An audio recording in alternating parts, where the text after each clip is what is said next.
Yes. Oh.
Hello. Hello.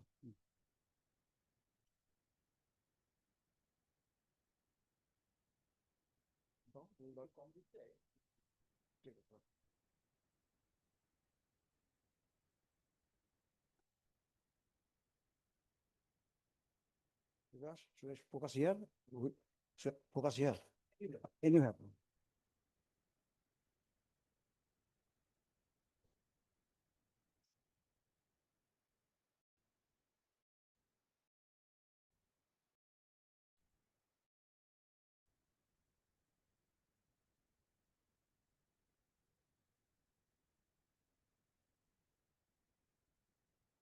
Drop करो, हाँ? Because drop करो तो, drop करो तो.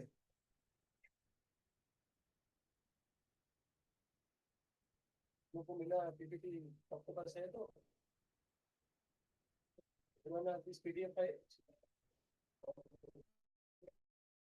प्रोजेक्ट को मैंने भी मेंशन कर दिया.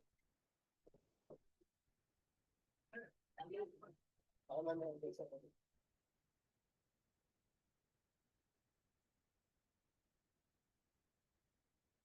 Well.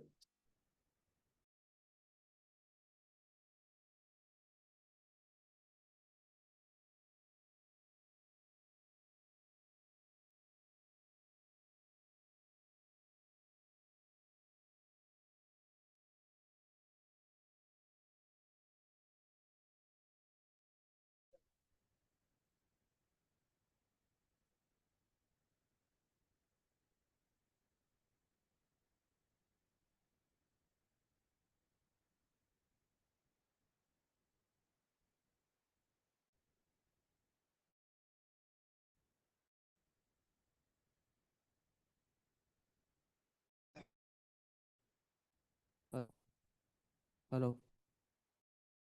Hello. Hello. Is it audible, everybody?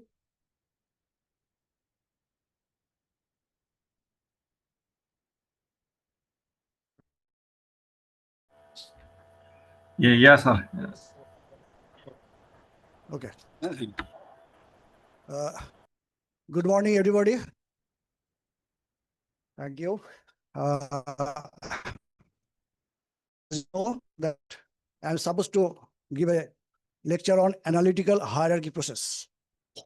But at the beginning, I should admit that this topic or this type of problem was never in my teaching and research agenda.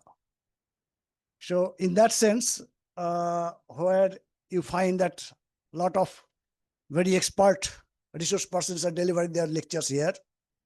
So I am not expertise in this field. But of course, you can ask me that then why have I taken this assignment? The one reason is simple, because I don't have the option. Your organizer, after finalizing everything, asked me, better to say asked me, that you will have to do this. So I had no already but to accept this. Okay. And when I have accepted, I thought that, well, it will also be a learning to me with you. So that's why how I have taken this assignment. Okay. Now, and I hope that PDF file has already reached to you. so it will be easier for you to go through. It is basically the problem of decision-making process. Question is that, what is decision-making process? Everyone, almost everyone in life, in family life, in business, trade, commerce, organization, everywhere we have to take some decisions, right? So taking a decision means what? Taking a decision means that you have a number of alternatives, a set of alternatives from which you will pick up one. Which one you will pick up? It depends on your objective. So given some objective, you will have to choose one. But of course, you will have to be careful that your set of alternatives is to be well defined. Because what you have to choose only from here. Okay? So defining alternatives, what are the alternative decisions you have? You will have to decide first. Now, generally, this decision problem can be multi-person decision problem or can be one-person decision problem. When you talk about multi-person decision problem, means what? Means that more than one agents or individuals, they are taking some decisions. So there is some kind of interactions. Now, if these interactions are independent, then saying multi-person no meaning. Therefore, when there are the dependence means what? That what decision I am going to take, it has its effect on you, and what the decision you are going to take, it has its effect on me. Therefore, I cannot take the decision independently, right? This is called interdependence. It is called strategic dependence. In that case, what you are going to do, we shall have to think. The decision maker will have to think that what my rivals are going to do. And based on that, I can take the decision. It might be that if I, without caring you, I maximize something, take a decision which is optimal for you, it can reduce my payoff to a significant extent. Therefore, it is interdependence. Now, this type of problem, this interdependence problem, this strategically conflicting problem can be solved by what is called by means of game theory. So tools and techniques of game theory is relevant to solve this kind of problem. But given the time constraint, given only 1 hour and 15 minutes, we have the time. And obviously, in this program, I shall not be able to cover this. Although that part is my part. Okay? So we shall ignore that part. So what we are going to do here, one-person decision problem. Actually, analytical hierarchy process, it is a one-person decision problem. Same decision may be taken by others, but there is no dependence.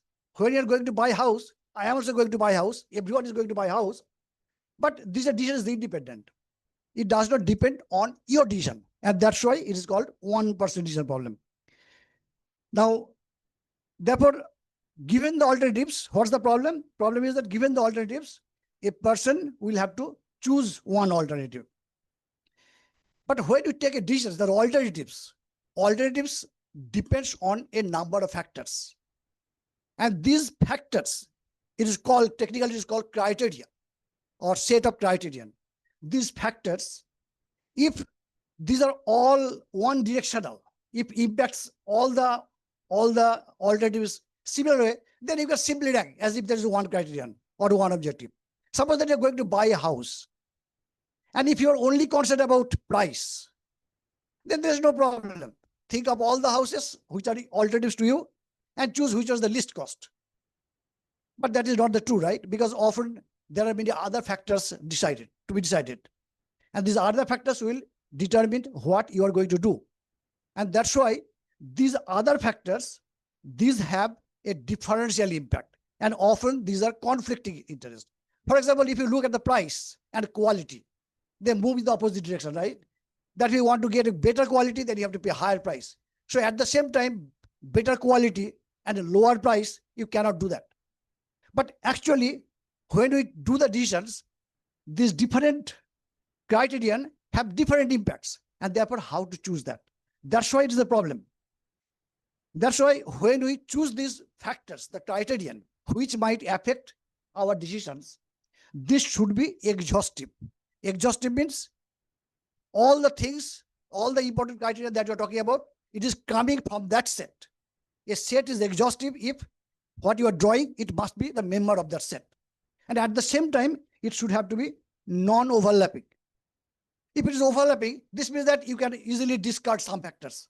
So choose the only non-overlapping factors, but it should be exhaustive. So you should be careful that important factors are not omitted. So given this background, therefore question is how to come up with the decisions. That's basically the problem. Okay. So our concern is here is analytical hierarchy process, or what is maybe called analytical hierarchy process, whatever we call AHP in brief. So it is a decision-making process where it is used by the individuals, because you're considering 1% decision problem. So individual organization, individual person, individual agent, whatever you may call, they rank their alternatives. Alternatives means alternative decisions. So given the alternatives, you think you have to weight that which alternative has how much weight. And accordingly, you will choose which gives you the maximum weight. Now, this analytical hierarchy process, the pioneer work was done by Professor Thomas Sutty. He was a distinguished professor at the University of Pittsburgh. He basically provided the basic structure of AHP and methodology or developed analysis. So basically, even thereafter, although there has been some development, but still the basic structure is Sutty's development. So we follow the Sutty's development. Okay. Now, come to then what is the AHP? So we have already talked about that there are a number of criterion which you should have to satisfy. And that's why it is called AHP is a multi-criteria decision analysis. Multi-criteria decision analysis. So there are multi-criteria which have a differential impact and often conflicting impact. Then out of that, how you can take the decision. So this AHP gives you a structure. It's called hierarchical structure. Why is hierarchical?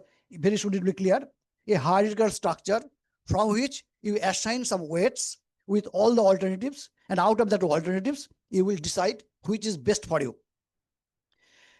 Then these criteria are weighted and the alternatives scored relative to each other based on a series of pairwise comparisons. So this pairwise comparison is the innovation, that to deal with such a problem, how we can compare. So pairwise innovation, that is two, if X and Y if you consider, then you have to compare X and Y first.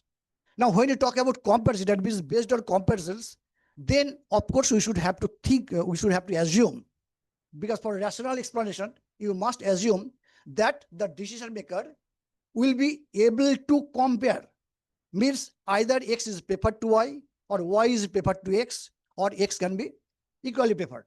And in this context, not only we require that you can compare, but you can also subjective valuation you can add. That is whether X is how many times preferable to Y. Okay.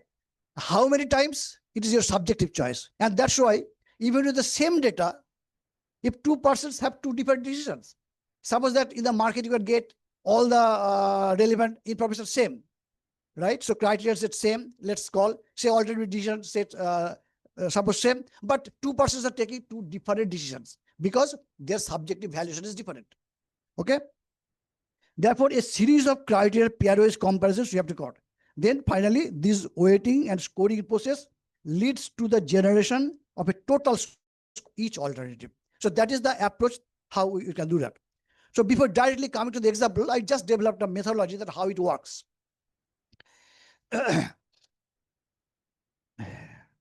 So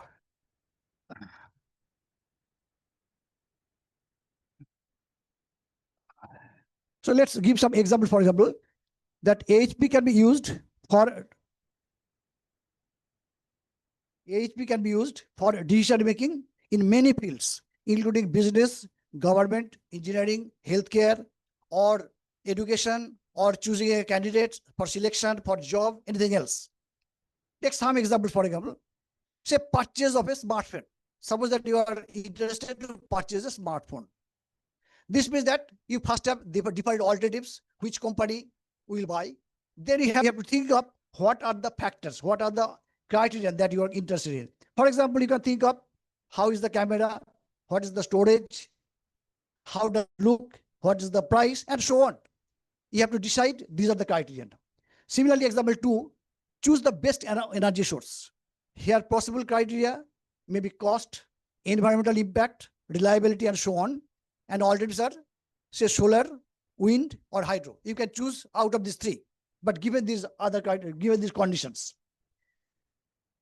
Say choosing a best location of a new plant. So you are going to choose your location where you will set up a plant. So you are concerned about what is the cost, accessibility, labor availability. Similarly, alternatives are, you can do it in city A, city B, or with other state, whatever you like. So you have to define your alternatives. Say purchase of a best car. After you do that decision, then you have to think of what are the things you are concerned about. What is the cost, that is price, fuel efficiency you are interested, how is comfort, how is safety measures, and think of that you are interested in, say, car A, car B, car C. It can be more than that. Okay, car A, car B means different types of cars you are talking about. Say purchase of a house. Again, criteria you can think of: price, location, house size, condition, neighborhood safety, and so on. And alternatives are, say, house A, house B, house C, and so on. Okay. Similar type of many examples you can, in your real life, you can always construct. For example, say you are choosing admission for your children, which school you take, or even when you are choosing whether you take science, arts, or commerce, or even when you are taking engineering, which engineering course you will choose. When you are going to select a candidate job, say for example, when you are going to select a job, the decision maker, he has to think of whether or how much weight you will give to the different exams marks. It can also consider about what is your performance in the test, and at the same time the interview. So all these you have to combine. So combining all this, basically you have to take a decision. So that's basically the approach. So question is that how we can assign numbers given the different criteria. How we can assign some numbers. We are following again Shatti's scale, what is called 9-point scale. It is basically concerned about pairwise comparison. If you consider criteria as C1 and C2, then you have to compare C1, how much C1 is papered to C2, or how many times you paper C1 to C2. So therefore, it is basically, think of the scale 1 to 9. You can think of that equally important means 1, extremely important called 9. So maximum and minimum you are assigning a numbers 1 and 9. And based on that, you can think of, so 9, where we have taken odd numbers as equally important, moderately more important, strongly more important, very strongly more important, extremely more important. So these are the odd numbers you have assigned corresponding to that. Now, which one is more important, which one is less important, what is moderate, it depends on you. You have to judge. In your judgment, you will decide equally important or moderately important or strongly important, etc. And the even numbers are the in between. In between two odd numbers, there are even number. So even number tells you, for example, say if we consider 6, for example, 6 is an even number in between 5 and 7. So 5 gives you strongly more important, 7 gives you very strongly more important. When you are not very much sure whether it is very strong or simply strong, you can think of a medium number. That's called 6. Clear? So in between every odd numbers, we have this. So 1 to 9 scale. Also inverse numbers. Say if I say that X is preferred to Y, say by 3 times, X is superior to Y by 3 times. Okay. Then Y is preferred to, Y is superior to X how many times? 1/3. This means corresponding to this scale, all the inverse numbers are also coming to there. So only these are the numbers that take care of, and the decision maker, those who are going to take the decisions, they are assigning these numbers. Just to illustrate, as here, for example, we have considered the criterion Ci and Cj. If we consider there are n number of criterion, C1, C2, C3, Cn, and if you consider pairwise comparison, say Ci and Cj, then how many pairs are there? N into n, right?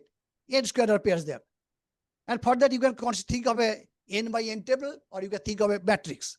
n by n matrix. Okay, and each cell gives you a number that I have designed. You have to assign that number, and that tells you that CI number, that how much more important is criteria CI than criteria CJ. To whom we are comparing? We are taking this on the row side. With whom we are comparing? We are taking this on the column side. Therefore, 1, 2, 3 up to n. On the column side also 1, 2, 3 up to n. Okay. Then CI is compared to CJ, and we say that CI is, let's say that CI is AIJ times preferred to CJ. Right? If we call AIJ as the number, which gives you that CI is preferred to CJ. How many times? AIJ times. This means CJ is preferred to CI 1 by AIJ times, which is called AGI, right? AGI equal to 1 by AIJ. Clear? And if you compare itself, say CI is compared to CI, then basically 1, because equally, these are two equally. It is possible that CI is compared to the CS, and they can be also equal. So this way, you are basically assigning numbers. So once you assign these numbers, once you consider this matrix, pairwise comparison matrix, that gives you pairwise your preference intensity matrix. There are different criterion. What is your preference? Preference intensity. That is how much you prefer one to other. How much? That's implied. And once you do this, then only few steps will take to find out the weights for different criterion.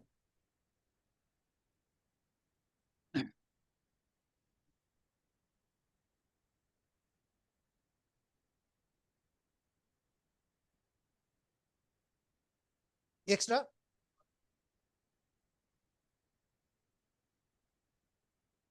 So how that weights to be assigned, we are going to that. That is our problem. That we are first assigning numbers, and how we assign numbers, that's what I'm talking about.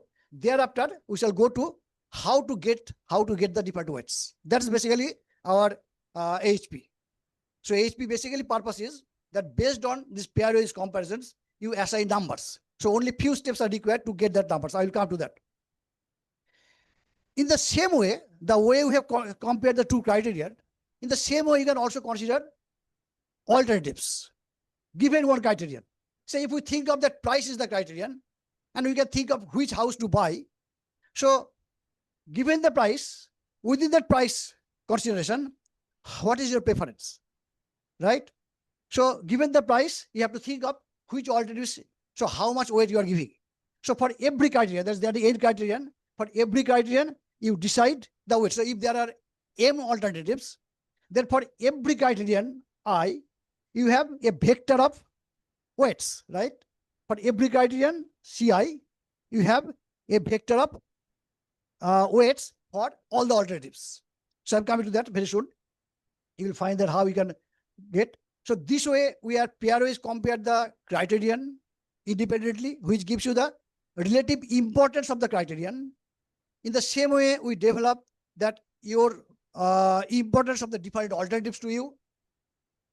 Okay, which it's called local weights, but it basically gives you that your importance or your intensity of importance for different alternatives. Then what is needed? It is called combination. You have to combine all this together, and this combination together, we develop the index, what is called global priority index. So global priority index for option I gives you summation of Wj into Pij. Wj is the weights assigned to different criterion. Therefore, there are 8 criterion. Therefore, there are summation over n, j running from n. And for every I, we have the 8 criterions, right? So Wj into Pij. And Pij gives you the total local priority of option I under criterion j. Once you do that, global priorities, this means on the basis of that, we are assigning weights for every alternatives, and we choose the best one. So that gives you the basic methodology how one can go that. Let's take now step-by-step guide to implement one AHP problem, and we have chosen here a problem of house buying. So if your problem is house buying, so you have the goal. Okay, I mostly followed this reference number for this example. Okay, and also it gives you a very good essay, a good article to get the concept. So that's why I have given this. There are many ways you can think of, but I have considered, suppose that there are 5 steps we require, and within 5 steps there are sub steps. So our problem is to buy a house. Okay, and we first is objective. Objective is, you have the objective that choose the best house. Now best is defined in your sense. Once you define your best house, then out of the alternatives, which house you'll choose. And therefore, first step is to identify what are the options you have. That's called alternatives. And once these alternatives are defined, decide prudentially which house to buy. Right? Then you have to decide. So let's call, in our case, 3 alternatives. We have chosen house A, house B, house C. House A means modern apartment downtown, say a very posh area, a house in a very posh area. One can think of suburban family home, little bit suburban area. You can think of a rural area, a rural cottage. Obviously, advantages, disadvantages are different. So there are 3 criteria you can decide. Suppose that whether you will choose a house close to your office or a little bit further, or if you want very environment friendly, whether you go to the village. Okay, so this type of 3 houses you have talked about. One can think of other alternatives one can consider. Next is the set of criteria. Define the set of criteria. As I have already told, the set of criteria should be or must be exhaustive, but should be limited numbers, because if it is larger, then your total calculation will be go on multiplying. And that's why it should be very precisely defined, and it should be non-redundant, so that overlapping part you can automatically deduct. Okay. So in our case, house buying, we have considered price of the house. Obviously, it has some unit to be measured. Location, again, it can be measured that how far it is from your office. House size, generally measured in meter or square foot, whatever you call, square meter or square feet. So the data on these 3, you can get quantitative data card certainly, right? Because these are all data available everyone to get. So condition. What is the condition of house? Even it is qualitative data, whether the house is new, whether it is not new but is in a good shape. Suppose that you are going to buy a new flat. That is one thing. Or you can buy a second-hand flat. So what is the condition of the flat? Third, it might be that you have needed a lot of renovations. Okay? So a lot of renovation, let's call it. So it needs renovation. That's called condition. Neighborhood safety. We might be very much concerned about safety. So you can think of whether it is safe, moderate safe, or it may be unsafe. So broadly, we can think of these factors. So criterion, we are talking about these 5 criteria here in our case. Okay. Then AHP basically gives you the structure. This structure, as you see, that all data can be, some data can be financial, can be personal data, can be subject data. All this can be combined together. That is the beauty of this AHP. All this financial, that is quantitative data and qualitative data, can be combined together. So first structure, why it is called structure? Because you get this in a structure. The game theory context is called game. That your moves, when you want moving, it gives you the moves. But here it is basically, the reason is that we have the house to choose. Next structure gives you the different criterion, price, location, house size, condition, neighborhood safety. And then, so for every house, this criteria is to be satisfied. Then for every criterion, this house A, house B, house B can be affected. So that's why you see that arrow from every criterion to the alternatives going, right? So arrow is going to every alternatives from every criterion. So that gives you the structure defining. Then come to the second step is derive criteria weights. That is what you are asking. Criteria weights using pairwise comparison. Okay. So when you consider, then construct a pairwise preference, intensity, comparison chart of the decision maker. And again, I say that we are following Shart's 1-9 intensity scale. And these will reflect the subjective judgments about pairwise relative priorities or the different criteria. Okay. So for example purpose, I have taken this table, but one thing at this moment one should very carefully note it, that because you are giving your subjective values, right? That how much value you are assigning. Now, if it so happens that suppose there are in your number of assignment, suppose that it comes that A is papered to B, B is papered to C, but again C is papered to A, then it violates the what is called logic. It's called transitivity property. So when you assign the numbers, it's very important that not only you will be able to compare, but at the same time it is needed that this should be consistent. Transitivity property is to be satisfied. Say, for example, if you consider the IPL T20 cricket, often you know that this condition is violated, right? Team A wins over Team B wins over C, but it's possible that Team C wins over A. So transitivity property is violated there. So when we are assigning the numbers, it should be consistent, because if it is not consistent, then all analysis will be illogical. And that's why let's say our decision maker have taken that safety is the first priority, then location, then condition, then price, then size. But of course, it can differ. Different decision makers may have different alternatives. Different inequality sign. Right? Now, given this, let's consider that I have given some arbitrary numbers here. So these numbers, say for example, call any number. Say if you consider, say second condition, location and price gives you 5, right? Location and 5, that cell gives you 5. What it means? It means that location is 5 times, in your judgment, location is your number 5. That is, location is preferred 5 times to price. So in your assignment, you are considering that criterion location is 5 times important to you compared to price. Therefore, correspondingly, you can take that when you take price against location, then you look at 1.5. Right? So these are the AIJs. These are all AIJs. Then AIJ and AJI. AIJ means ith row, jth column. AJI means jth row, ith column, right? So one is the inverse of the other. That's why I call that AJI equal to 1 by AIJ. And diagonal elements, look, the diagonal elements all are 1. This means that you are comparing with yourself. And that's why these are numbers equally important. So 1. But this does not mean that other numbers cannot be 1. Even it is possible that the location and size can be 1. I've written here 7 because I've taken that size comes last in our preference. But it's possible that in your preference it can be that location size identical. So it can be 1. Okay. So this way, this table is calculated. Right? Any confusion about the table? What the numbers you will assign, you will decide. It is subjective. Yes.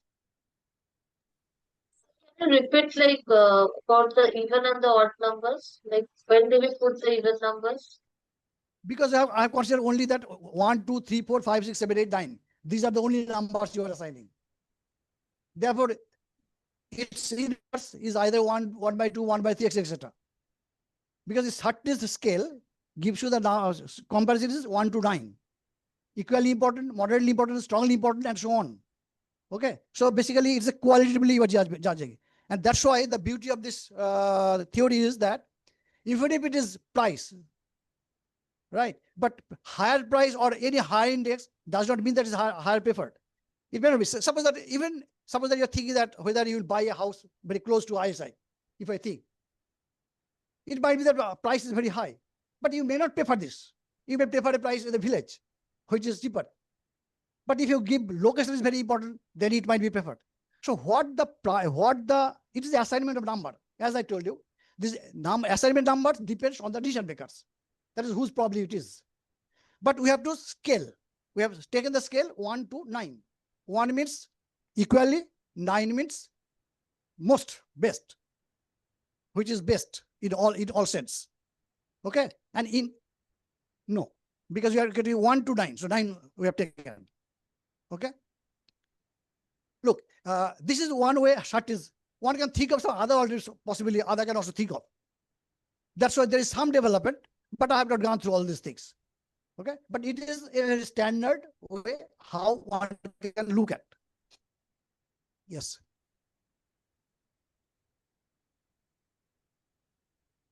Yes. Yes.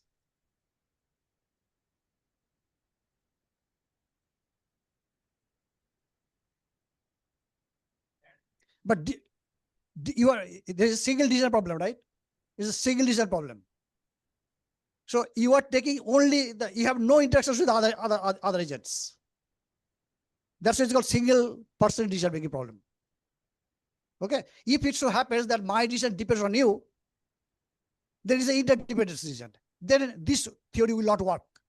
As I told you already, game theory is the best way to deal with that problem. Okay. So once we do this, next step is the same thing, just for calculation purpose. We are considering all these considering these rational numbers to simply decimal numbers. Okay. So next is simply considering decimal numbers. So these two tables are same. Yes.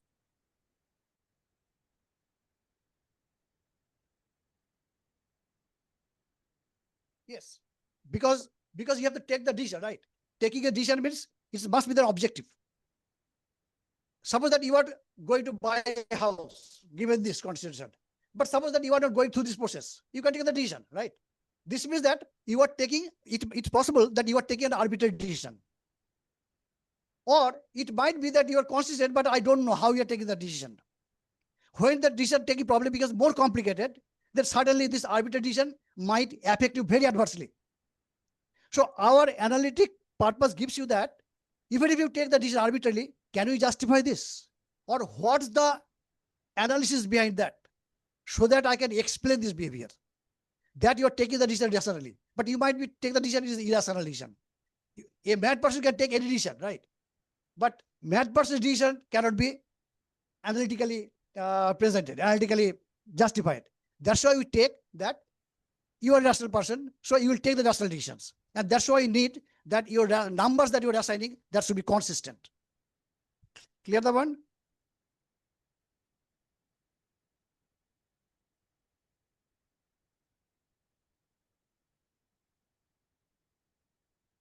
For objective is same. Goal is same. Goal is to purchase the house here. In this example, purchase the house. Question is that which house you will buy. That is some alternatives. Out of the alternatives, you will have to choose one. How do you select that? That is what you are going to do. Suppose that there is only one. If there is only one alternative, then you don't have the choice. For example, I don't have an alternative choice not to accept. So basically, if there's only one alternative, then no problem. Even if there is more than one alternatives, but say think of only one criterion, then again with respect to this criterion, you can simply rank and choose the best one, right? Get the point?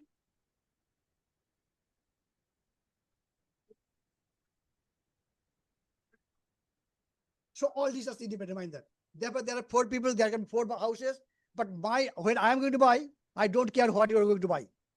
But if it so happens that if I buy, and then you will miss, when I am going to buy, you will miss, that is the interdependence problem.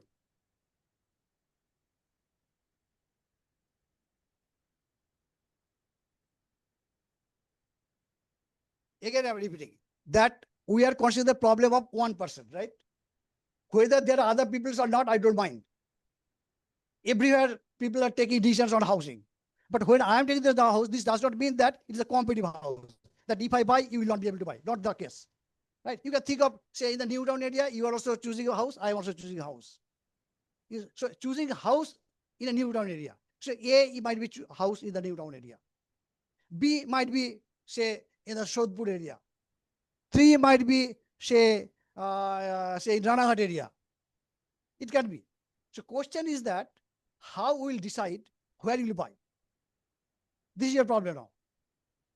Criterion gives you that what are the factors, what are the considerations you will take care of, independent of anything. Because if they are independent, then I don't care what you are going to do.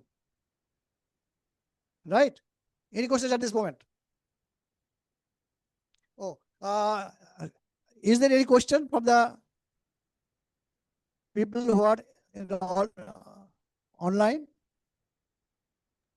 So when there are multiple respondents, In case of this Sorry? house survey only, like we are studying like what is the preference of house choice amongst the younger group in the age group of 30 to 40, something like that. If we're doing some such kind of survey, then there are multiple respondents whose responses we are taking.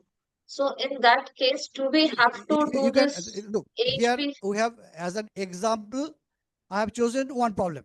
So any type of problems one can think of. Only structure. The conditions are what? That you have to define for every objective. You have to define what are the alternatives, and for every alternative, what are your criteria? What are the factors that are consideration? If these are many numbers, then your choice will be more complicated because algebraically it will be complicated and nothing else. So we have taken here only 3 alternatives and 5 criteria. And I have tried to see that how one can take the decision here, given this objective. So in table 2 is basically, it's the table 1. Table 2 and table 1 is same, but we have to convert this in terms of decimal. Yes.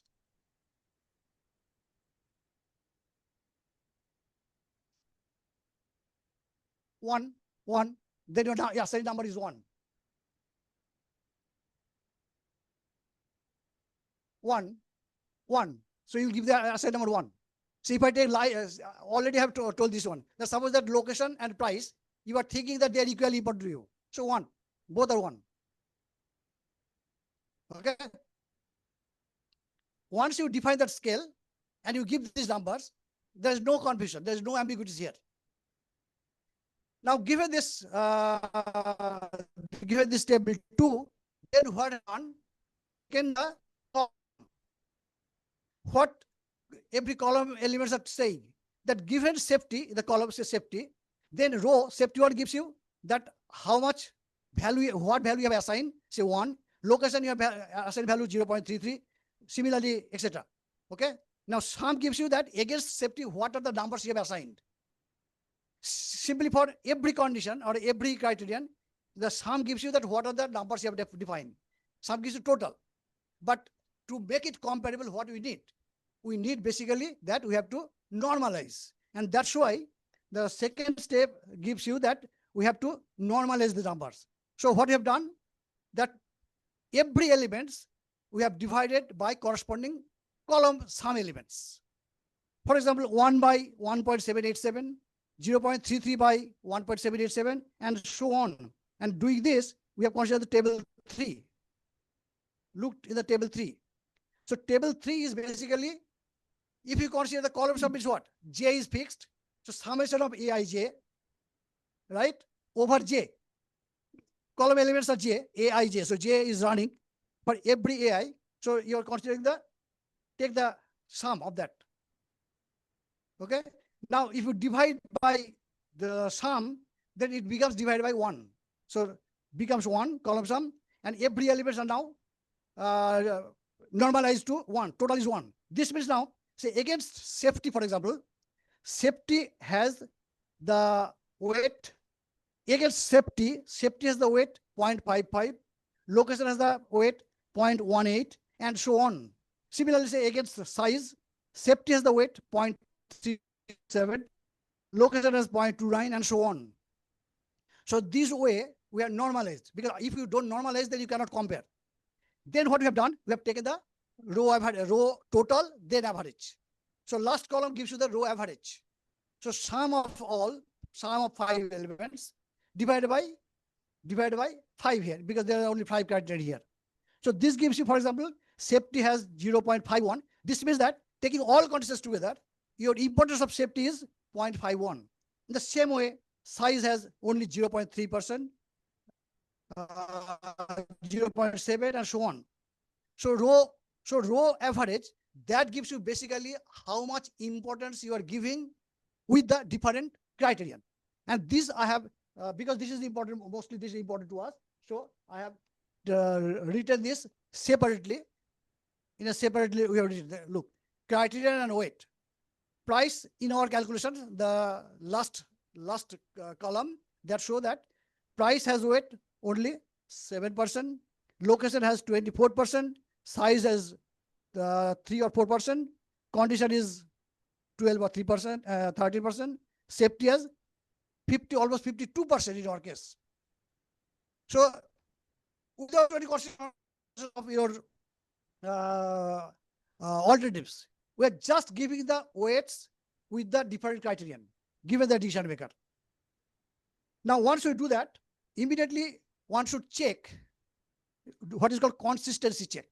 Because the numbers that have assigned in the table, the numbers that are assigned, as I told you, whether it violates your transitive property or becomes inconsistent. So SRU has suggested a criterion. He called this consistency ratio test. It's called consistency ratio test. And how one can get this? I'm exactly follow what SRU has told, SRU has said, and basically I'm following this one. That is multiply the original matrix by the criterion priority. That is weights multiplied by the original factor. So our vector matrix was n by n, and it was n by 1. Therefore, you get a vector. N by 1, you are getting a vector, which is against a different criterion. Okay. Then what you're considering, divide each component. So doing that, they call lambda vector. Then what you consider? Consider that divide lambda vector by weights. Well, if you say why you are doing that, I will not be able to answer immediately, because how this is developed, I have not done this. I have not worked out in this period. But so what I'm doing, only following what SRU has done. SRU is, and as I said already, lot of problems in many cases, this analysis is applicable. Apply it. Then divide each component of lambda. So we are considering lambda I by Wi, right? So we are dividing lambda I by Wi, and then take the summation and average. That's called lambda max. They define as lambda max, called eigenvector. Then compute consistency index. He defined compute consistency index as lambda max minus n by n minus 1. So lambda max can be calculated from our results. N, we know what are how many numbers are there. So CI, consistency index, can be calculated. Then what SRU has done is called random consistency index or random index. How it is generated, I cannot tell you. Generally, random numbers, how develop, I have some ideas. But here, particularly, how SRU has developed these random numbers, I don't know. He considered if there are 10 criterion, for example, 1, 2, 3, 4, 5, 6, 7, 10, depending on the number of criterion, what the random number will be assigned. For example, in our case, 5 is the criterion. Therefore, against 5, we have random number is 1.12. 1.12. Then what we're doing, consistency ratio test, consistency ratio index. That is defined as CI by RCI. That is consistency index by your CI means consistency, okay. A random consistency index, okay. We divide by this. Then SRU concludes that if this result is less than 0.1, then there is no problem. It is perfectly consistent. If it is higher than that, then you might have might question. So you have to look into what the numbers you have assigned more carefully. That was the conclusion. So in our case, in our example, you can easily calculate this CR ratio as 0.035. Given this? No. Yes. We have get this 0.035, which is much below 0.1, right? And therefore, the numbers that we have assigned here is consistent, very well consistent. And hence, we don't have to look behind the weights that we have given, that table weights with the different criterion is okay to us. Next, consider the options. Evaluate the options. For every criterion, you think of what is your preference intensity for different alternatives. Whether you prefer house A to house B or house B to house C against every criterion. Okay? Every criterion. Therefore, again, just like earlier, the way you have considered criterion on one side and criterion on the other side, here is again the alternatives and alternatives. If there are M alternatives, we have the M by M matrix. Okay? Here, first table gives you that Okay. Oh, first table gives you that. Let's consider that suppose that you get this number. You from the market you can have what is the price, what is the location, house size, condition. These are all the data you can get. Condition I have already told you. Neighborhood safety. So last two condition and neighborhood safety, it can be a little bit subjective or qualitative. But point is here that whether quantity or quality does not matter, because you are ultimately asking the numbers. If you consider that higher price means higher quality, therefore you rank the numbers this way. Okay. Or if you think that location close and far, many people may not like to live very close to say the institute, then it will assign the number less. So you just for every criterion you will assign the numbers. So ultimately basically gives you the pairwise comparison. And in that case, even if there is a quantitative number, you can always convert this as the exactly you can convert as the ranking numbers. Okay. And that's why ultimately, so beauty is this, that AHP's relative based alignment approach works well in the real world decision making. Whether data is quantitative or qualitative, it does not matter. Ultimately, your preference ranking, that is the most important thing. So think of the, think of this table. This gives you that if safety is the criterion, then house A against house A, house B, house C. This is a pair use comparison. For example, if you consider say house B against house C, 1/5. So this means you're thinking that house B compared to house C is 1/5 times preferable. This therefore house C, house B, so B, C, CB, CB. This gives you the house C and against house B is 5 times, just the inverse, right? So this way you can get this table. Exactly same way, the way I have defined earlier is the same way I am defining this one. And once you do that, take all the steps and you find against criterion, you can attach weights for house A, house B, house C, against criterion. Okay. In the same way, if you consider other criterions, you can do the same way. I am not repeating that. That's why I have not considered all the tables I have not considered. So what you are doing that for every criterion, you pairwise compare the alternatives and get that matrix or table. And once you get the table, then the way we have considered the weights for criterion, in the same way define the criterion is called local weights with each alternatives. Doing all this exercise, you get this upper table. So upper table, look, what's the upper table? Each column gives you that against each criterion, what are the weights you have assigned. For example, if against price, house A has been given the weight of 0.29, house B has been given 0.32, house C 0.38, and so on. Okay. So doing this, say for example, neighborhood safety, house A has been given 0.455. So you know, as we see already, the safety has been given very high weight.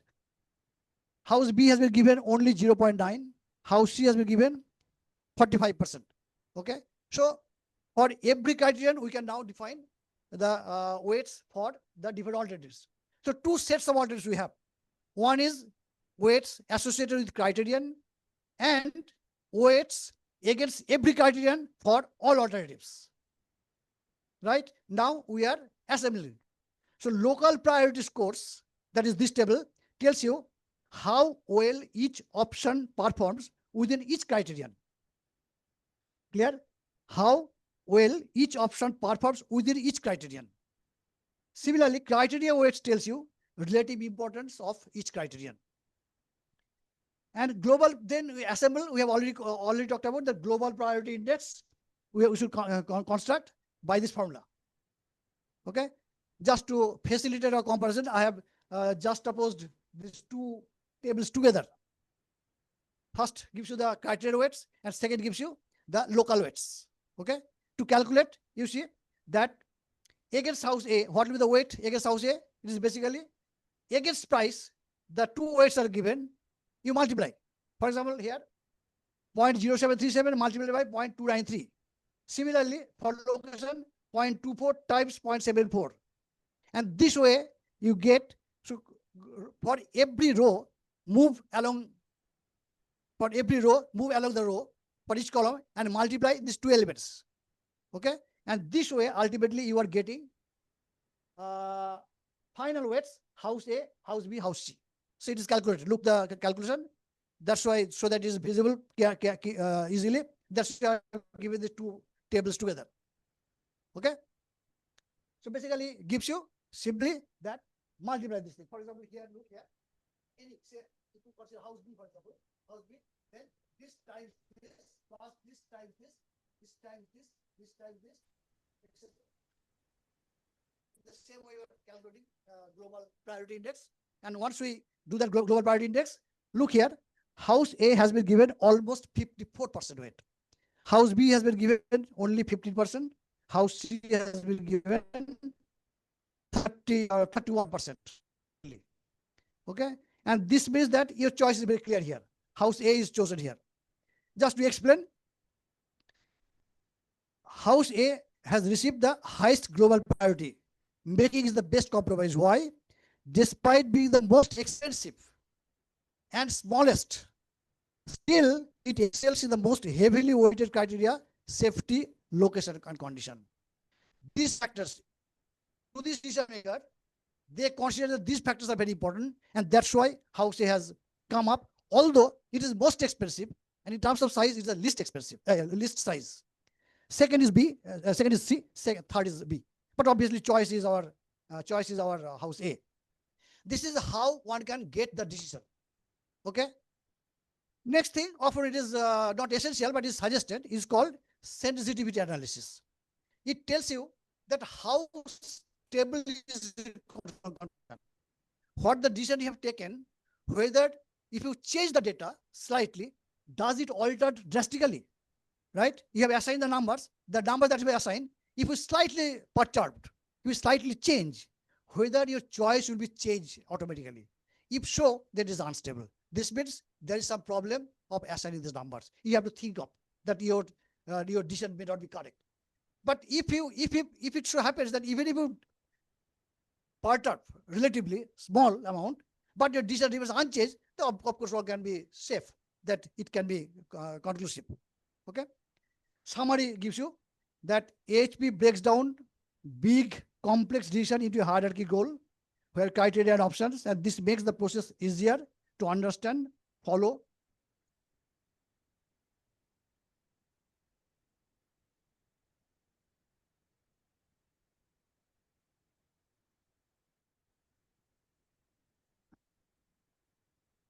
It calculates weights systematically. We have already noted how systematically, therefore scientifically, we have tried to develop the weights, and ultimately it blends quantitative and qualitative data all together.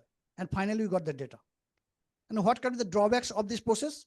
One is obviously that you see that if the numbers goes up, if criterion goes up, alternatives goes up, you see that how many tables will grow up immediately, right?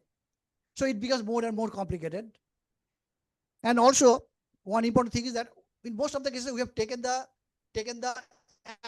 average, and simple average we have taken, arithmetic mean we have taken. But you know that arithmetic mean is often very, it depends on the extreme values, right? And therefore the analysis may not be always true. And that's why some people have suggested, and they have also followed, what is called geometric mean. So one can follow, so to avoid these extreme values, one can think of geometric mean. But again, we know that geometric mean has some problems. If some value comes somehow zero, then obviously whole thing becomes zero. So that's why there can be some problem. Third is what is called Shatti's analysis, Shatti's table. One can question this. Given if you accept this, then no problem. But one can think of how other alternatives we can think of. And rank reversal is possible, as we told, that if it is unstable, relatively unstable, if it is sensitive, then it is possible that a slight change may alter a lot. Okay. So that gives you our AHP, the example that I have talked about. And for any example you can think of, I have constructed another example you will find in our. So I'm not going to that.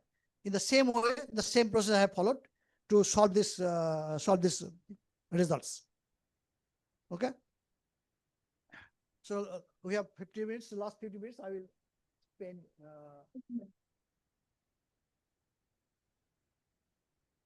Okay.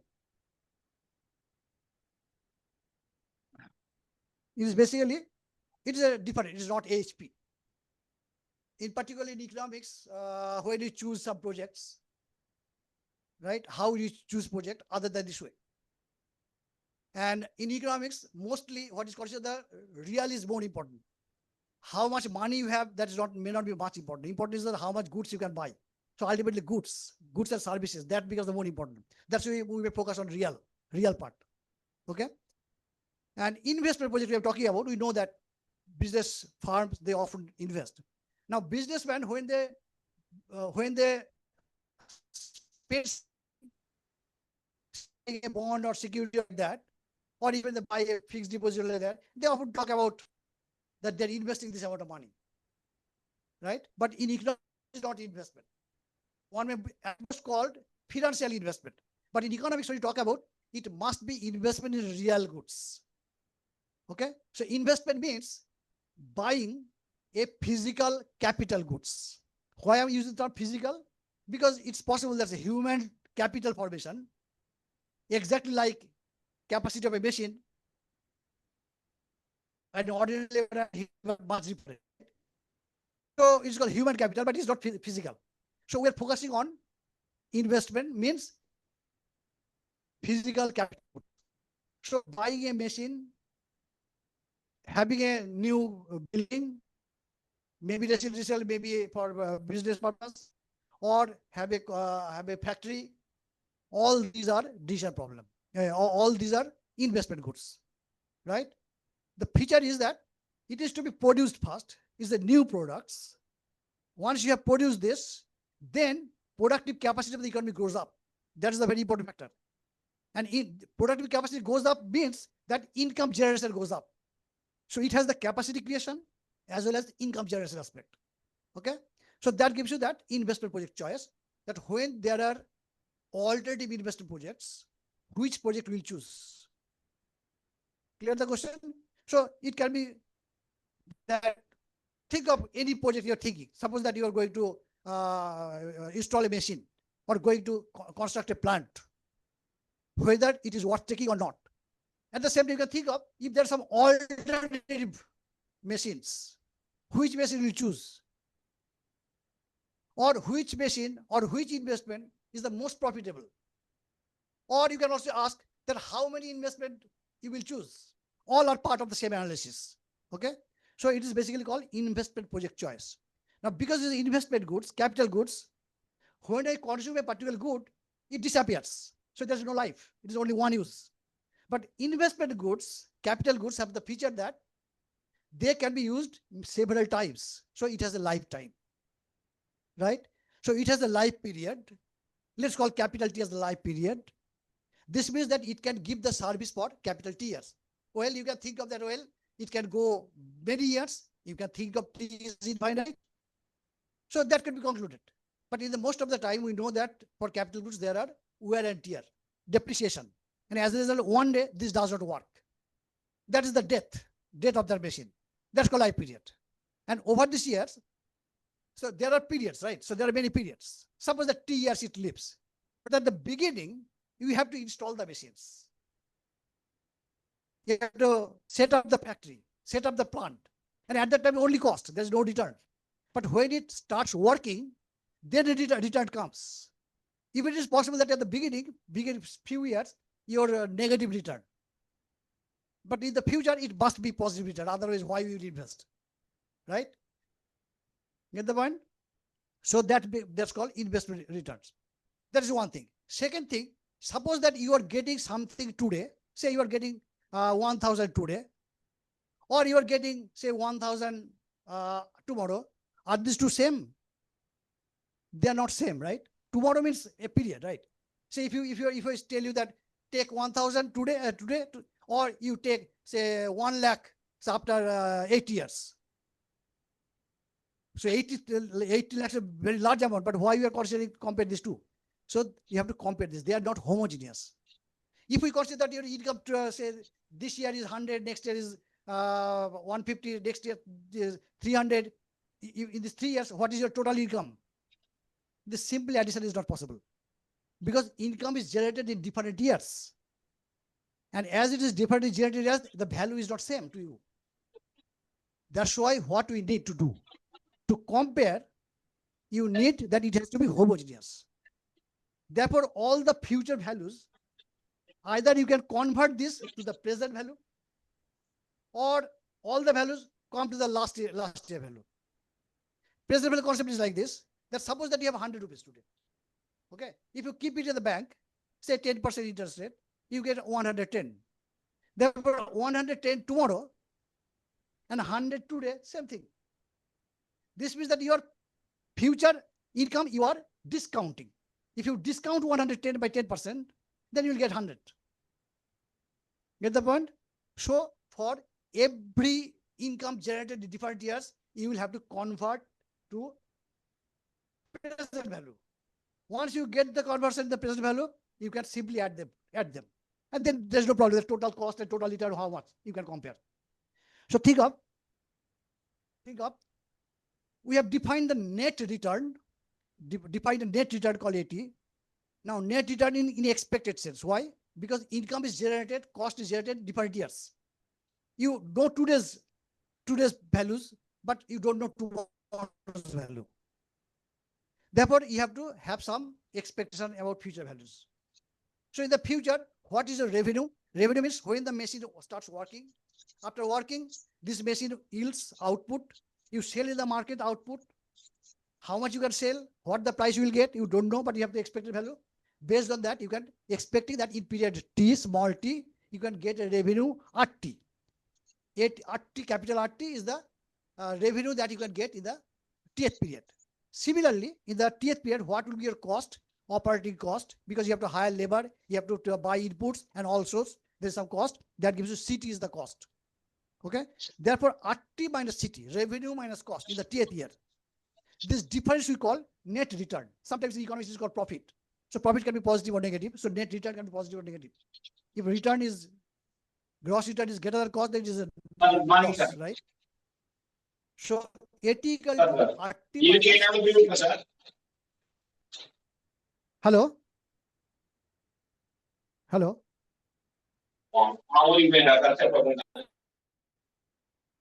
Sorry.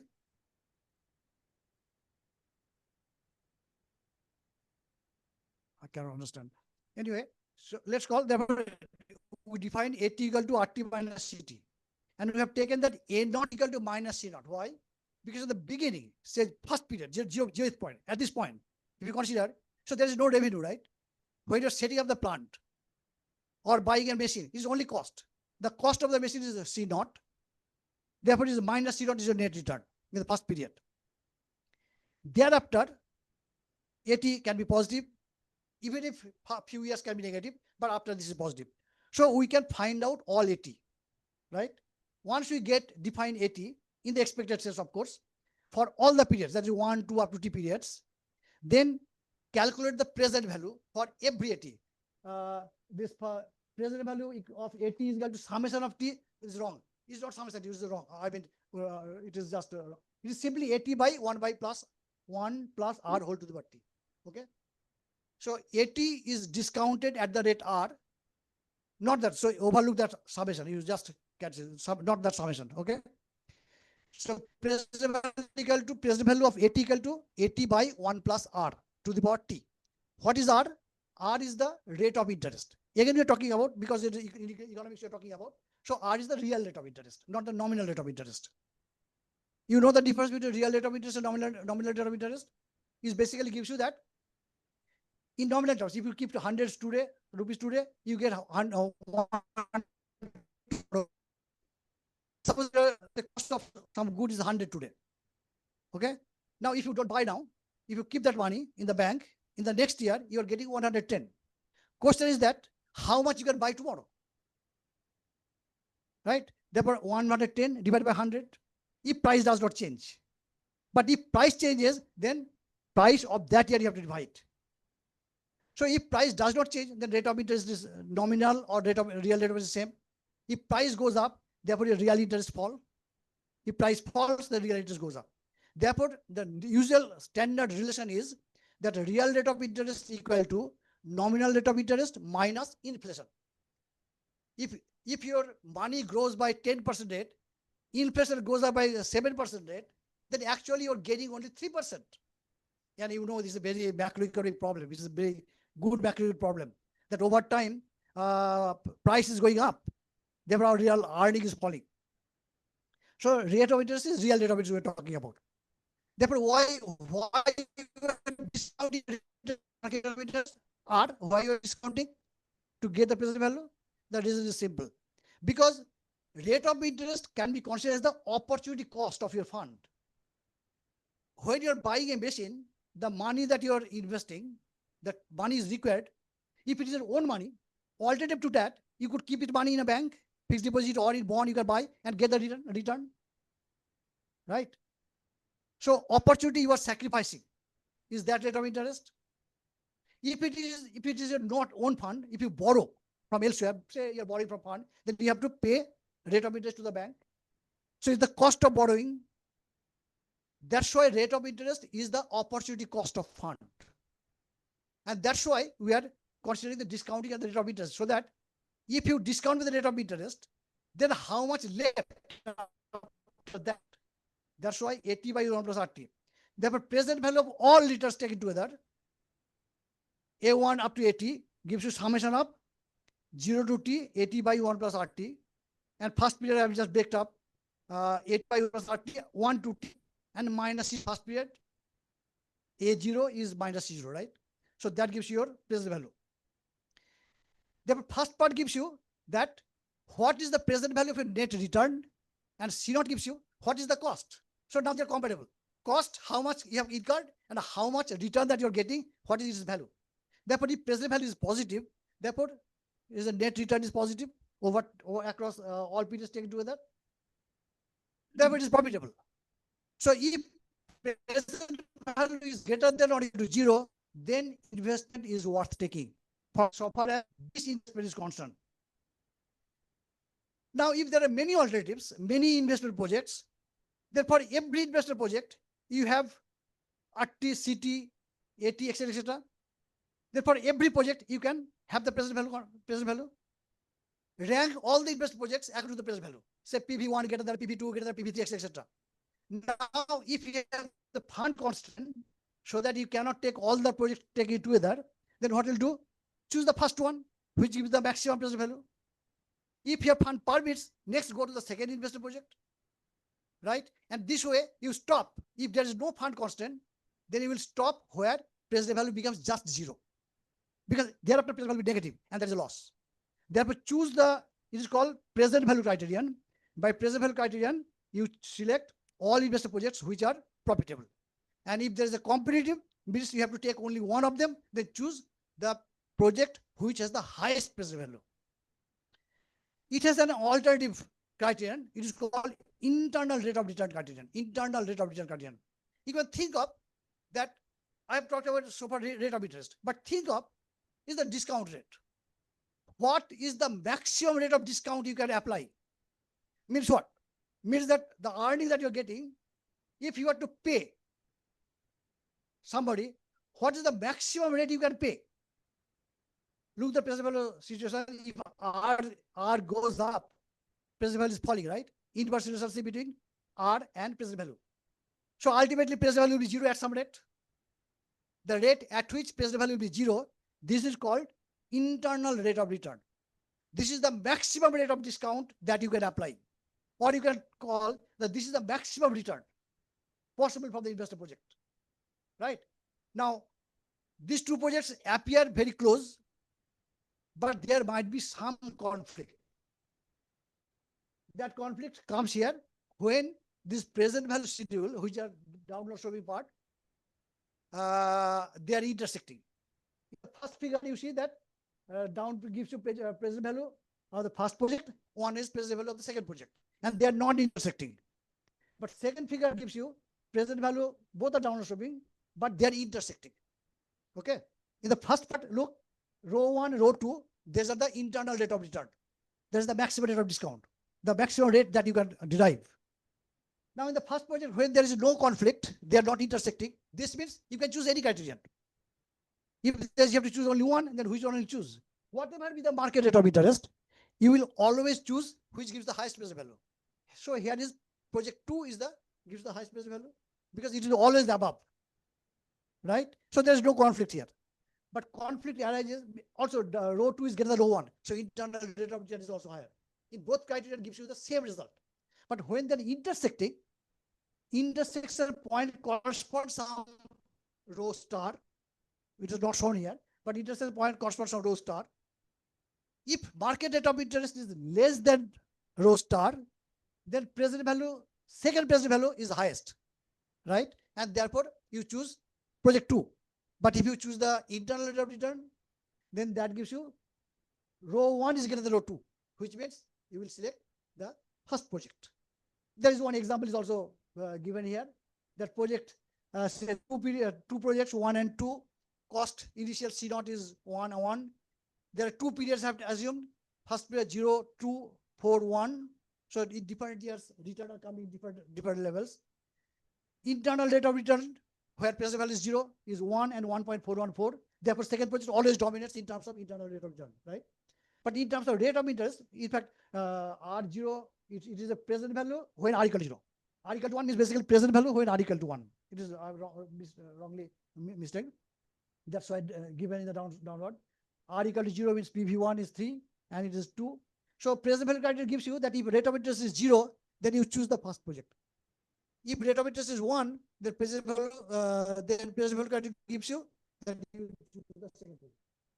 So this is how one can choose the investment project. There can be many investment projects depending on a fund. If you have the option to choose many, so see where your constant hits. That is where your fund exhausted. So go up to that. Okay. So that gives you investment project choice. How in economics generally we deal with that problem. Okay, so that's finished. If any questions, of course, I hope that I have done within your time. Question. Hmm. This priority scoring is from multiple respondent or a single decision maker. If from multiple respondents, then how we are getting the composite score? There is no multiple respondents here, right? All the data you have, some data, quantitative data available in the market, available in the market, and some data which are data quantitative data not available, you can have some qualitatively. You can define whether A is better than B. You can think that A is better than B, therefore you will give a larger number. If I think that no, B is greater than preferred to A, then I will give B as a larger number. Okay, so everything in your hand. There is no respondent. These data are not generated from respondents. I am considering one decision maker's problem. Decision maker has data. Some data is qualitative, some data quantitative. Based on that, we are using statistical pairwise comparison table. And once we compare this pairwise table, once we compare that, then only few steps required to the weights. And once we get the weights, criteria weights, and weights for local weights according to given the criterion for different alternatives, we have combined this together.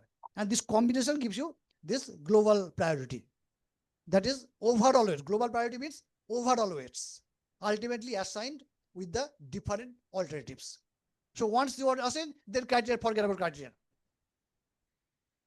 You are giving that this alternative has this weight, W1, another alternative has W2, and there's W3, and so on. And choose which is the highest weight. Clear? Yeah, of course. But not research, I'm saying. I'm saying that decision, whose problem it is. If it is your problem, suppose that you're going to buy a house, then you have some data in the market and something you have to compare. Based on that, you are trying to take what house you will buy. Do this exercise. So you, given your subjective valuations, based on that, you construct the table, pairwise comparison table. And once you construct the table, you can decide the weights. Okay? Any questions here? Okay, thank you very much. So there are some typos. So you, for example, summation that should be, you have to overlook. You should just cross it, otherwise you will forget. Okay, thank you. Thank you so much, sir, for such a wonderful lecture again. For subjective valuation, how will get the objective choice or objective this one? That is what the thrust of this AHP is. Whether you are doing a health project or education project or any other project in business, especially in the business project. So it's very important that you have the right set of criteria and set of alternatives, and you have to take the right decisions. That's what sir was explaining with lots of this one examples and all. So if you, I think there will be some confusions at this moment, because if you have not gone through earlier, that's for sure. But don't worry, you keep in touch with Tarun sir, or even with me also, because it's not that difficult. It's very easy. The only thing is that you have to read it. Okay, go and see that how things can be done. Most importantly, that it should be consistent. That's what sir already explained. So anyway, so we'll keep in touch, and I thank Kaviraj sir again for this nice talk. We have a token of appreciation again for Professor Kaviraj for his issue.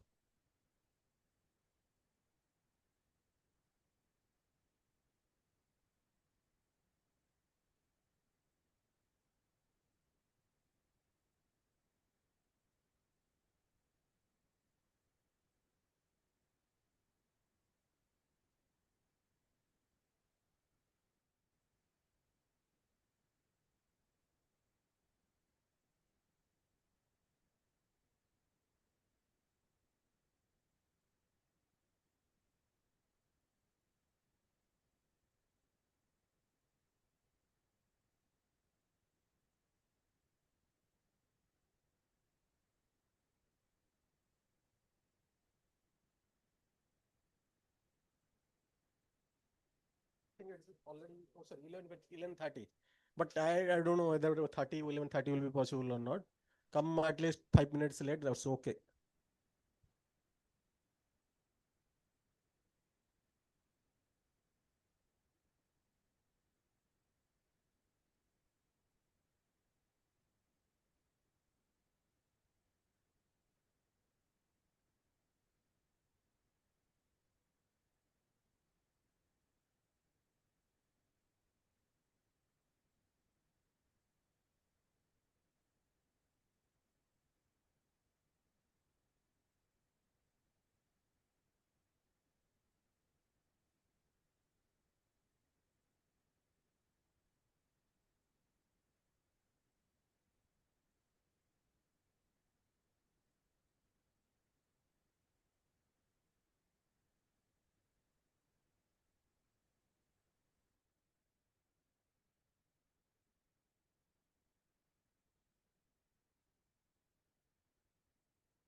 So we'll start the next session.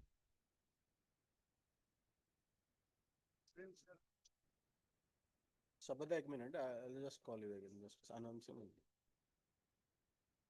So we'll start the next session. Next session is going to be on turning the lens inward, autoethnography as a bridge in mixed methods research by Professor Behra again. So I welcome you, sir, to take over the session.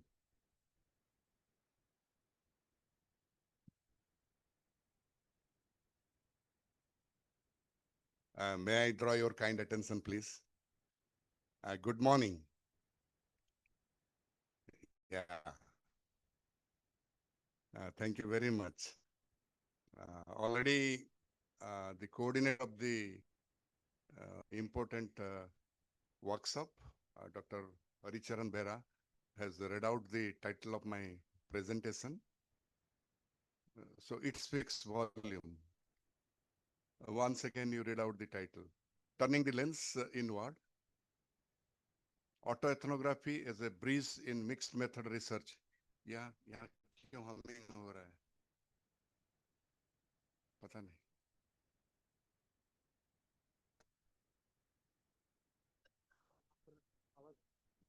ये आगे नहीं आ रहा है.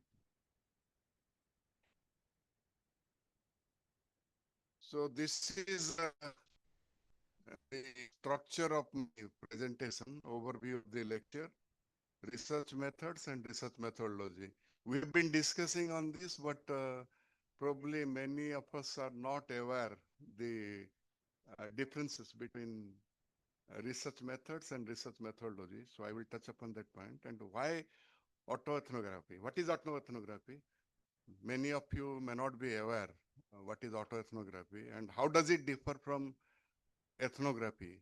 I'm sure all of you know ethnography, and Professor Bakshi delivered a wonderful lecture. You must have enjoyed that. Justification of autoethnography, key theories and thinker, review of notable autoethnographic works, types of autoethnography, understanding methodological and ethical issues, doing autoethnography step by step, my concluding remarks, and then some illustration and question. So this is overall structure of my presentation. I will move fast because I have many slides and I don't want to, overrun my allotted time slot.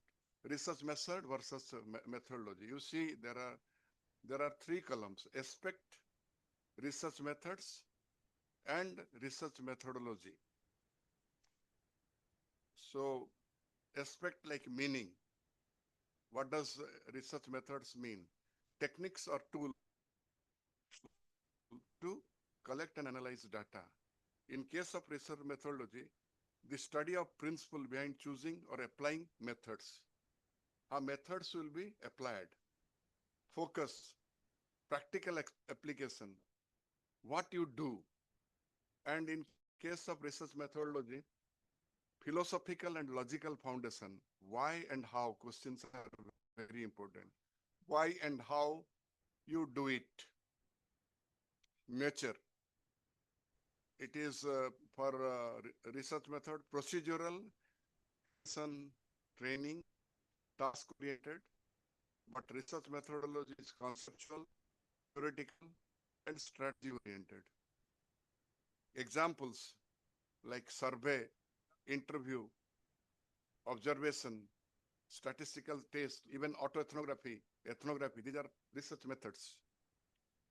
Positivism, interpretatism, quality and versus quantity versus mixed method, the logic behind that. So that is like methodology. Purpose, to obtain data and information for research question. So you have a research question and you want to obtain information, gather data. And in case of research methodology, to explain, justify, and critically assess the choice of methods. Which method is better? That is research methodology. And when you are applying a particular method, that is research method. Scope, narrower, concerned with specific techniques. So supposing it is a combination of interview and observation, But in case of research methodology, obviously it's broader, concerned with overall research design and framework and outcome. It provides tool for data collection and analysis. But in case of research methodology, provides justification for using particular tools and ensure validity and reliability. This is how you can differentiate research methods from research methodology. So my next slide is ethnography. Unless until we know ethnography, we should move to autoethnography. So what is ethnography? You all know, because there was a very good lecture by Professor Bakshi, and he has already explained you. It's a traditional method in anthropology and sociology.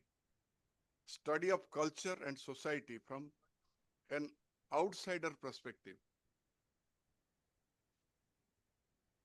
and relies on participant observation, interviews, case study, and field notes. And it emphasizes objectivity and detachment. Detached researcher, you are a detached researcher and studying the ground realities. Now, let us see what is autoethnography. This is again important, A qualitative research method combining autobiography, not autobiography and ethnography. Ethnography, you know what is ethnography. My previous slide was on ethnography. Now, autobiography, you are writing, if I am writing about myself, that is autobiography. So the combination of that is autoethnography. Researcher uses his or her own experiences to examine cultural phenomenon. So you are using your own, you will be the center stage, and you are analyzing, a cultural phenomena or social phenomena or phenomenon for that purpose. So it emphasizes subjectivity. You have to embrace subjectivity, because objectivity cannot be attained in social science research. That is why from the very beginning you are embracing your subjectivity, emotion, and reflexivity. So you know that it is not possible, and we should not make a tall claim saying that objectivity is possible in social science research, knowing the fact that it's very difficult to attain objectivity in social science research. From the very beginning, you are getting subjective. And, here emotion and reflexivity are also important. Researcher is both insider and analyst. I repeat, researcher is both insider and analyst. So it's both a process and a product. It's a process because you are doing research. It's a product because you are writing about your, photography, where the lines between the researcher and subject is blurred. It's not clear, because so you cannot draw, distinct line. So line between researcher and subject is blurred, and the researcher becomes both the observer and the observed. The researcher becomes both observer and the observed. So if you ask me to give a definition, the best definition, autoethnography is a self-reflective form of ethnography that uses the researcher personal experiences to explore and analyze cultural meanings and social, cultural meanings of social phenomenon. I'm sorry, that end should be replaced up. Okay, is that clear or it's going above your head? Okay. So now let us have a comparison. Autoethnography and traditional ethnography. Features, then I put traditional ethnography in one column, autoethnography other column. Researcher role. Researcher role in traditional ethnography, see, he is an observer. Here, insider participant. because she or he is part of the community, which what she is studying. Objectivity, it is emphasized in traditional ethnography. They try to attain objectivity, but here it is questioned. Autoethnography, they say it cannot be achieved. So, like thesis, antithesis, synthesis. So what is wrong if I put forth my argument? Let someone challenge my hypothesis.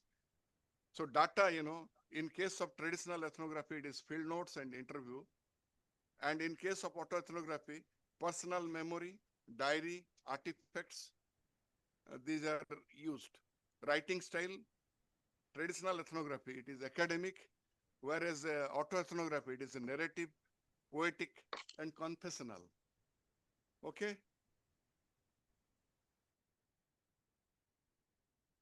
So autoethnography, a challenge to ethnography, outsider ethnography. So here, autoethnography, it questions the authority of outsider in representing others' lived reality. So people say, what is the reliability and validity? If you are going to a community and doing research, and if you are ignoring me, I am part and parcel of the community. It's my cup of tea, but you are entering to the scenario as an intruder and you are doing research. And then you said that my research is very objective. So it's questioning the authority of the outsider, because the ethnographer is an outsider and representing others. And when you go to the field, you carry your cultural bag and you make interpretation in terms of your cultural bag. So that is why they question the reliability and validity of the collected data and its interpretation. So it exposes biases and blind spot inherent in external observation. There will be blind spot because you are not part and parcel of the social structure, social system. You are an intruder, outsider, but you are struggling hard to establish rapport, but sometimes your interpretation may be wrong. So highlights the limitation of objective detachment. So it speaks about participant observation. When you participate you are likely to lose the objective detachment. So you are likely to get biased because maybe of your over involvement in the community matters through participant observation method.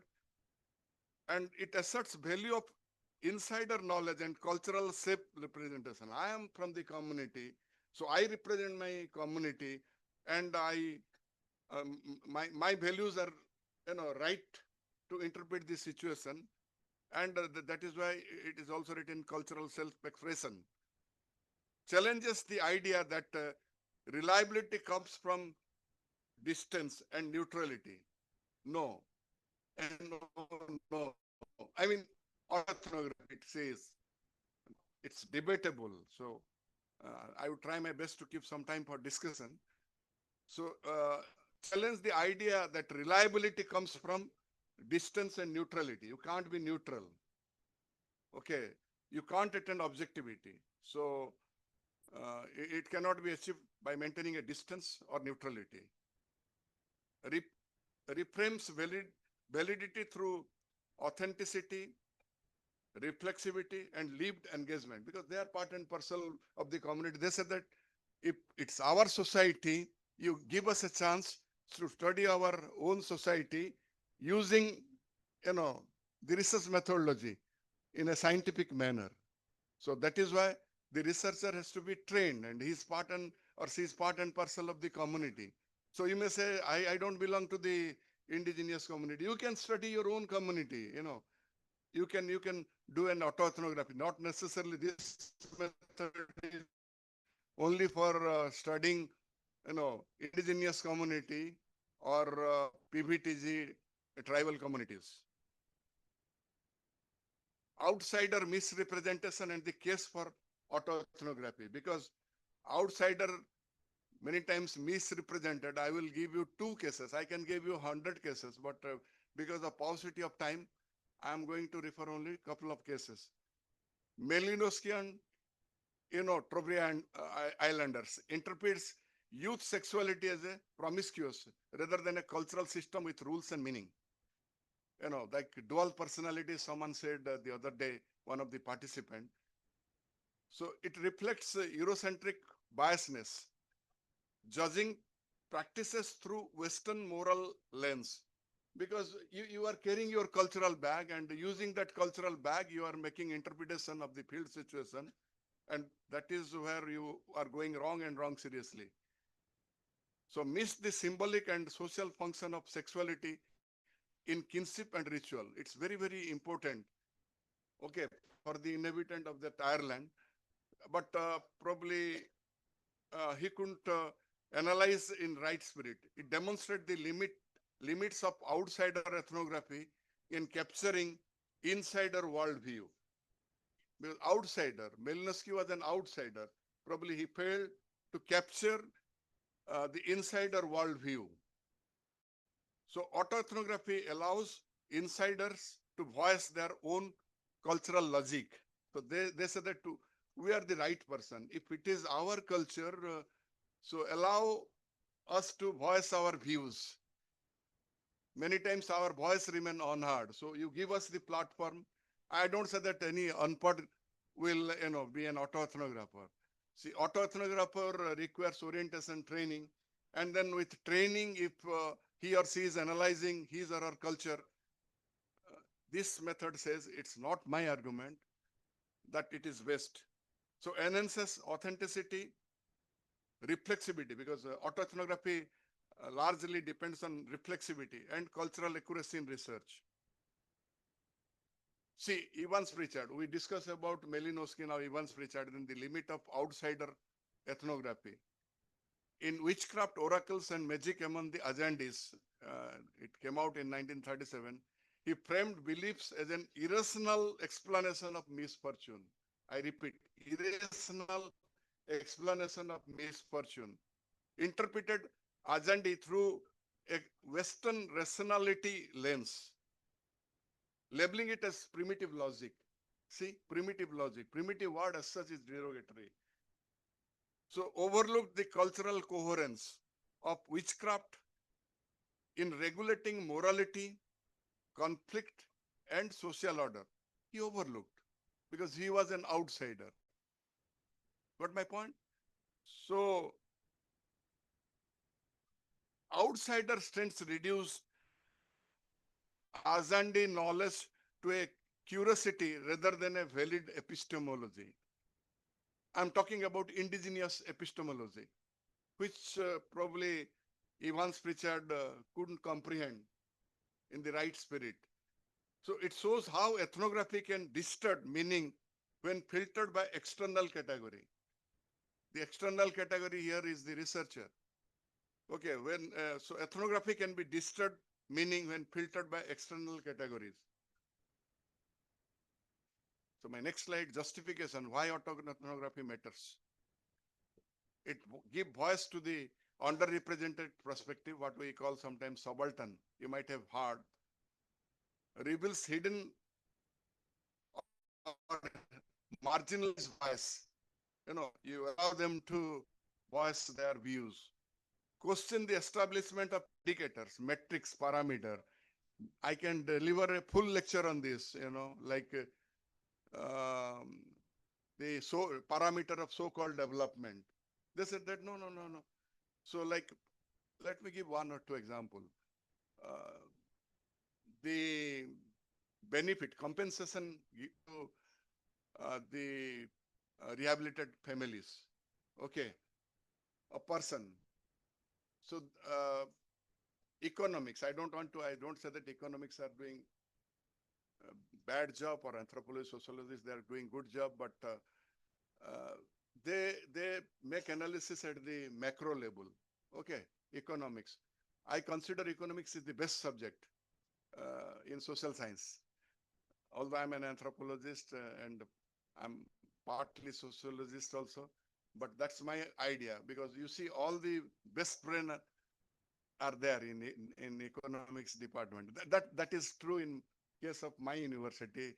I should not make a sweeping generalization. But the point what I'm trying to make is that they make analysis at the macro level. And anthropologists, sociologists, they make analysis at the micro level.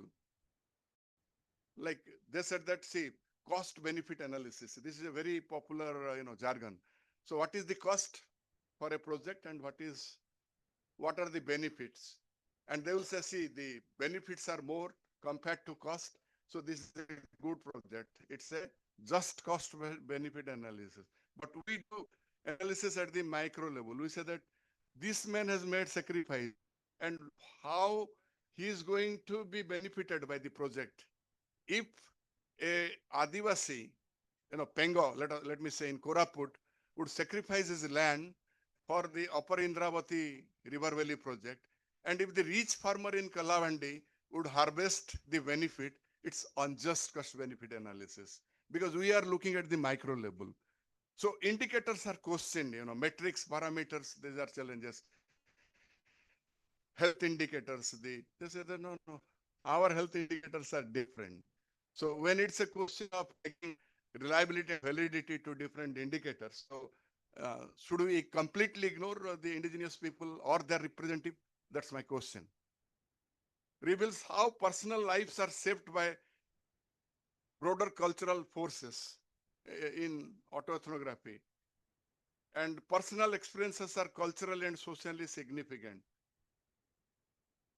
It explores emotional, embodied and subjective experience and connects emotion with analysis. So that is reflexivity and emotion, I've already said, a method of social justice and advocacy for the community, encourages ethical self-awareness. Because I have designed this slide only for the, coordinator, otherwise he will not feel happy. Autoethnography in mixed method research. So it integrates personal narratives with empirical analysis. Okay. Enriching data resources, provides deep contextual insight that complements quantitative finding. You can also, integration, triangulation, that is possible. Capture voices in autoethnography, we capture voices.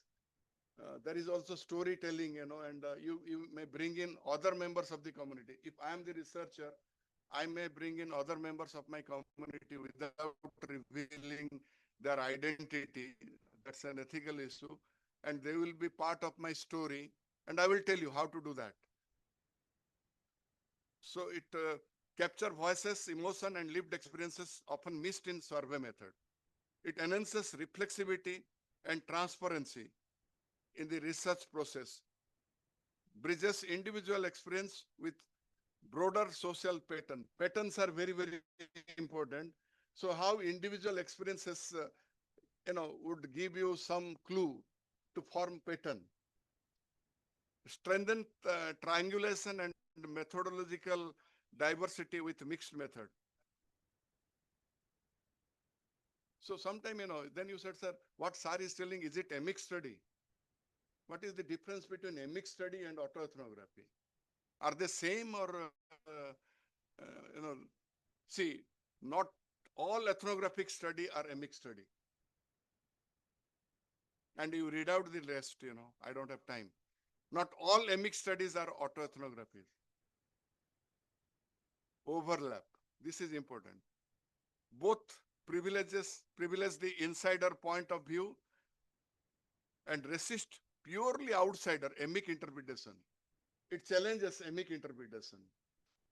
Autoethnography can therefore be seen as a special form of emic inquiry. It is a special form of emic inquiry, but with stronger emphasis on reflexivity, subjectivity, and storytelling. That is how the overlaps. And key distinction, you see, emic, understanding the insider perspective, where the researcher is insider or outsider. Yesterday, day before, Professor Bakshi narrated you. But autoethnography, writing the insider experiences. where the researcher is both subject and analyst. Are you getting this point?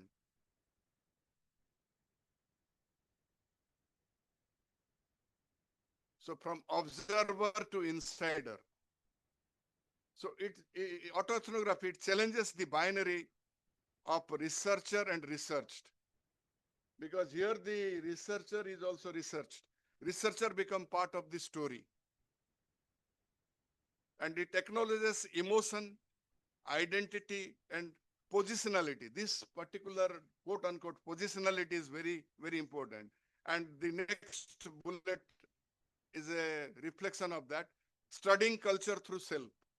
Studying culture through self. This is very, very important. Studying culture through self. So example, cultural construction of womanhood in a community. I have I have written a mini autoethnography. If time permits, I will again ask Dr. Behra, Professor Behra to read out the mini autoethnography. See, there are 7, 8 forms of autoethnography, but these are not exclusive category. Who are the proponent scholar, of this type of autoethnography? And then, your key features and focus and contribution. I have narrated everything. So 7, 8. In this slide, there are, 3, and then probably next slide, there are, 6. A total 6. Analytical autoethnography, evocative autoethnography, indigenous native autoethnography, and who are the scholars or proponents. I have written their name, key features, and focus, contribution, everything has been mentioned there. Then collaborative autoethnography, critical autoethnography, and performative autoethnography. And because paucity of time, otherwise I can deliver lecture 1 hour on each type. But anyway, so this PPT will be shared. And but there are 3 major types. Leaving aside the overlap, I would say, then let me not make you feel confused. Big 3: personal narrative autoethnography, analytical autoethnography, collaborative autoethnography. We will discuss about these 3. Okay. By churning all the 6, I brought out these 3 major types of autoethnography. So what is personal narrative autoethnography? Focuses on the author's personal experience as the primary data. It emphasizes emotional, subjective, and storytelling elements. This is personal, you just try to get the meaning element from the title, often written in first person. So always it is written in first person. And when it is autoethnography, I experience this, not like the researcher had this kind of experience, or it's always written in first person. Blending autoethnography with cultural analysis. It aims to evoke empathy and connect personal with universal experiences. What are the universal experiences and what is your personal experience? So you may refute, you may take a different position. You say that probably no, my society is not part of the general, trend, and there are exceptions in my society. Maybe less rigorous analytically, but powerful in authentic voice and reflection. Voices are hard. You provide them the platform, okay, research platform to the indigenous researcher. Not necessarily, also there is a collaborative method where you can collaborate. If you are not indigenous or if you are not from the same community, still autoethnography is possible. I will tell you that in collaborative autoethnography. So you can study your own community, not necessarily it is applicable to only the indigenous community. So this is, I think, best one. And, if you are a researcher or, early phase faculty, you should think about analytic orthoethnography. It seeks to combine personal experience with theoretical analysis. So how you will, after proper theoretical orientation, you will go and study your own community. Then you are not wearing a wooden spectacle. You are wearing the cultural lens to view your own community in the desired direction. So research is both a participant and analyst, maintaining scholarly distance, emphasizes visibility of the researcher role in the study. The researcher is visible because always she or he is writing in first person, and she is experiencing her. She is narrating her experiences or his experiences in the field. It aims to contribute to broader theoretical framework and concept. Sometimes you through the process of deduction, you try to relate your personal experience to those concepts and theories. And it prioritizes systematic data collection and analytical rigor. The last one, collaborative autoethnography.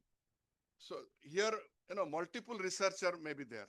So multicentric study, you are studying the same community, in three different localities, and then there are one researcher in each community. They're all indigenous, so involves multiple researcher sharing and analyzing personal experiences.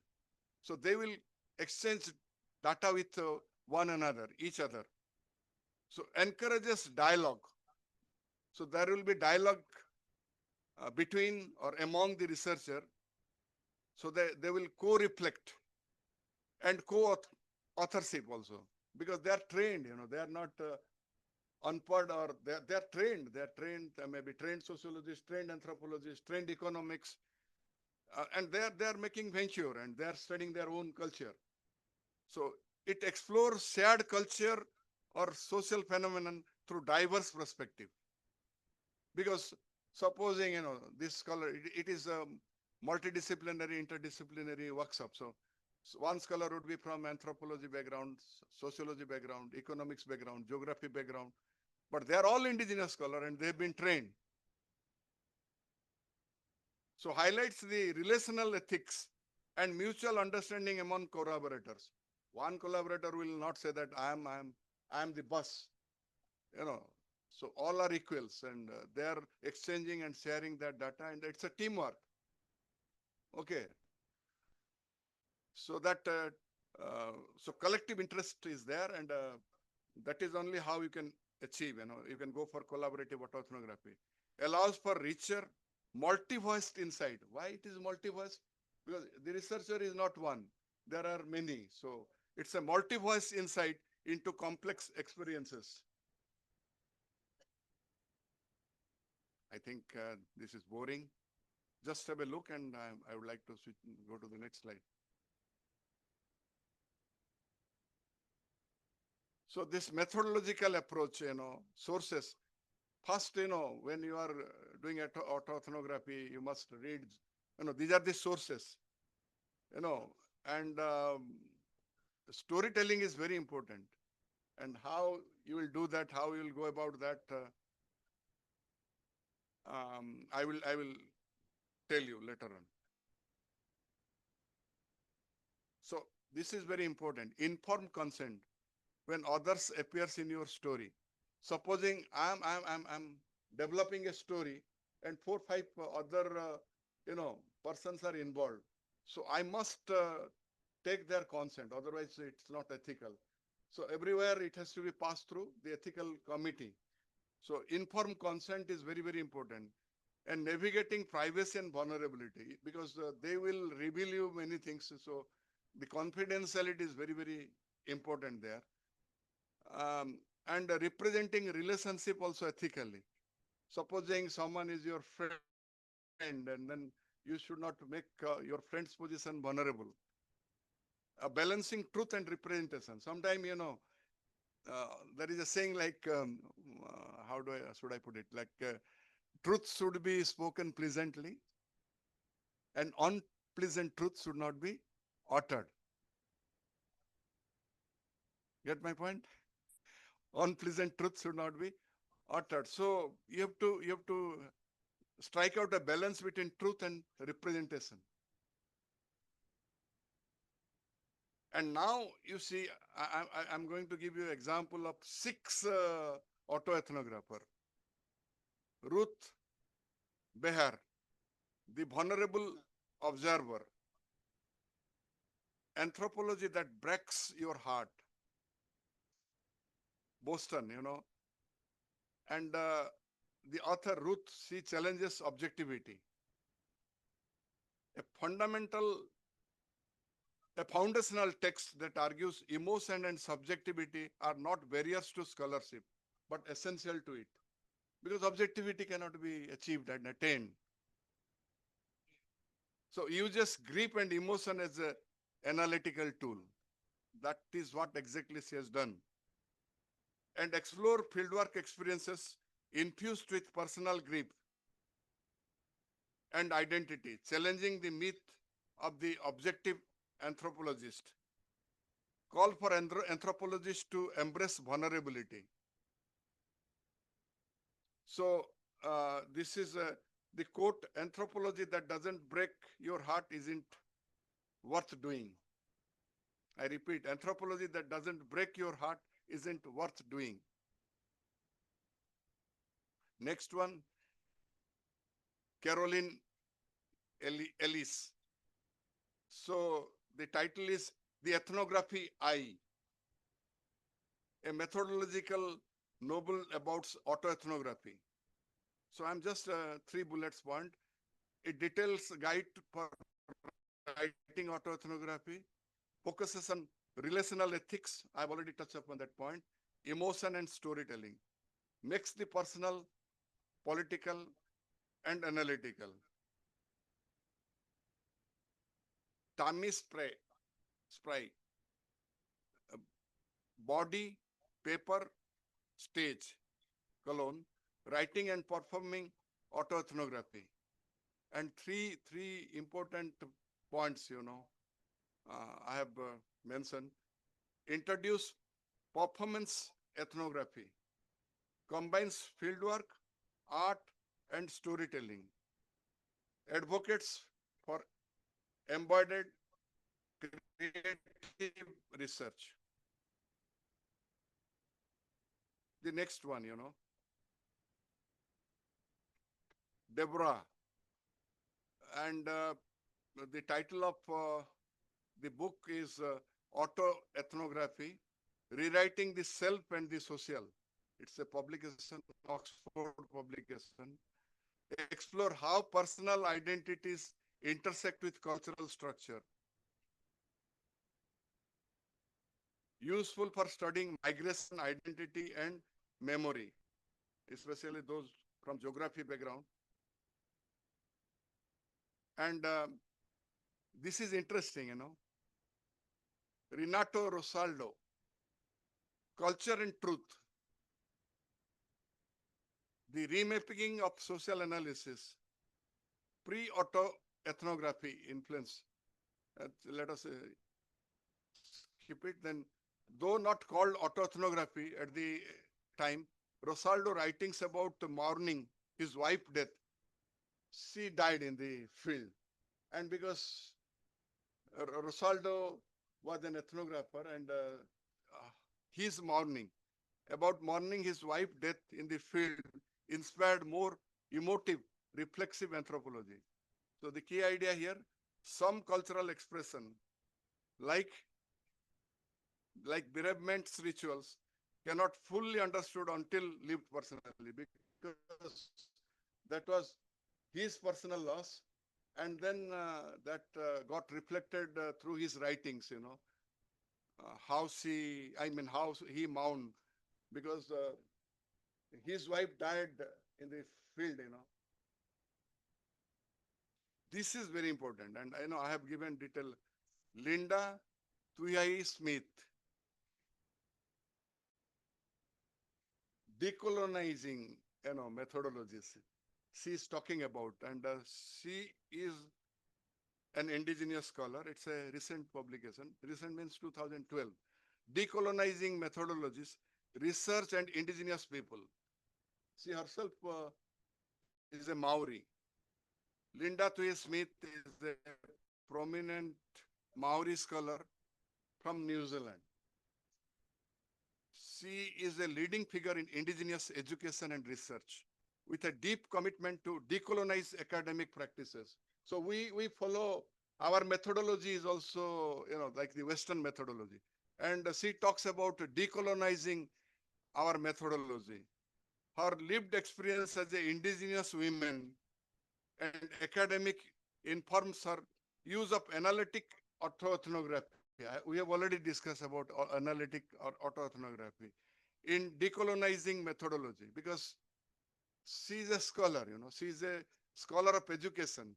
That is why she is writing about her community, and she is trying to decolonize our methodology, which she feels that it is very Western oriented. She weaves personal and cultural political narratives to critique Western research paradigms. So she's challenging Western research paradigms, which she feels that it's not good. And then that's not the best research methods to study indigenous community. And asserts Maori way of knowledge, indigenous knowledge, she talks about, and I shall continue some points because I consider her very important. Colonialism and research are deeply intertwined. Smith argues that Western researcher has historically served colonial interest, framing indigenous people as subject to be studied. So I mean, she's a very powerful, analyst. The legacy of imperialism in knowledge production. And her book, critiques the role of Western academic discipline in constructing and perpetuating empirical ideology, including racist and dehumanizing representation of indigenous culture. See how, she's very powerful and she's challenging.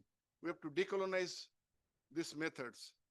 Indigenous way of knowing matters. Smith calls for the validation and incorporation of indigenous epistemology. We keep on saying, but but she is making real analysis and interpretation of indigenous epistemology, methodologies, and world views into research. That will be vividly reflected in her research writings. So still I continue, this is very important for me. Linda, decolonizing research practices. She emphasized the need of research methodology that are ethical, respectful, and beneficial to indigenous community. If you are doing a piece of research, it's not beneficial. What is the fun of doing such kind of research? The role of language and storytelling. So because the community stories, those are very, very important, and you will get lived experience through those stories. And Smith highlights the use of indigenous language because she was putting question in the indigenous language. She herself is a Maori, so she could ask question in the language. There was no need to establish rapport. And storytelling is a powerful tool in resisting colonization and reclaiming identity, culture, and knowledge system. It's my identity, my culture, and it's my knowledge system. So that's exactly what Linda did.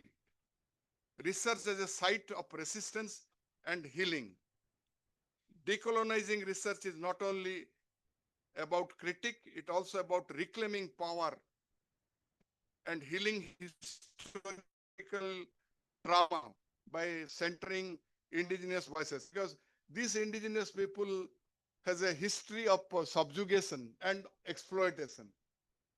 And that is how they feel that we are one and we have an identity because of their overexploitation and exploitation, and that is how it got reflected in her writings.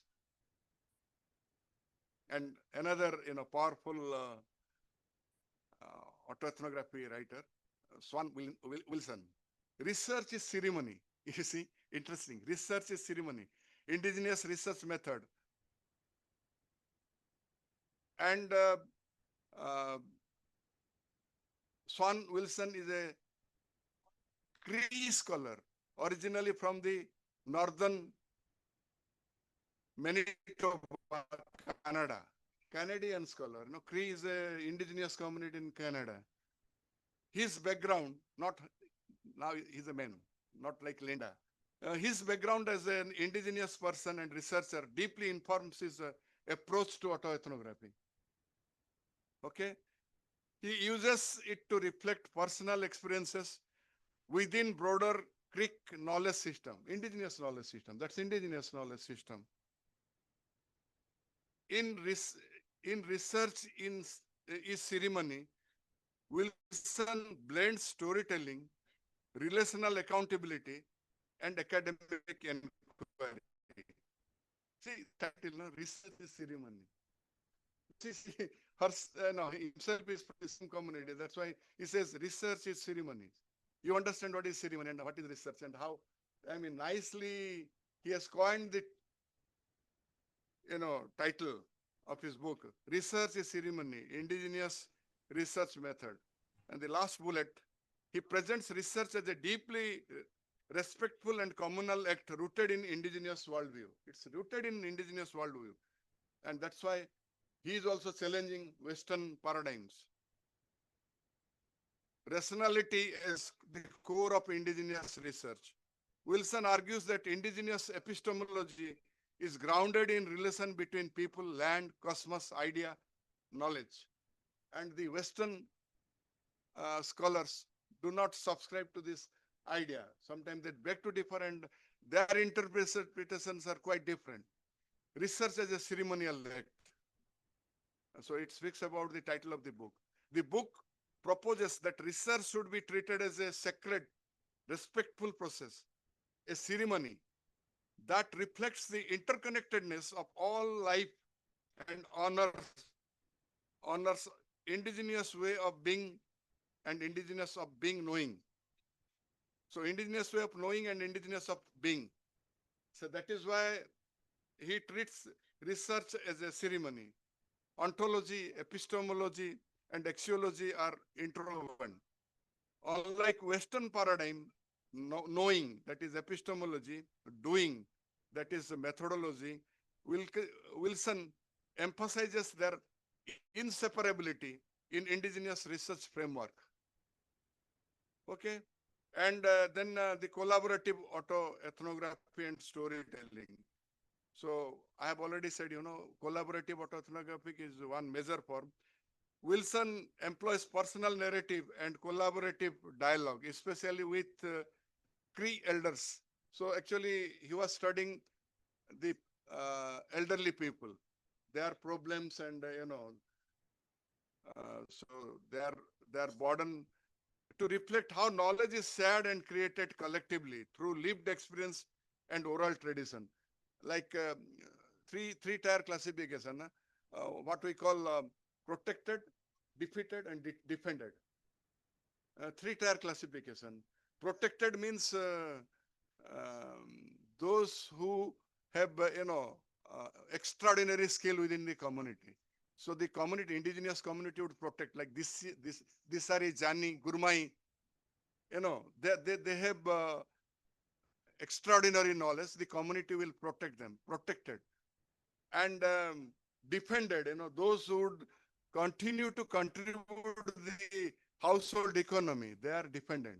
Even in their advancing age, elderly people, I'm telling, they're defended. Defeated those who are bedridden, So the resources will find its way for the upbringing and development of the younger generation. So then they're like the defeated person. So protected, defended, and then defeated. Accountability to all relations, the researcher responsibility extend beyond academic community to include ancestor, the natural world, and even the future generation. This ethical accountability is fundamental in indigenous research. You will not find that in Western research. So decolonizing, he is also speaking about decolonizing Western research norms. the book critics dominant Western methodology for their extractive and individualistic nature, advocating instead for indigenous approaches that are participatory, respectful, and reciprocal. I repeat, indigenous approaches that are participatory, respectful, and reciprocal. Knowledge as a living and contextual process. See, this process, it's an ongoing process. Wilson views knowledge not as static or universal, but as dynamic process rooted in specific relationship, places, and items. It evolves through interaction and not produced through isolation. Knowledge is not produced through isolation. So now I have talked about all this scholar, and you see, because it's difficult, if I don't, the discipline, academic background of and the key affiliation, all the 6 scholar, which I discussed, including Linda and Wilson. So their discipline, you see, they have come from different discipline. That is why the mixed method, interdisciplinarity scope is there. You see their discipline background and academic key affiliation. You can see they come from different background. So this table would give you a reflection.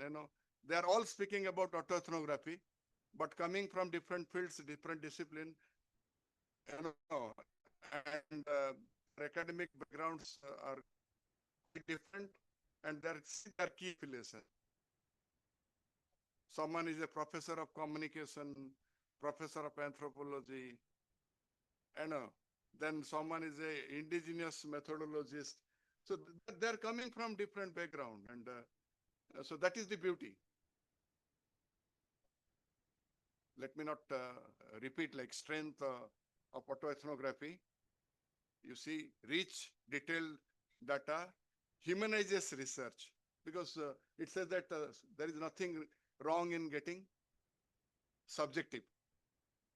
Challenges the power dynamics, the Western power, the Western hegemony, it challenges. Connects theory to lived experience. So there are also limitations, so limitations are very, very important. It's said that it's too personal, so the coverage is not very, you can't draw generalization by studying too small number of cases, and it perceived lack of objectivity. Yes, that I have mentioned at the very beginning, and generability.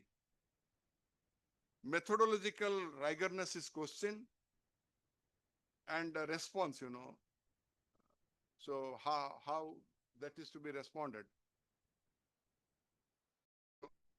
The protagonist, they say that it's wonderful because of its reflexivity, transparency, and theory integration. So addressing the critics, autoethnography as a rigorous introspection. It is analytical framework of the personal,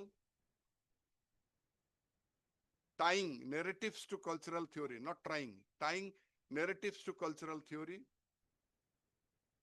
peer review, and dialogic validation. See, I will skip this point step by step.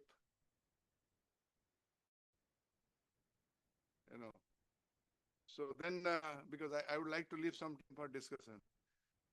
Key takeaways, and then 2 more slides. Autoethnography blends personal experience with cultural critics, emphasizes reflexivity, ethics, and emotion. It broadens what counts as valid anthropological knowledge, a valuable tool for students and professionals alike. My concluding remarks. Autoethnography's distinct contribution. Interviewing personal and cultural. It connects individual life story with wider social, political, and historical context. Context is very, very important. Challenging research norms. It breaks down rigid divides between subjectivity and objectivity. because objectivity cannot be attained. So what is wrong if I would be subjective. And reflexivity as a strength of the researcher. So the positionality is very, very important. Positions vulnerability, self-disclosure, and researcher presence as valid tool of inquiry, because she or he is part and parcel of the community. Blending forms of expression integrates narratives, theory, and emotion into academic practices. Then accessible knowledge makes scholarship relatable, effective, and engaging for wider audience. Empowering the marginalized, what I said, subaltern kind of thing. It provides space or platform for subaltern voice to be heard and to challenge the dominant discourse. My last slide. Concluding remark, methodological richness and transformative potential. Plurality of approaches, it may embrace analytical, evocative, collaborative, critical, performative forms. I have already described this one. Cross-disciplinary reach, demonstrate adaptability across diverse academic and applied field. I have already shown their background. Lens of positionality, encourages researcher to critically situate himself or herself in the research process. So you take a stand. This is my positionality. I am from this community and I am doing a piece of research, and that positionality is important. Then you develop reflexivity. If you are not disclosing your positionality, then probably you won't be reflexive. What is expected from you? Bridging mixed method connects lived experience with empirical analysis for holistic insight. It's beyond a method, it's a paradigm. Autoethnography is a paradigm. Represents a way of seeing, knowing, and being in research. That's why it's a paradigm. It's a shift in paradigm. Storytelling for change, because storytelling is important. Position narratives as both scholarly contribution and agent of social transformation.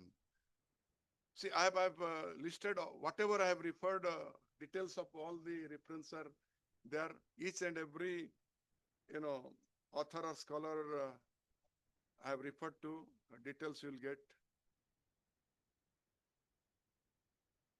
And I have one, mini autoethnography.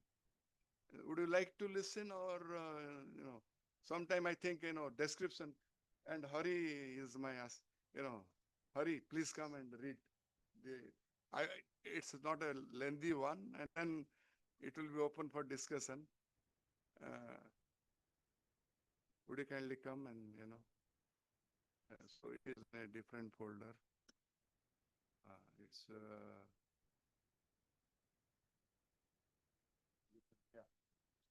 yeah.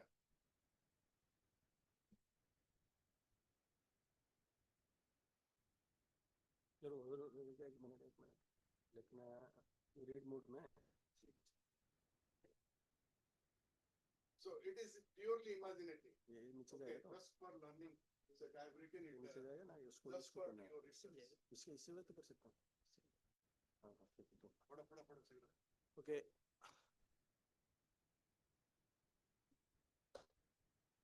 This is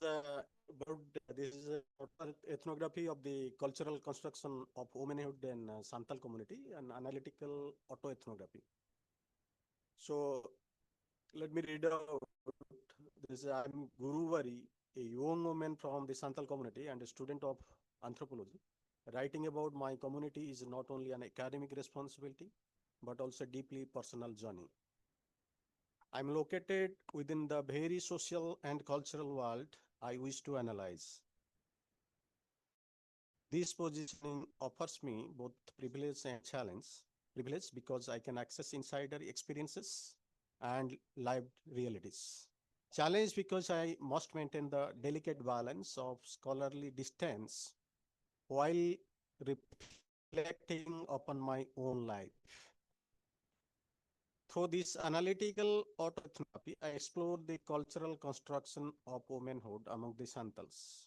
I do so by weaving my personal experiences, observations, and memories into broader anthropological frameworks, particularly focusing on gender roles, kinships, rituals, and everyday practices. My aim is to critically understand how womanhood is shaped, contested, and negotiated in my community, and how my own identity as a Santal woman is situated within these constructions. Methodological orientation. This work is situated within analytical autoethnography, where the researcher is visible, reflexive, and committed to theoretical analysis. Unlike evocative autoethnography, which privileges narrative and emotional expression, analytical autoethnography demands systematic data collection, critical reflexivity, and a contribution to theoretical debates.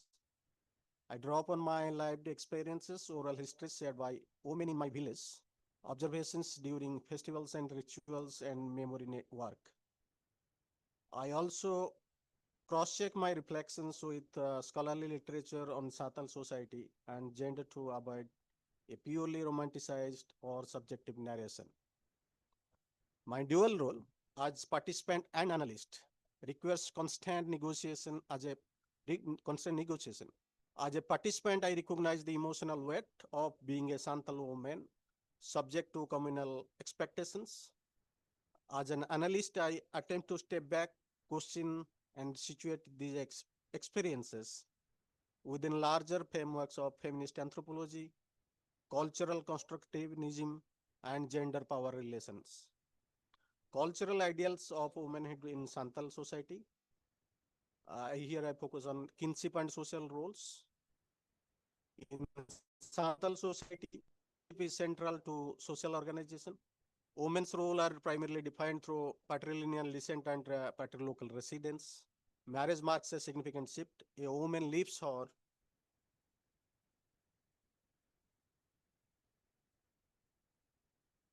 because you can move natal household to live with her husband's family. As a young girl, I often heard elders emphasizing that daughter is like a pariah dhan, someone else's property. This phrase symbolically conveys that women belong not to their natal families but to their husband's lineage. This cultural logic positions womanhood as inherently relational. A woman is valued not in isolation but in relation to her father, husband, and children. Her reproductive capacity and ability to sustain kinship bonds are central to her identity. As Ortner in 1974 argued in her famous essay, Is female to male as nature is to culture? Women in many societies are symbolically linked with nature due to their reproductive roles. Among the Santals, this linkage is evident. Women is celebrated for fertility and nurturance, simultaneously confined within the boundaries of kinship obligations. Yeah, because the resource person is waiting for the. Have a facial reading, so this is interesting, but because of paucity of time, so I requested him to stop. If you have any question, maybe I can take 2-3 questions, and I know it will, create not many doubts in your mind, and you are welcome. Any question from your side? You can take a couple of questions if any question from this offline and online participants. Yeah.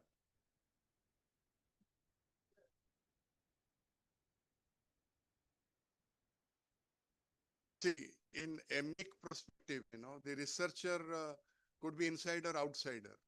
Okay. But in autoethnography, the researcher is from the same community. And she or he is narrating her personal experiences. So here, the researcher may parachute in a community as an outsider, intruder, and would try to analyze things from the perspective of the community.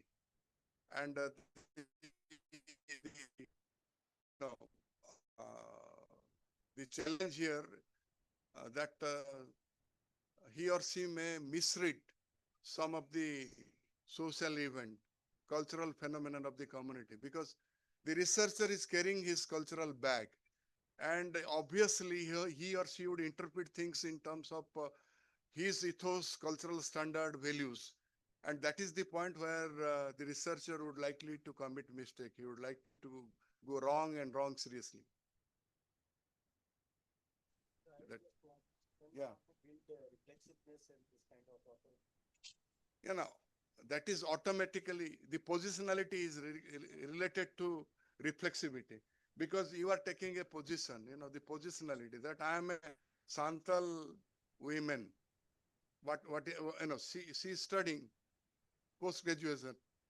So obviously when you are well read, it's not anybody, Tom, Dicky, Hari can do this piece of research. You have to have your orientation.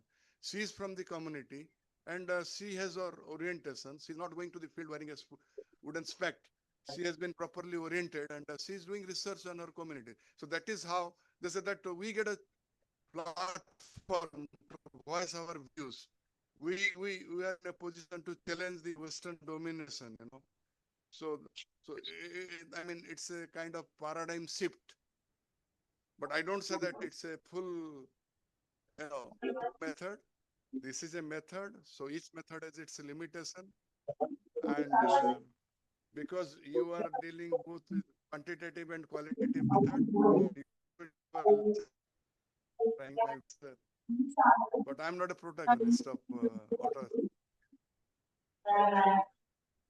Yeah, please. Two. Pardon? Other issues, larger issues, it depends on the focus. So each researcher has a focus. Okay. Larger issue, then it's like studying, something of everything. No. And oh, no. My answer is no. Because, you have a focus, like the cultural construction of womanhood. And the researcher is from the same community. She is an educated and trained woman, and she is doing research in her own community. And her focus is cultural construction of womanhood. She is sharing her experiences and developing, the construct. Because any construct is cultural, that is culturally constructed.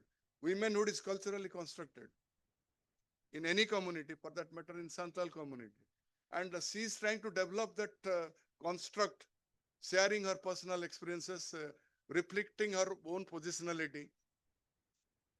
Okay, one more question, maybe last question, yeah.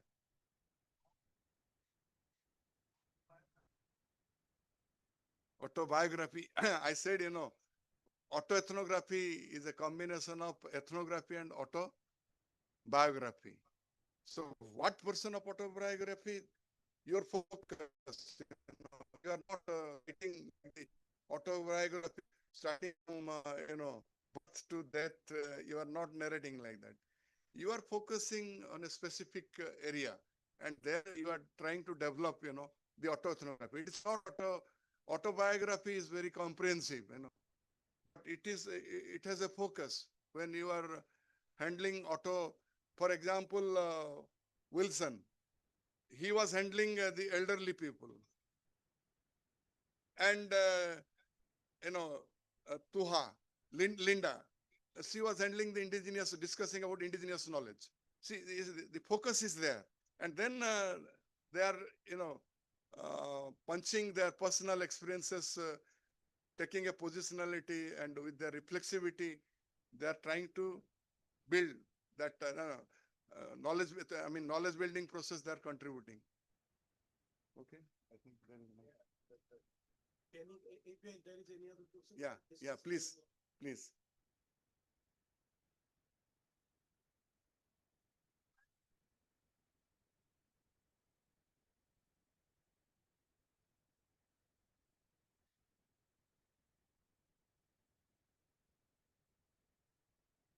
Yeah.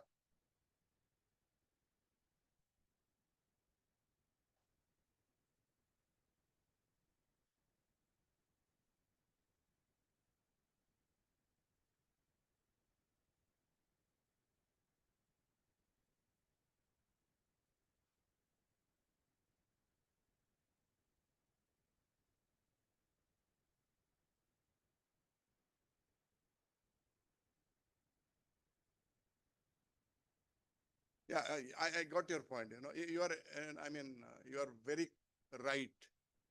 You are raising question about validity and reliability of autoethnography. Okay, but no, the autoethnographer says, why should we rely on a research analysis based on Western methodology? So is it not high time to develop? Is it not important that we are, we stand as an analyzer, observer, and probably we are the right person, if we are trained, of course, for that matter, to analyze our culture and come out with findings. So they said that it is subjective. Very from the very beginning, it embraces subjectivity. I have already made it clear. And I have made it clear also, I am not a protagonist of autoethnography because Professor Haricharan were requested me to speak and I am speaking. And I have already highlighted also the negative aspect. I don't say no method is foolproof. Tell me any I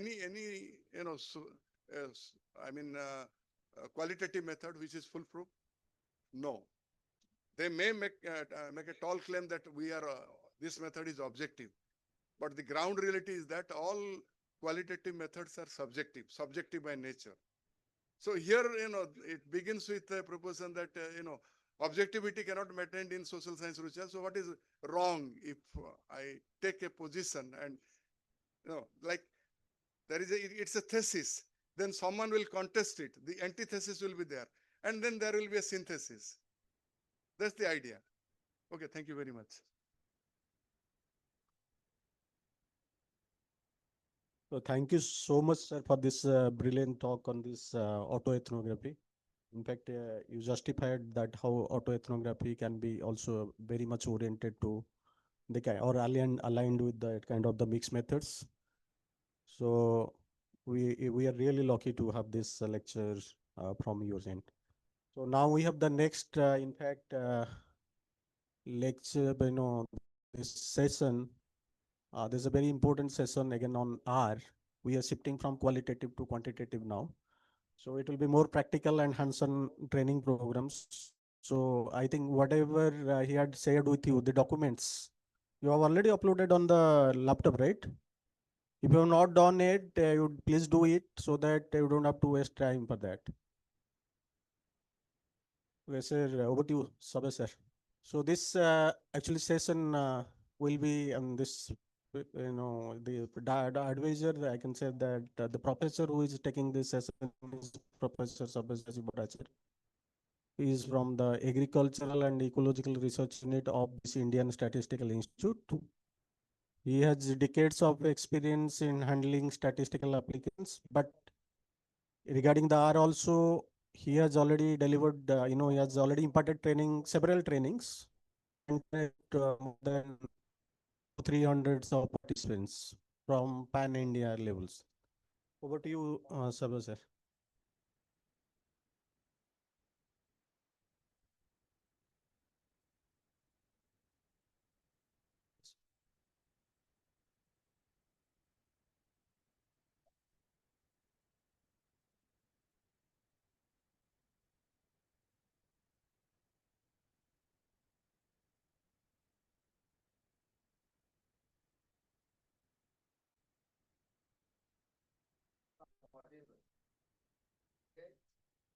Most of the extract classes are actually more than this test. Maybe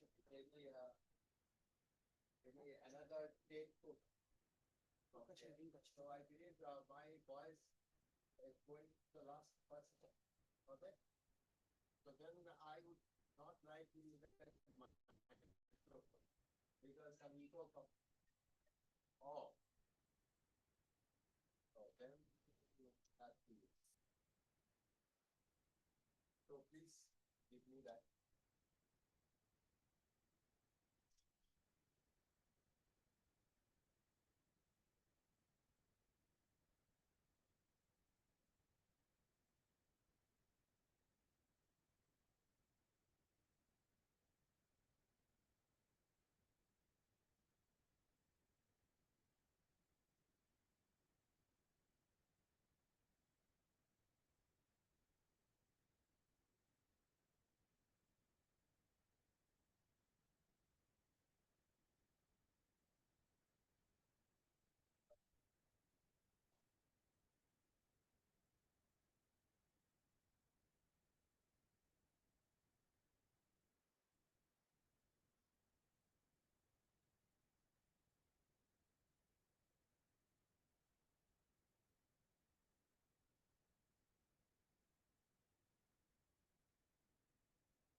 Hello, hello.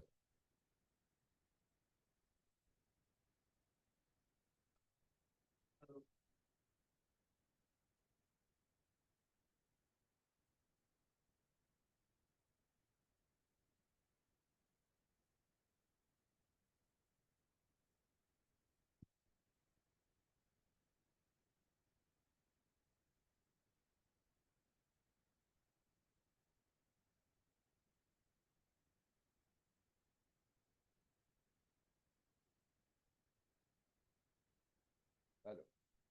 Hello, hello, hello. Okay, fine. So.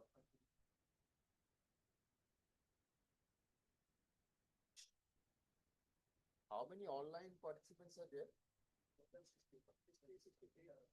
60 are online. So more than that. Okay, that's great, very good.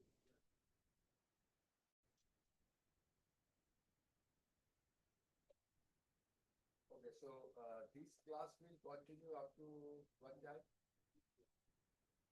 That means 1 hour. 1 hour, five people. That's okay.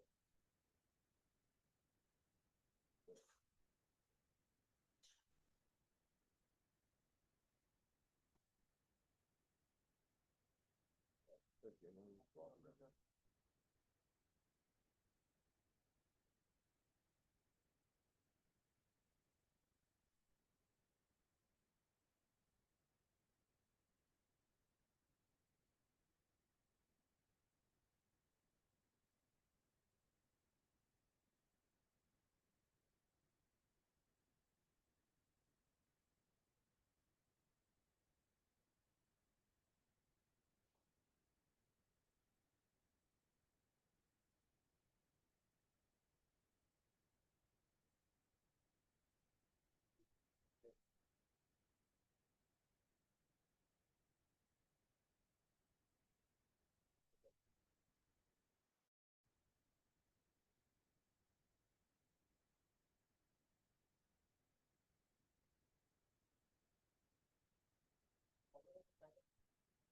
Part में अभी ठीक है just started yeah so बिना चीनी okay अरे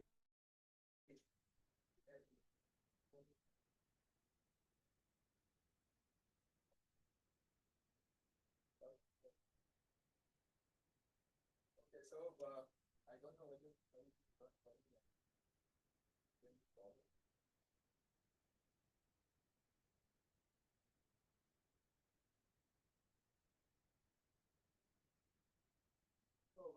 so before we start, so what is the background that you say from which area you all are social scientists? Which topic? So social scientists, then economists, then okay, sociology, economics. So do you have any previous exposure of statistics in your BSc or graduate courses? So at least you know some of the basics of the statistics, and I saw that in your schedule that there were 2 classes that already covered that, and so maybe in the first day. Okay, so but when we go through R, actually for that just statistics actually will be going parallel to the R, unless it will be difficult to understand R. You just write the number in library function as a code. You never actually get some interesting impressions on the R, because in that case, without statistics, if you just run R, there is no feeling. So for that, it will be better to learn R through statistics. So why don't we start statistics? I don't know, so what you learn in basic statistics in your first day lecture. So maybe central tendency, department, and all other things, and then business distribution, and finally the hypothesis. You know, so what you learn? The first day.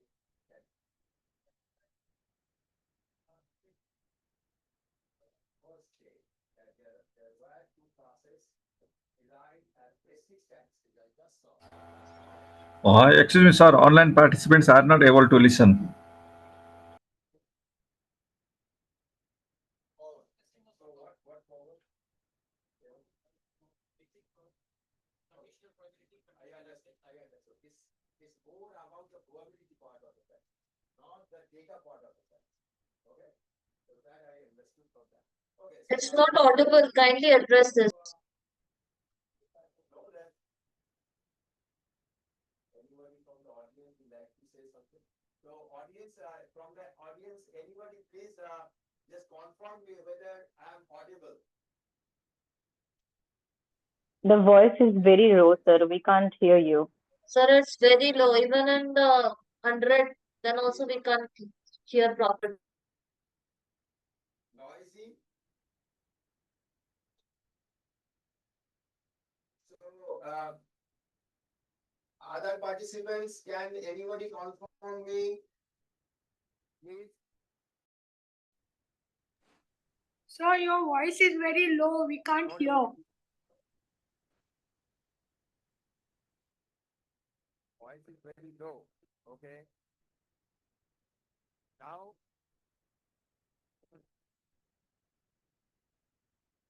Now it is better. No, sir, not yet. Okay, so is it better now? Is it better? Yeah, now it is better, sir. Is it Yeah, now better? it's better. Yeah, Yes, now sir. Now it it's is better. better. Okay, so then it's better to. Thank you, sir. Thank you. Okay, so then it's better to stand. Actually, we don't have a habit to stand and then give the lectures. In most of the MSTAT classes, we actually loitering around and then give the lecture. So that's the problem. Okay, so fine. So I think now I am audible.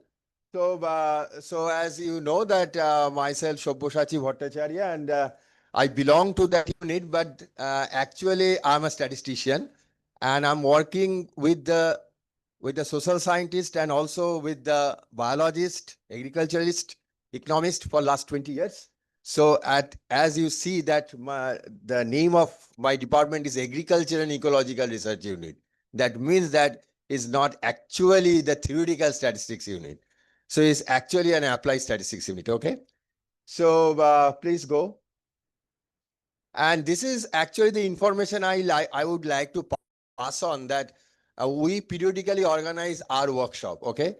So if you would like to learn our in a more detail, on more robust and also in a more elaborate manner, then it will be better to attend those workshops rather than 2-3 days program. Because in that case, if you would like to cover many things on 2-3 days, actually it will not work.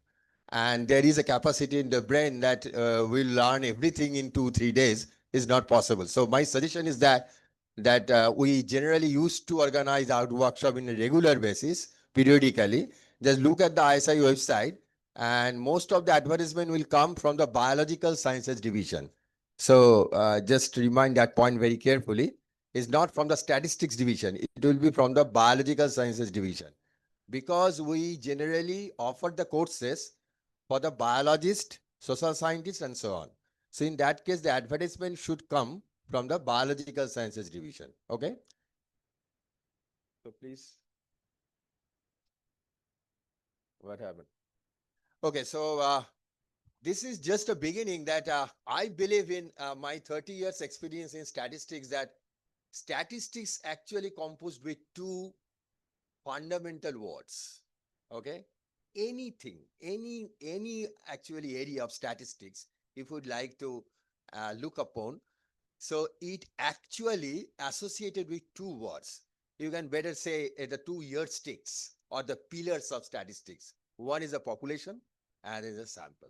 If you're looking for the central tendency, mean, median, mode, dispersion, standard deviation, anything, correlation, whatever may be, you're looking for, even if finally the hypothesis testing task, all are related to the data.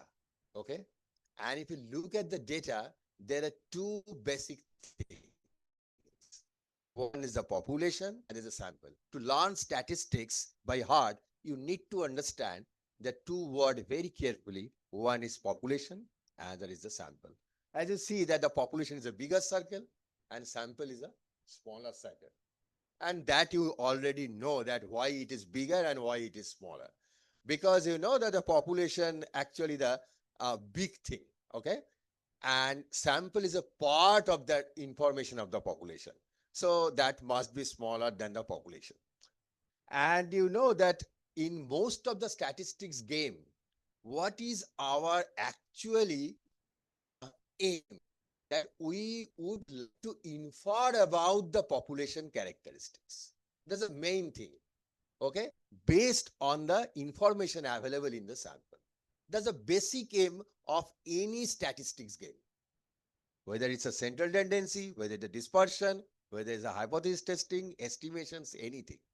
So is your basic aim, you would like to infer about the population characteristics. You see that I use the word characteristics.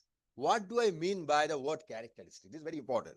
So, some individuals have been characterized by its actually some of the behavioral characters. No, so like that, a population is characterized by something which is technically called parameter. Okay, so population is characterized by the parameter. So what is parameter and what actually exactly parameter means, we'll gradually go and we'll move, then you can understand. Okay, so next, and you see that I use the word population.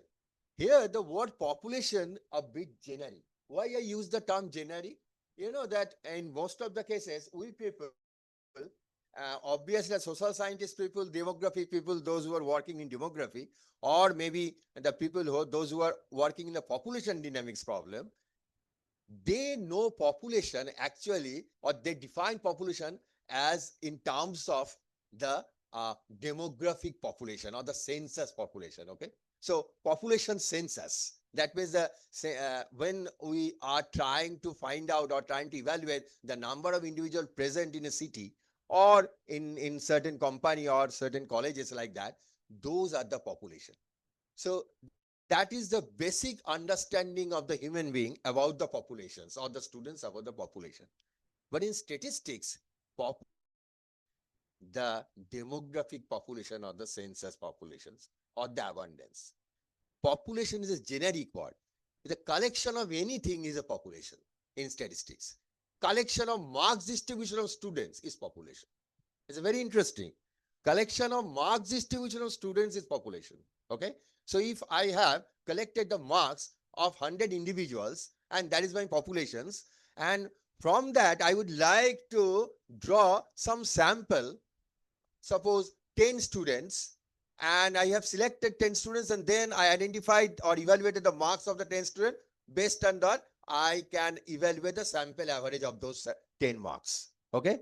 So in that case, your population is the marks distributions or the marks of the 100 students. And your sample is the 10 students which you identified randomly from that populations. Okay.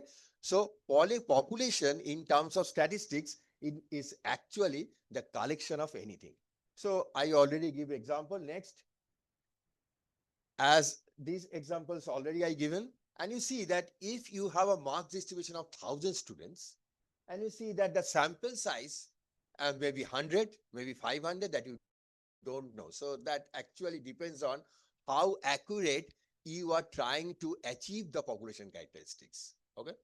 And there is an interesting story that somebody actually would like to know in many cases, and in my past experiments actually says that people actually, those who are not statistician or mathematician, they actually ask that, okay, so sir, in that case, what is the difference between statistics and mathematics?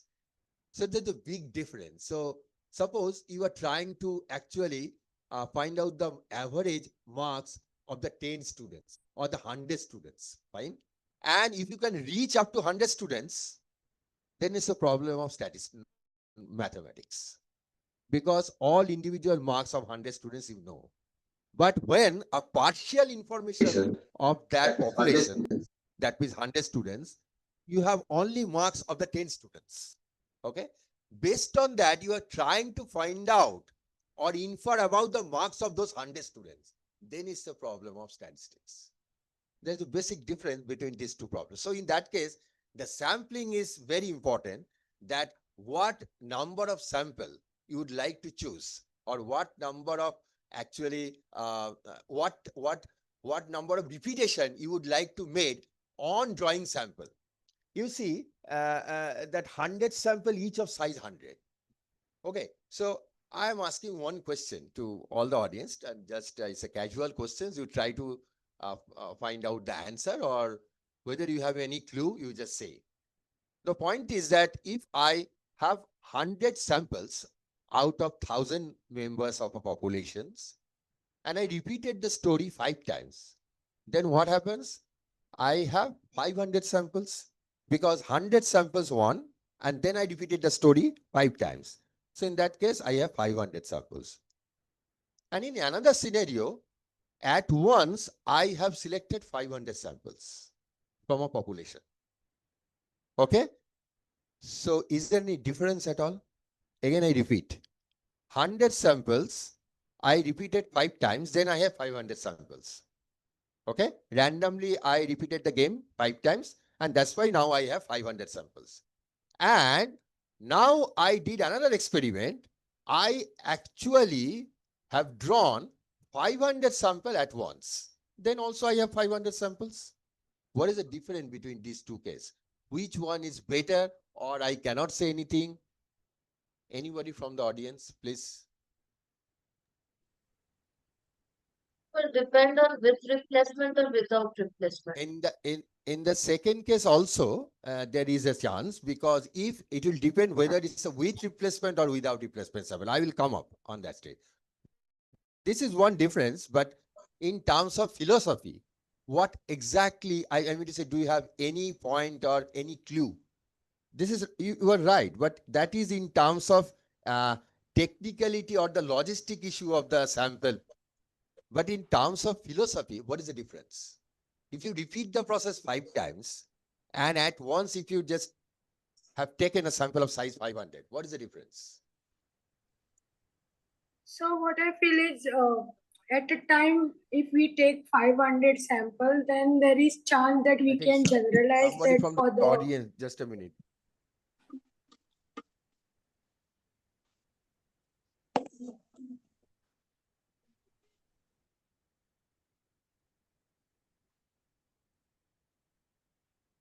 Okay. Eta. Okay, so can you again repeat? Hello? Can you Hello. repeat your question? Okay, so it's better to just put your question on chat. At the end, we will discuss. Unless actually it is impossible to actually tackle. Okay, so what we are discussing, yes, please. Yes. yes, sir. So I feel that we should select the sample at a stretch 500 rather than going by 100 at a different point, because there are chances that we may not be able to generalize it, because there may be also bias in selection.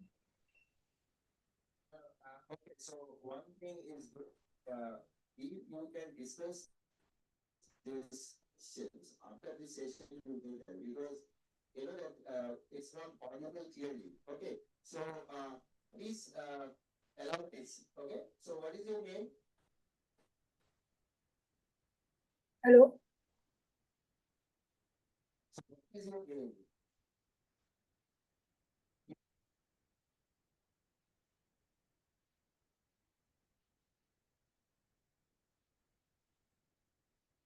Okay, so you mentioned about some error. So what do you mean by error?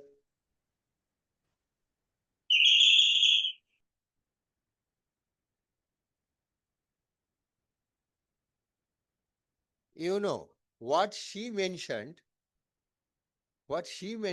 actually that is a clue for the answer. Not exactly what I want, but it's a clue. You know, and you actually telling the same story but in a different language is not the error. Actually, the point is, when you repeat the story, in most of the cases, is it better? Why? because you are getting chance to reach all the individuals in many ways. So if you repeat it, you just have one times.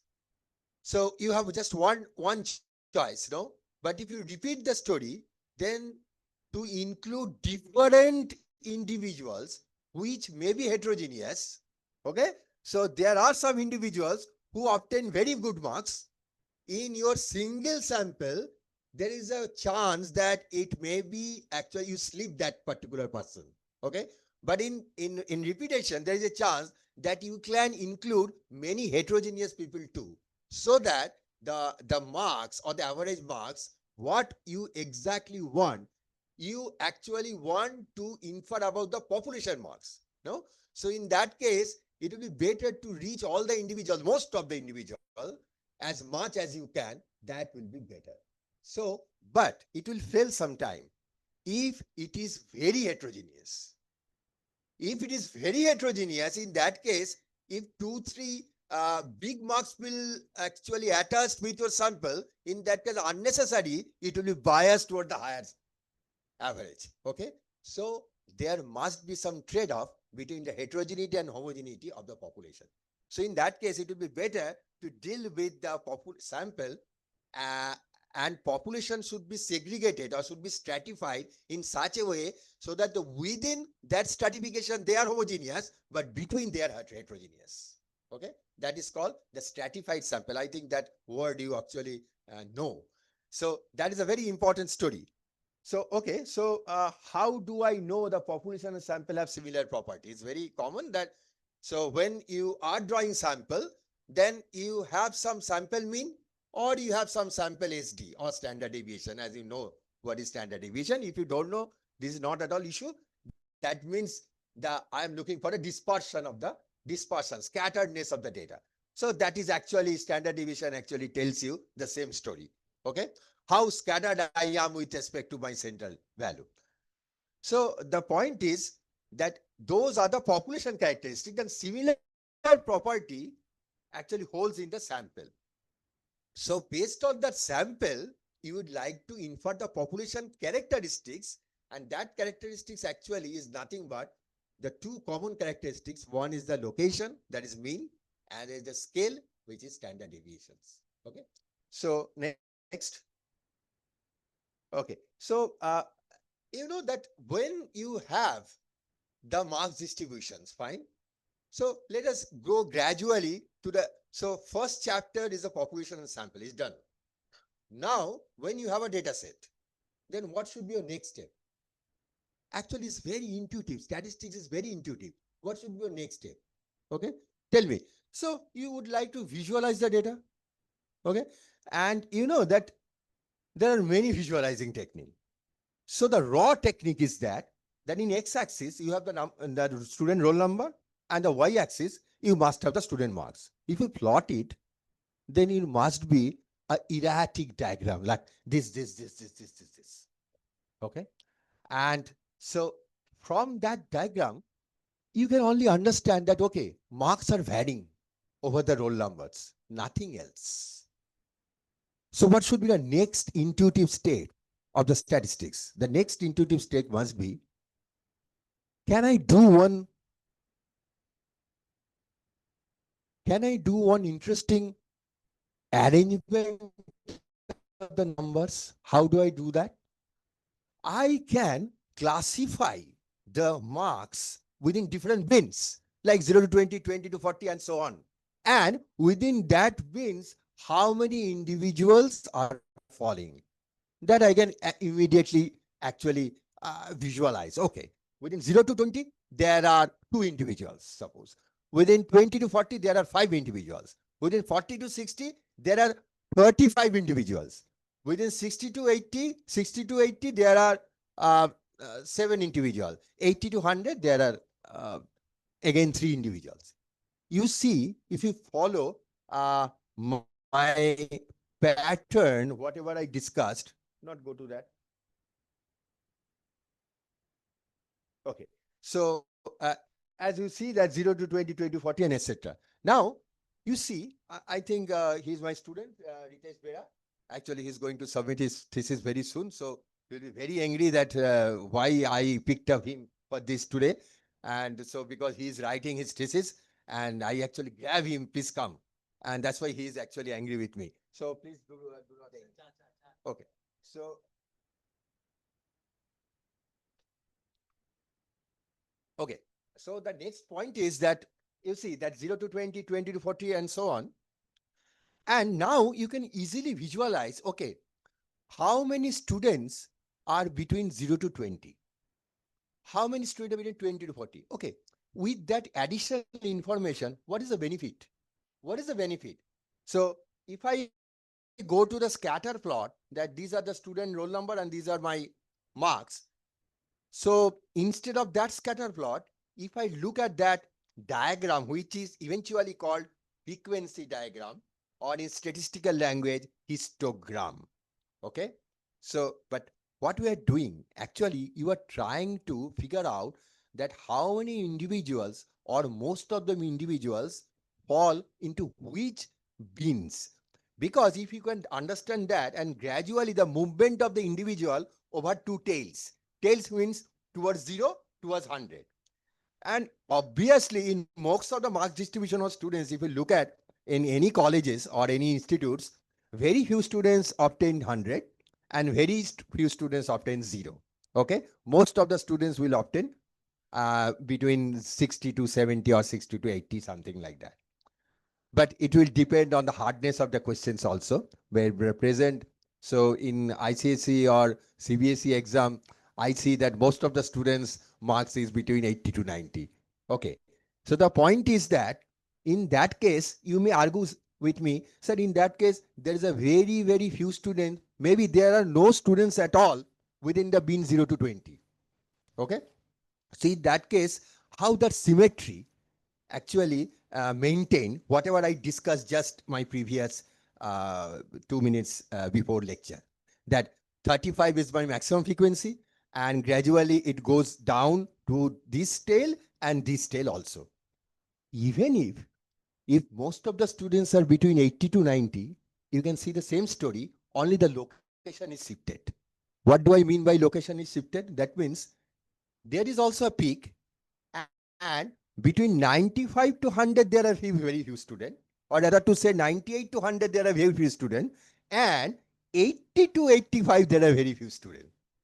So what does it mean? That means that symmetry is still there, but the location is shifted from 60 to 90, nothing else. Okay. That's the basic cream story of the statistics that you need to understand. Okay. So let us actually visualize this thing through art, because as Hori mentioned me that, sir, you please do some R regularized lecture, that will be better for understanding. So Ritesh will help me. So whatever we discussed just now, let us visualize it art. So you have that all program. So have you obtained that program? Please open that program. So if you have laptop, please open that. So what is the name of the program, Ritesh? Could you please?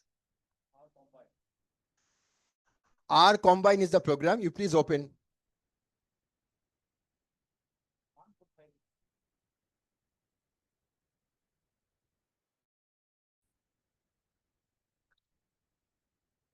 Please raise your hand when you are done.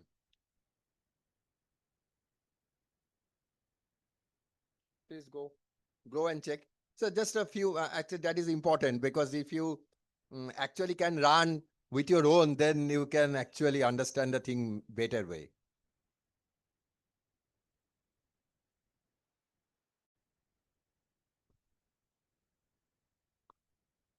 Data খুব refreshing.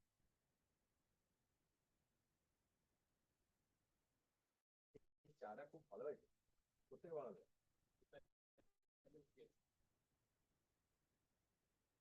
It's okay.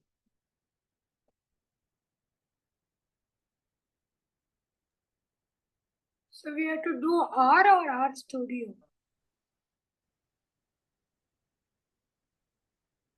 Participants online.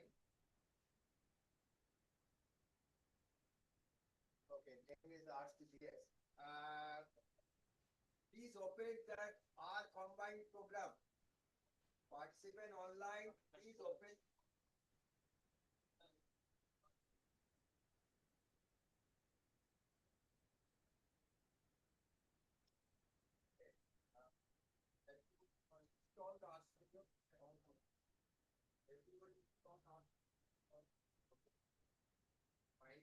Now open that R combined program.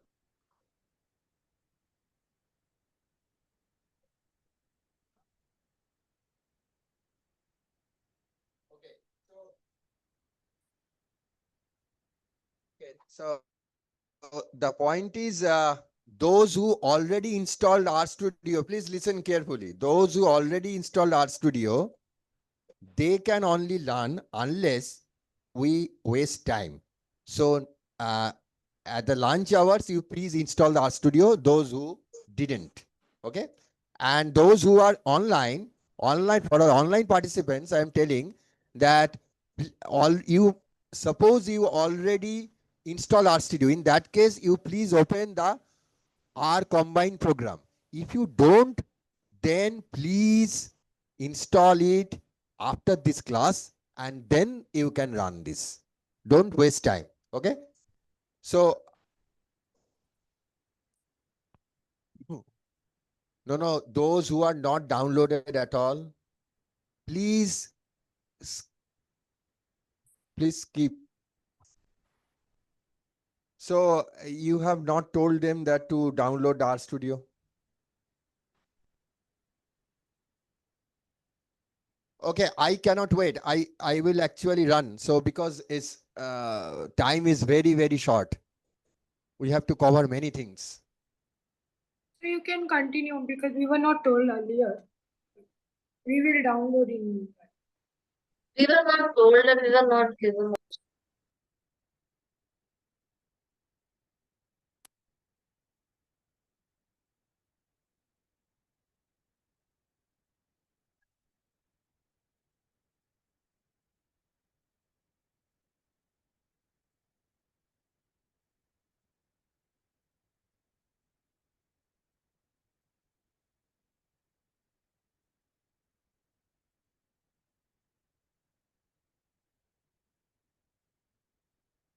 Okay, so let us continue. Again, I repeat, those who didn't install, please wait till lunch. In the lunch session, you please install it. It will take hardly 10 minutes. Okay? So please do that in the lunch session. Those who already installed, they can please run with us. If not, please follow this. Please follow our program, okay? Okay, so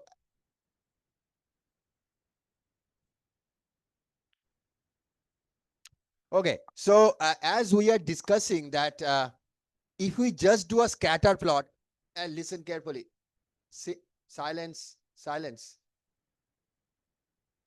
So if you just perform a scatter plot, that means the roll number in the x-axis, which is actually the students, okay? That red dots, you see that obtained marks is that, and is actually, you can see there is a variation in the marks, and you see that the marks are dense actually around 60. That also you can see, but it's not exactly actually visible, no? So what should be your এরকম করলে কিন্তু হবে না. So in that case, we cannot continue. Please listen.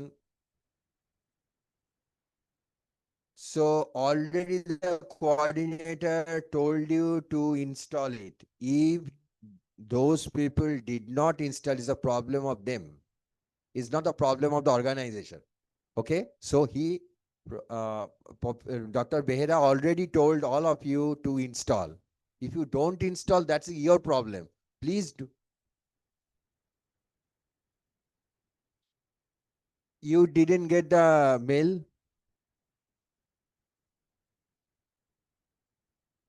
Wi-Fi not working, but have you downloaded that mail, that our program? Then why you need the Wi-Fi? You don't need Google. Listen carefully. So have you, I asked you, have you downloaded the R program? If you downloaded the R program, then there is no issue. Okay. So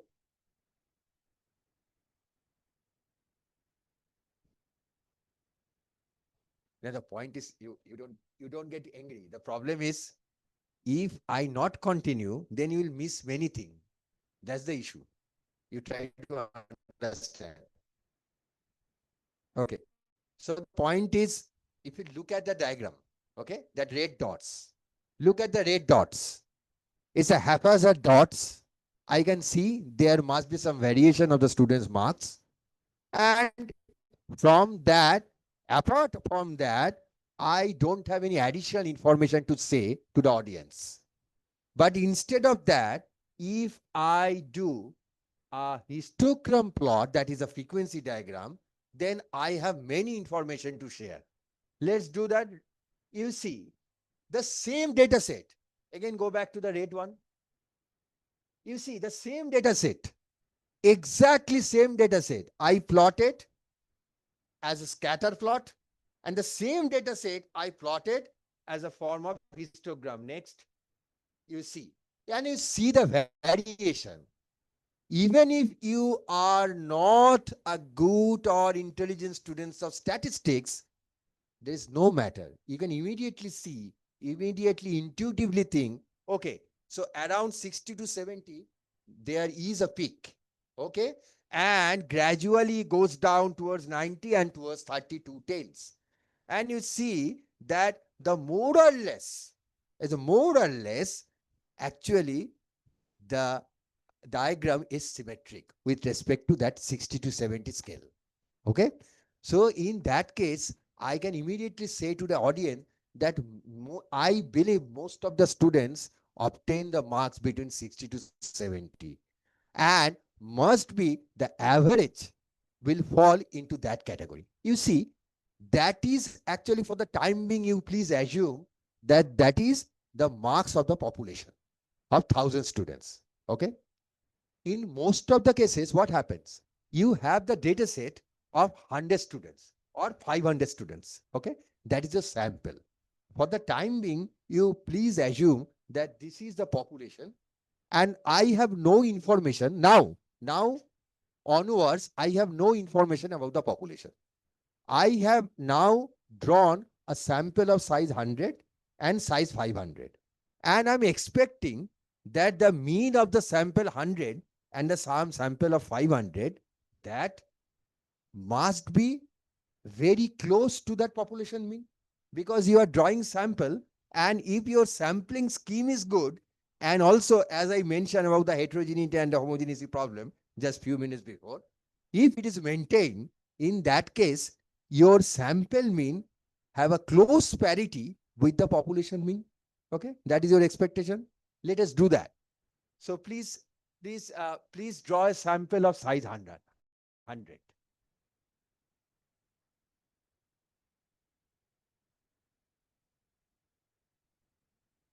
You see, the original mean, the original sample, original population mean was 65. Okay, that just this information I am passing to you because of to understand that how sample mean will be get closer and closer when I increase the population sample size. Let us do that. So কি হলো, তুমি এমএফরোটাকে চালাওনি? এমএফরো চালাওনি? ওখানে চলে এলে কেন? তাহলে তো বোঝাবো কি করে?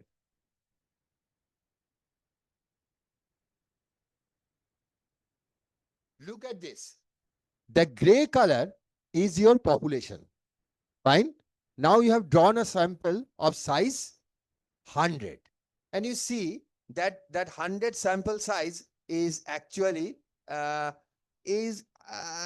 the between 60 to 70 are the maximum people that we can understand, but the symmetry actually we lose. The question is, from the statistics perspective, why I lose the symmetry? Because of the less sample size. Because the population size is 1,000. You have only reached to the 100 people. So you have a very little information about the population. Okay? So if you increase it from 100 to 500, then what happens? What do you expect? That the histogram will be looking nicer than comparative to that red histogram. Let us do that. You see now, that 60 to 70, that actually that phase is more or less same, but you see there is only one mode. What is mode? In this case, if you estimate there is another mode. Mode means there is another frequency. It's not symmetrically actually going towards this end. But here you see, it is not exactly similar with the gray graph, but there is a symmetry of actually going towards the gray lines. Okay, so why this is happening? Because when you have the big sample, then you are reaching more closer to the populations. Okay, so that's the basic thing. Now the second thing is that now the second thing is that who told you that the beans should be between 0 to 20 or 20 to 40 or 40 to 60? If I change the bean, obviously the shape of the curve will be changed. There is no hard and fast rule that, okay, so this should be the bean size. Okay. The is two big bins are not encouraged and two small bins are not encouraged. The question is why? If you take two small bins, mean the two small class, suppose 0 to 5 or 0 to 2, 2 to 4, then how many bins you must have? Then you have 50 bins for that 100 students. Okay, so there must be 50 of such bars of histogram. Then the question is, there may be some empty bars too. So in that case, suppose between 48 to 50, there may not be any candidate. So in that case, that bar is vacant. And you actually will get some portions which are vacant and there is no bar. And which is not at all continuous. Okay? Then you can ask me again, sir, what is the harm that even if there is no continuity with respect to the bars, there's a problem. The problem is if there are no individuals between 48 to 50, and if I will ask you what are the frequency of that individual, you cannot predict. Okay? But if you club that, instead of taking 48 to 50, if you club the bar between 46 to 50, in that case, I club two classes or two bins, and now I have frequency. In that case, you can predict the frequency. Okay. So the point is, the take home message is the two big bins are not encouraged and two small bins are also not encouraged. There is no hard and fast rule. But does this bin selection at all influence my basic aim? What was my basic aim? Basic aim was to understand the population characteristics. That means to understand the population mean based on the sample mean. That's the basic aim of the statistics that I already told you in my first 5-minute lecture. And the point is, you see, even if I change the bin, you see the 60 to 70, the frequencies are maximum. Even if all those change bins, look at this ground diagram. So it doesn't matter whether you are actually selecting the bin. If you selected the bin in a wrong way, in that case, the prediction of mean actually not at all problematic. But if you'd like to predict, okay, how many members are there between that to that may be problematic. Okay. So in that case, two big bins are not encouraged, two small bins are not encouraged. Next. Go to the PowerPoint. And you see, to infer about the population, I already told you that what are those characteristics? Those are called parameter, will contain partial information on population. Now, this is a dangerous story, that number 5 bullet is very, very important. More and more sample, more and more information about the population. Okay. What do I mean by more and more? Either sample size is large or repeated sample. That I already told you with that classic examples, that if you take a sample of size 500 at 1, and if you take samples of size 105 times, both are not equivalent. They may differ. And the point is, if there is a good trade-off between the homogeneity and the heterogeneity of the populations, then only you can select this, whether you go for if there is a very heterogeneous sample, if the sample is population is very heterogeneous, then it is better to perform the sampling once rather than repeatedly. Because in that case, the heterogeneity may be associated repeatedly with your samples, and there may be some errors, as you mentioned. So that errors may come up when you are predicting the population mean. Next. This is actually a funny slide I prepared for you. That actually funny but very, very informative. Why? You see, there are 2 arrows. Okay. And if you look at the general statistics, basic statistics book, you see that the first chapter will be graphical representation of data, and then frequency distribution, then central tendency, then dispersion, correlation, estimation, hypothesis. That's a basic thing you need to learn by different chapters of the book, which are very basics in nature. But from my past 30 years experience in statistics, I believe the social scientist, biologist, agriculturist, ecologist should learn statistics on the other way. That should be the better way, because you first try to fix your hypothesis. What is your hypothesis? My hypothesis is that whether the mean or the marks distribution or the average marks of this year's students will be more than the average marks of the last year's student. That is my hypothesis. And that hypothesis need to be tested by some statistical technique. For that, you need measures of central tendency. For that, you need graphical representation of data. For that, you need estimation. And finally, if you have 2 population, if you have 2 colleges, and you would like to associate the correlation of average marks of the 2 colleges, then also, you see, you have to perform some statistical technique. But the point is, you have to first fix the hypothesis. As a social scientist, my suggestion to you, first you fix your hypothesis, then go to the statistician. Don't go to the statistician with data set. Sir, I have a data. What data? Sir, this data. What is your aim? This is not true. This is not good. First, fix your hypothesis. Even if that hypothesis is very tough, and sometimes it may happen that whatever may be the data set you have collected is not enough to take a decision on your hypothesis. So the best thing is that first fix the hypothesis, then go to the statistician. Then try to actually formulate the sampling scheme. Okay? And what type of information you need to collect. First you collect and then go to a statistician? No. So you first go to the statistician before you sampling. Okay?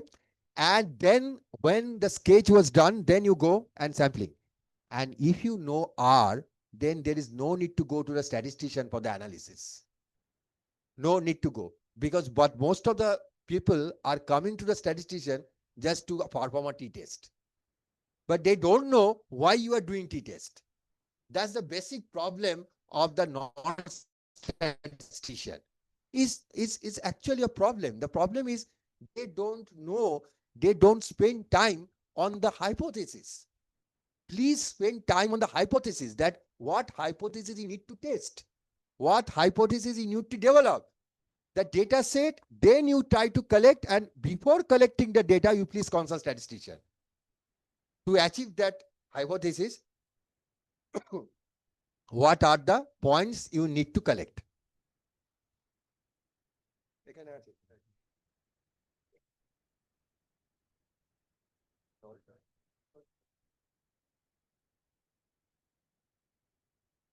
Okay, next. Next.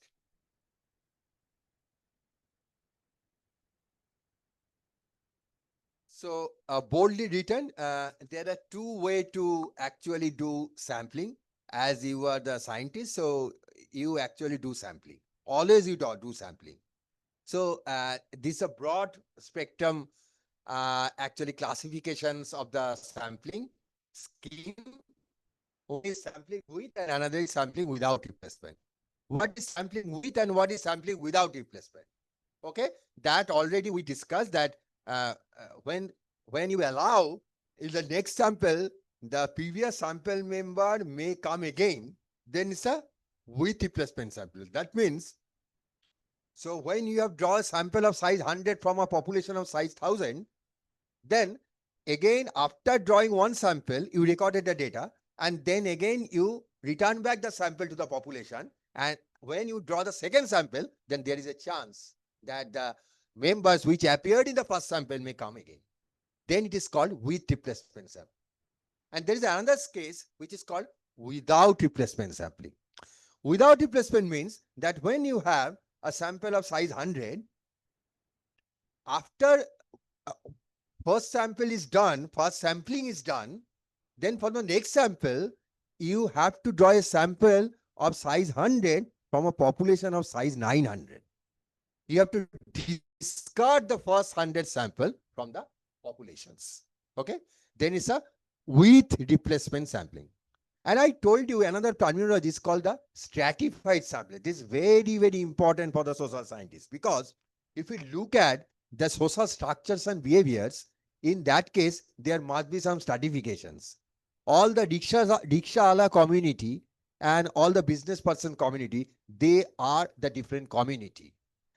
And for that, if you take two samples from that rickshawala community, auto rickshaw community, and another from that, I mean to say, business community, this actually does not make any sense because of their disparity in terms of many things, many social structures. So for that, the better is you first stratify and then take samples with respect to each strata and then combine the effect of all strata by some average. That would be better. Okay. So that's called the stratified sampling that I didn't mention here. And you know, I have written boldly one thing. This is very, very important. That possibility of infinite number of sample when we draw a sample with replacement. The question is why? So, eta uttor dite hobe. So, please give your answer. So, just arbitrary try that possibility of infinite number of sample actually happens in which case? With replacement case or without replacement case? With replacement case. This is very obvious, very intuitive, because next time as you are giving the opportunity to the first sample members to come again, so in that case, actually you can repeat the story again and again infinite times. But if you do without replacement case, then there is a restriction that out of 900 sample or 900 population members, you have to select the next sample. Out of 800 population members, you have to select next sample. So gradually, your population members are reducing. So in that case, there is a scope of finite number of sampling. So without sampling is always finite, and you know that the with sampling is always infinite. From that, actually, Ritesh will show something. Ritesh, can you show that to the audience for the art? You see, it's the nice story in art. So if you go to the art,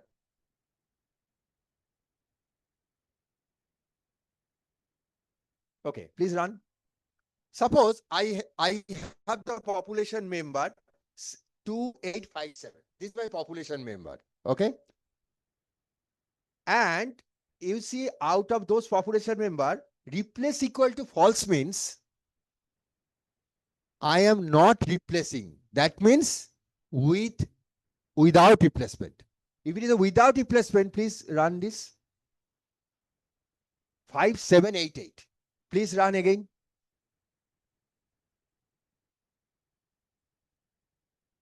7285. Again, 5782. You see, this is very important. Unless you don't understand that, you don't understand sampling. And you will actually do mistakes when you do your sample. You see that for the finite sample, that means without replacement case. Suppose I have 4 population member, 2857. Out of that 4 population members, I'm drawing a sample of size 4. Okay, so now this case, the population size and the sample size are same, suppose. And you see, my first sample is 5782. Randomly, my second sample is 7285. Next sample is 5782. But as I have drawn a sample of size 4, all are same. All are same. So it's nothing actually important whether 5 is coming first or 5 is coming last. All are coming together. All are coming together. So now go to the second case. You see, 8225. As you are allowing the first member to repeat again in the second sample, so there is a possibility that 2 may come again. And indeed, in this case, intuitively, there is no need to run the R software. You can intuitively say, okay, then the infinitely many way I can run that 8225, 8552, and then all 8, all 2. So there are infinite number of possibilities. That's the thing I would like to pass on to that particular program. Okay. So you see that program is very easy. Easy. It's a random. So now 5555. In case of without replacement, you never get such scenario. That 5555. As it is a with replacement, that's why you are getting 5555. Fine. Okay, next. Go to the PowerPoint.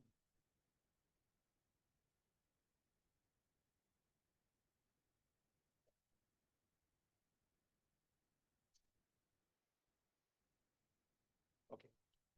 That already I told you that income distribution of an employee of a company, mark distribution student, these are the different scenario of statistics where I need to develop sampling scheme that I already told you. The aim is to know about the average marks of the population and target population characteristics, mean either mean or variance or correlation between two populations.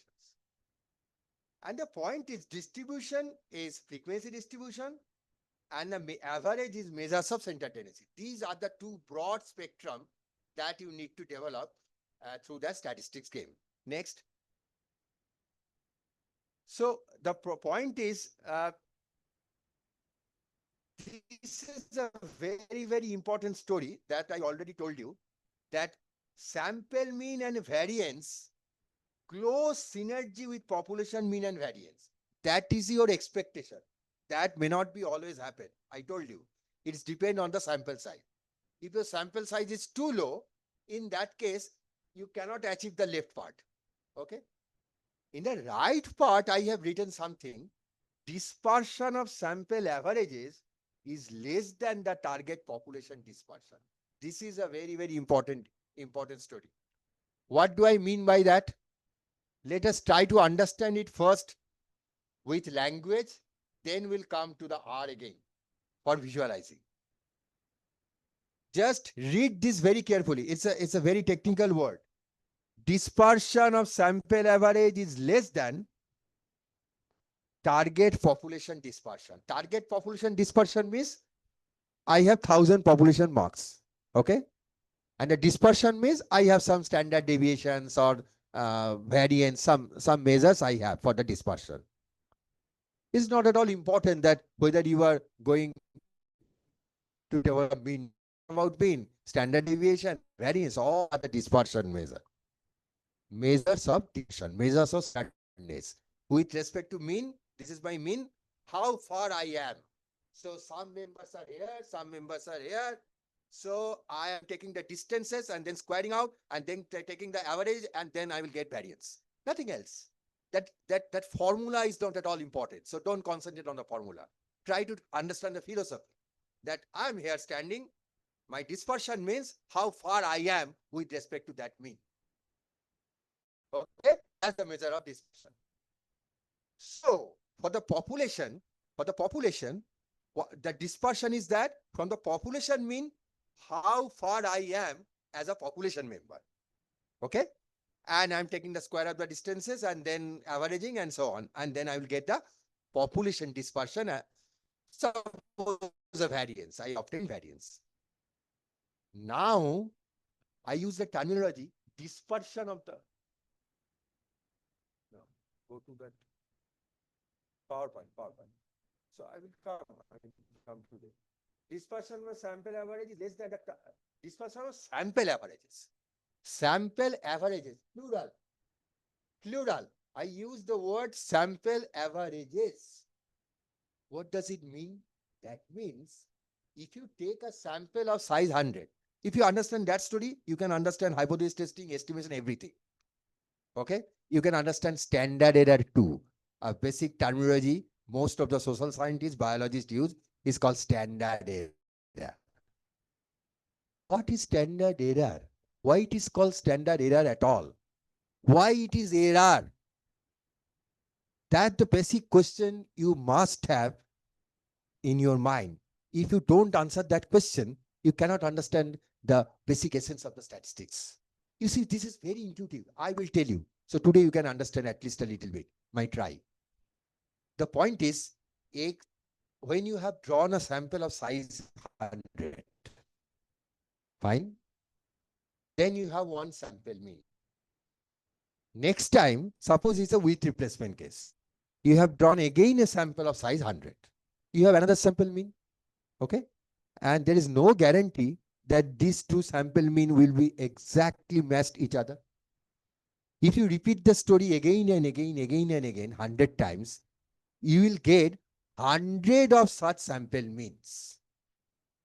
Okay. What do you expect? If you take the grand mean of all such sample mean, that must be very close to the original population mean rather than just one sample mean. If you use just one sample mean as a prediction of the population mean, then it may be good, may be bad, you don't know. But if you repeat the story 100 times and then take the grand mean of such averages or such means, sample means, then your expectation is it must be more closer to the population. Okay.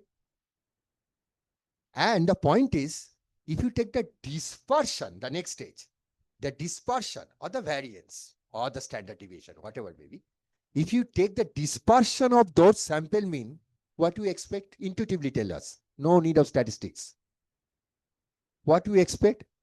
If the sample mean is a good predictor of the population mean, good inference character of the population mean, then what is your expectation? That the dispersion, there's a variations among those sample mean must be very less. If one sample mean will differ huge with another sample mean, okay, in your repeated 100 cases, then it is not a good measure or good predictor of the population mean. So, the dispersion of the sample average or the variance of the sample average, standard deviation of the sample average, okay, scatteredness of the sample average, same story, scatteredness of the sample averages. If this is too much, then your sample proposal is bad. If it is not too much, if it is close to zero, that means the means are not differing too much. And the dispersion of that sample averages is actually the standard error. The standard error means that when so we are taking the square root of that variance, that means the standard deviation. That are to the standard deviation, not the variance. So square root of variance is standard deviation. The formula is not important. Again, I'm telling, try to understand the philosophy that I have many averages, because I have drawn 100 samples, and that 100 sample has 100 averages, and I'm looking towards the dispersion among those averages, the scatteredness among those averages, and the measure of that dispersion is the standard error. Okay, and why it is called error? It is called error because if the sample means differs too much, then it's erroneous, and this is actually a bad predictor for the population mean. That's why the error terminology came up, and that's why it is called standard error. Okay. You see, it's a very basic thing, but very, very intuitive. And you see, Ritesh has drawn a nice picture, so he will visualize this. Please do that. Please.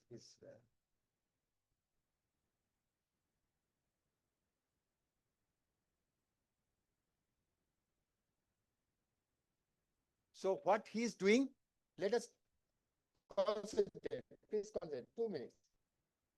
So what Ritesh is doing, Ritesh is drawing a sample of size 100 times. He has written sample of size 100 times. There are some codes. What are the codes that you have? So I'm not going to the codes now, because if I go to the code, then so it's a mess. Okay, so I cannot for time. So Ritesh will do something after the lunch, that how it will operate. So he will say something. So the point is, sample of size 100 times, and after that he calculated the sample means. I told you that I have 100 samples means, and it has already done that. This is the 100 sample means. These are my 100 sample means. And that must differ. That must differ, I told you. And what should be the variance of that sample? Please write var of sample mean. Right. Okay.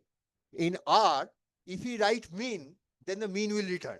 It's very, very, I mean to say, intuitive. If you write var, then the variance will return.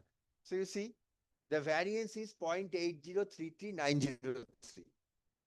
0.8033903. Look at this. But what is my population variance? Right? Var of marks.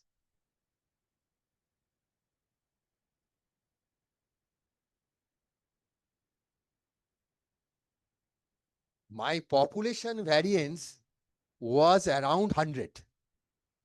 My sample variance is around 0.80. Okay? What does it mean? What does it mean? That means when I have 100 of such samples, and as the sample mean is a good representative of the population mean, that's why the sample mean variation is very less compared to the population variance. Population variance is 1000. And go to the PowerPoint.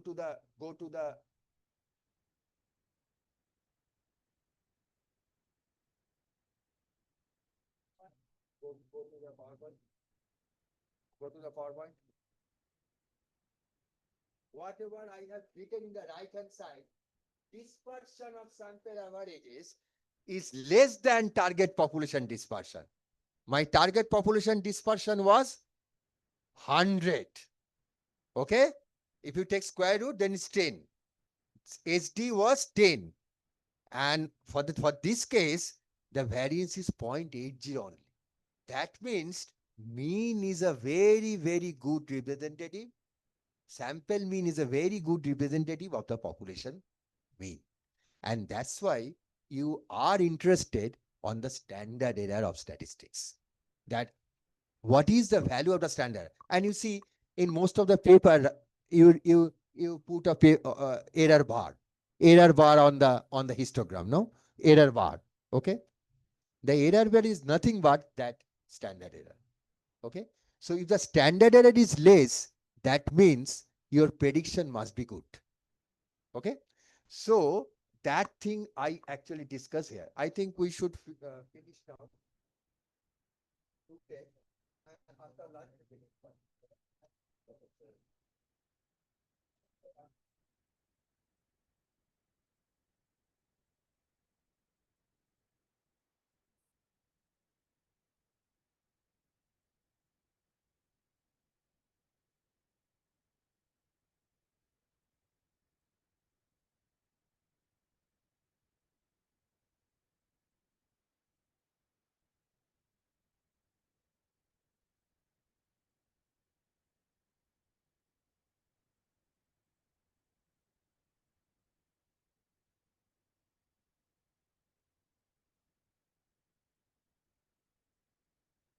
Hello, this is a very important session. We have to come back by 2:40 max. Okay.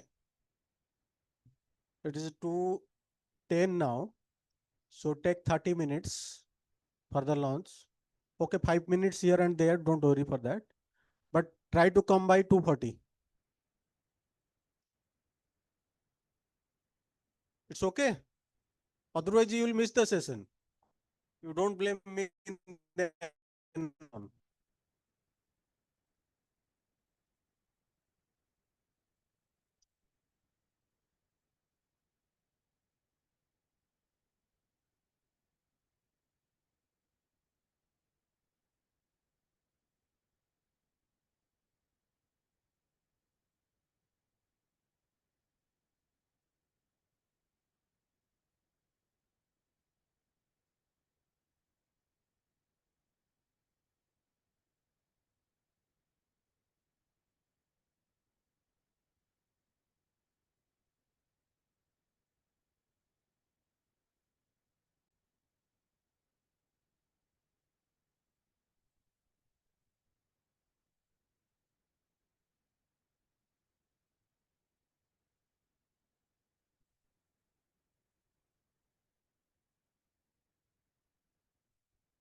Hello.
Actually maintain with instructions of the sentence and just about the standard evidence. Yeah. So far, this is about the two about that two years of statistics on population and seven. As you know that the aim of statistics is actually to find about the population. The characteristics technically known to statistical languages for parameter. So mean and dispersion or the variance are the two main parameters. In technical language, it is called location and the scale. So mean is called the location parameter and dispersion of the variance is called the scale parameter. Excuse me, sir. We are not able.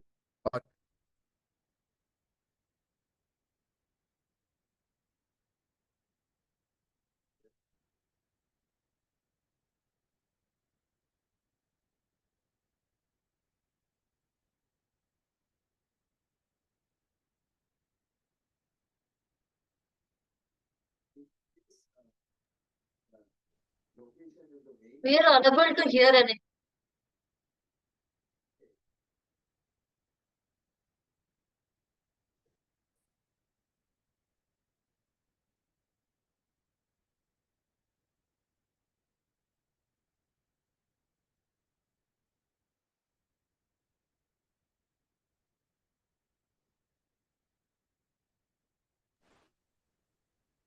Excuse me, sir.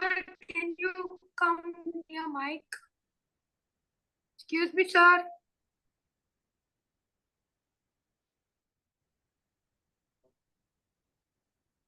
Excuse me, sir. We can't hear anything.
Hello.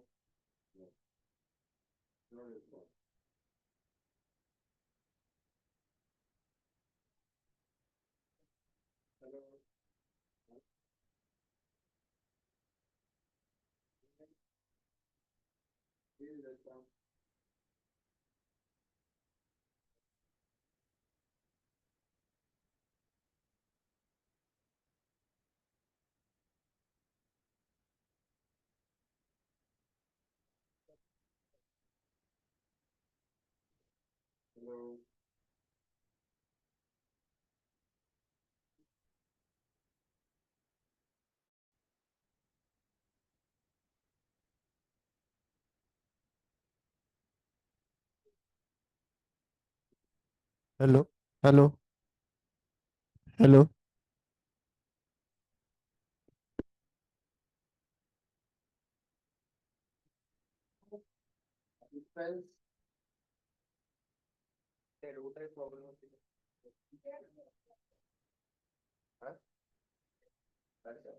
Okay.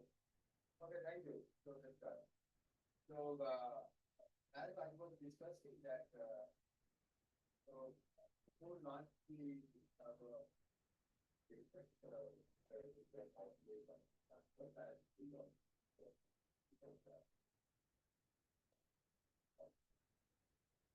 so that,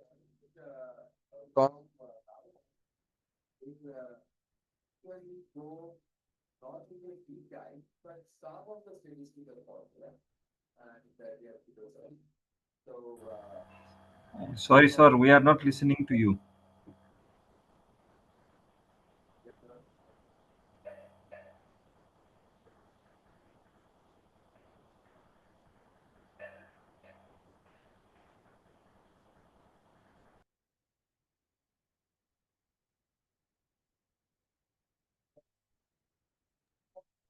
Please fix the audio.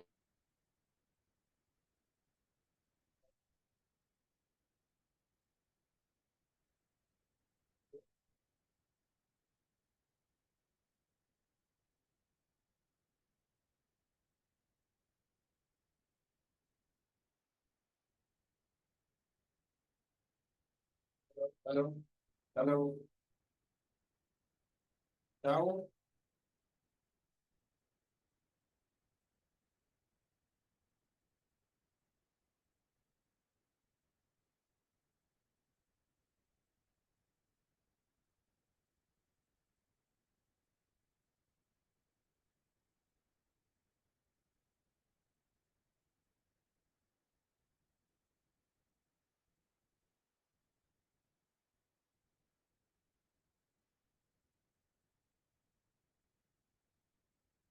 Hello.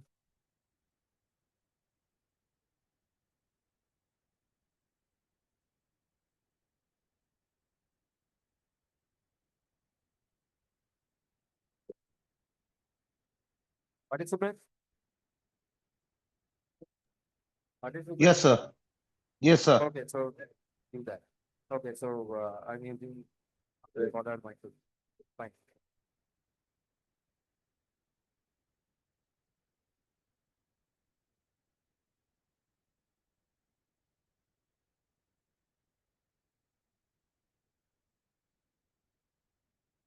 So, now coming properly, so I have written something on that theme that statistics that follow the intelligence line.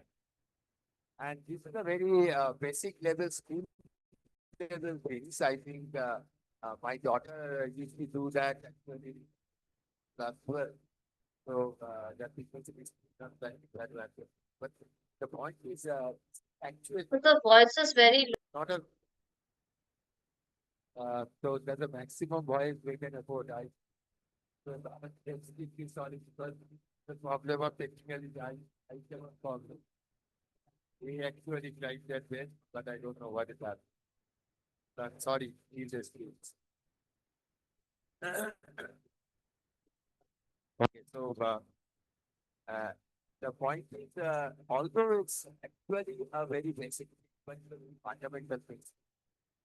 So why I picked up that example? So it's very important that if you have a mark distribution of 20 students, And these are the raw marks supposed to have. And if I will ask you a class 10 problem that what is the average mark, then what you do, you will take the sum of all those marks and then divide by 20 and then we'll get the average. Okay. Is that if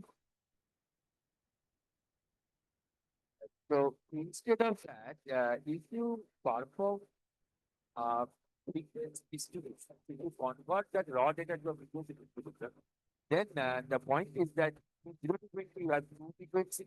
Between 20 to 40, you have 5 frequency, and then between 40 to 60, you have Excuse me, sir. The voice is interrupted and not clear. We can't record a thing, sir. Can you see at least PowerPoint?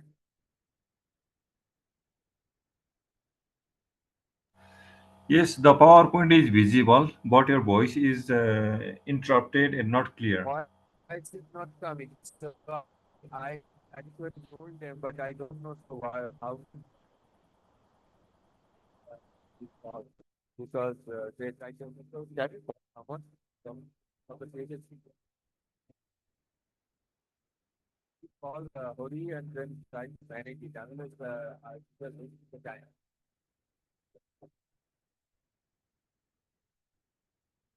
No complication.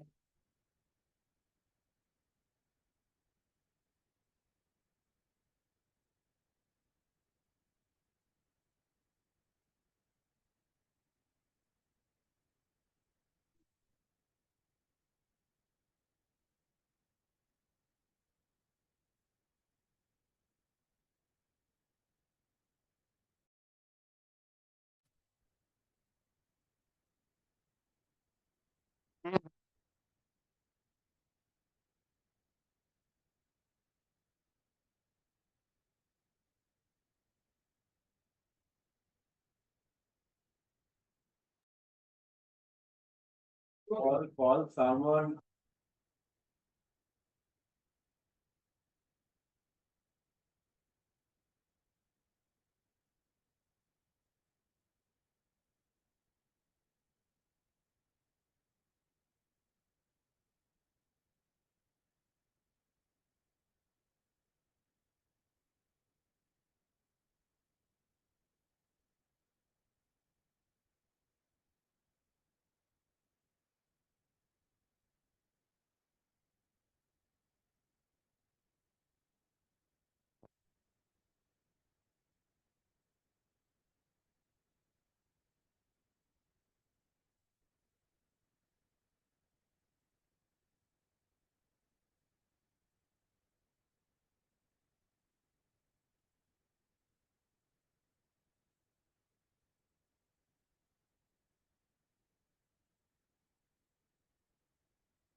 Hello শুনতে পাওয়া যাচ্ছে? Yes. Yes. Yes. Yes.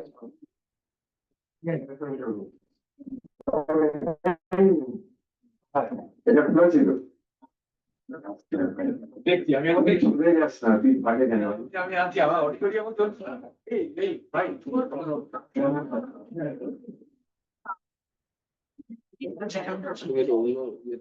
হ্যাঁ একটাই করেছি আপনি হচ্ছে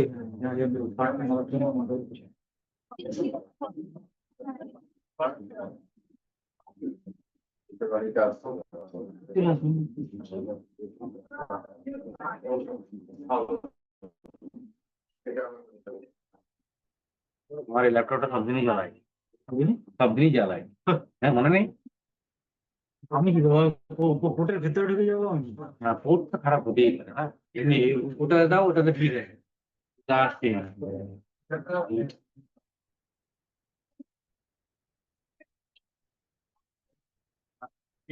হ্যাঁ তাড়াহুড়ো না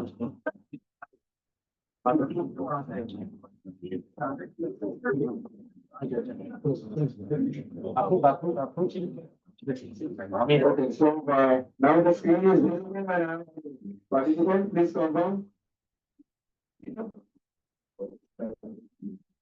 hello online participant please confirm Yes, sir. am I audible now okay so can you There's Yes, sir. You are audible. okay thank you so let's continue Yes, sir. Okay, so the point is actually as we are discussing a school level problem, although it's a very basic one, but you know that it's a very fundamental too. So,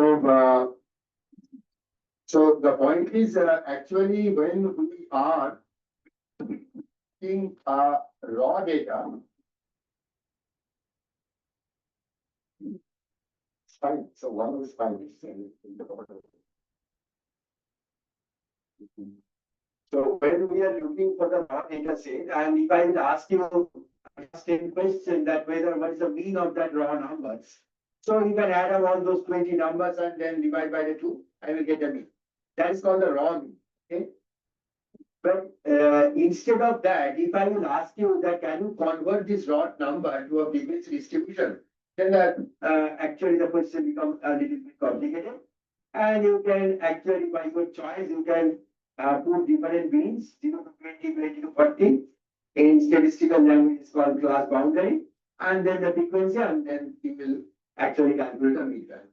The question is why you are calculating a mean value. Sorry. Why you are calculating a mean value? Here you see that there are two members, 11 and 7. Look at the first two members. They are actually falling into the category 0 to 20, right? Okay. So, and when I converted the numbers to the table, then I have only the information that between 0 to 20, there are two individuals, okay? And that's why the frequency is 2. But I don't know the raw numbers. You understand the difficulty? It's a very basic one, but very fundamental. And for that, what you are assuming that the individuals obtain the first state. Because the mean value is same, and you are assuming that I don't know the raw number, but that two individuals obtain the marks. So that's why that is the mean sum of the two numbers of those two individuals. But look at the raw numbers. 11 plus 7 is 18, which is not 20. So you are committing error. You understand? You understand that? So you are committing error. It's a simple thing. But so in class level, you don't have that opportunity to actually understand those philosophy. But in this case, actually you need to understand that. That actually when you are putting this raw number into a frequency table, or you can say that frequency diagram representations. For that, we see that between 0 to 20, there are two individuals, and the individual scores I have no idea, but I know that the sum of those individual scores is 20. That is your assumptions. And the raw number is 11 plus 7 is 80, which is actually there is a difference of 2 with the original marks. Okay, fine. So if you, now the question is, in class level or all statistics problem, you actually do this one. So as you are committing error, still you are doing that. So how these can be interpreted? I mean to say, you can explain that. You are committing error, you immediately see. Okay? So but still you are, or most of the statistics book, they are playing the story by this way. They are sorry, they are actually forming a frequency table and doing that operations. You see that here the number 11 plus 7, 80 is less than 20. But immediately, if you go through all the classes, you must have some cases where the number actually exceeds the mid value is. So in that case, you may gain something. Sometimes you are losing, sometimes you are gaining. So as a whole, there must be some disturbance, must be some error. But as a whole, the error is minimal.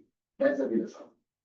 And that's the philosophy on evaluating the average mass from the frequency distribution. Okay? And look at this story from the R. You see 2 into 10, 5 into 30, and so on. Okay? And now, if you will perform these averaging by this frequency table and the raw data, what happens? Did they please do that? So just let's check. It's a very actually funny exercise. Let's do that.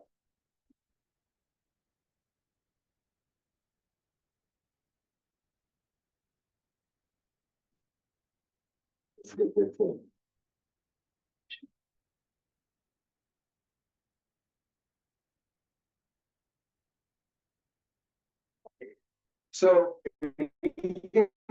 actually already for you that mark dot list is actually a vector where we put all those marks, whatever I have written in the PowerPoint, and then reaches use the break 0, 20, 40, 60, 80, and 100. That is the other classes, and we will explain this later on. And now he has drawn some histogram, and you see that Original sum is 920. original sum is 926 and the mean is 36.3. If you have raw number, then the mean is 46.3. But if you convert it to the frequency table with that 0 to 20, 40 to 60, 80, and 100 by this histogram, whatever I have drawn in my PowerPoint, the same thing he has drawn in R. And actually, you see that the counts are 25931. That means these are the frequency. Okay? And go. This is the sum of the. And this is the sum of 920 is the sum of all those mid value into frequency. And if you divide it by the total number 20, then what happens? 46. So this 46. You see, there is only difference of points. That means now from today onward, you must have that thing in your mind. While you are calculating the average based on the frequency distribution, you are committing error. In the first thing. But that error is not very serious. Next one. And the third one is why it is not serious? Because some errors are positive, some errors are negative. Ultimately, it will be cancelled out and the error is not. And that's 46.3 and 46. This part, okay? So the next thing. Next slide. Next slide.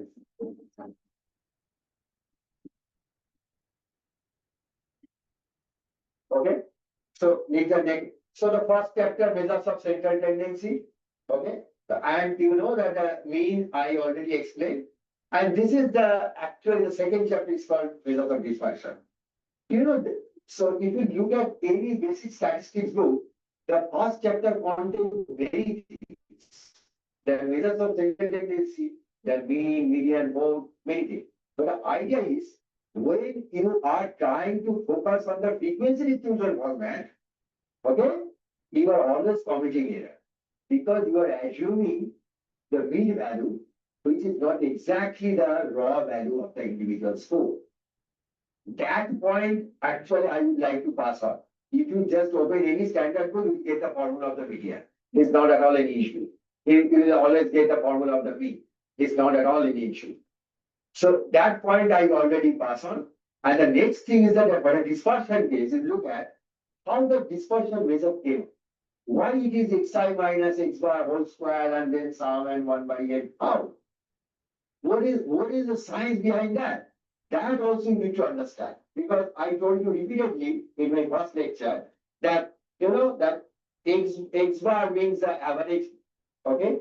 So and x1, x2, xn are the observations. That means 78, 25, 11, 7, those are the observations.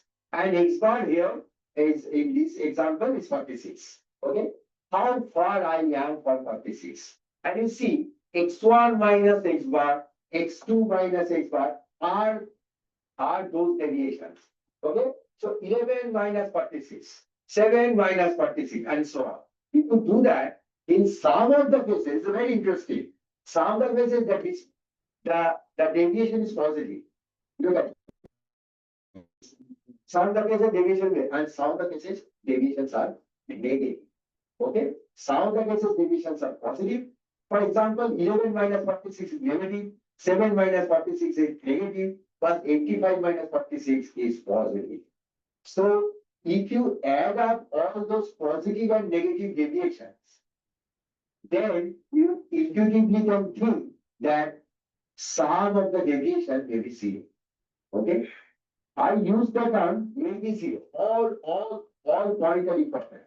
I use the term may be zero, but I am incorrect. I deliberately use the word may be zero.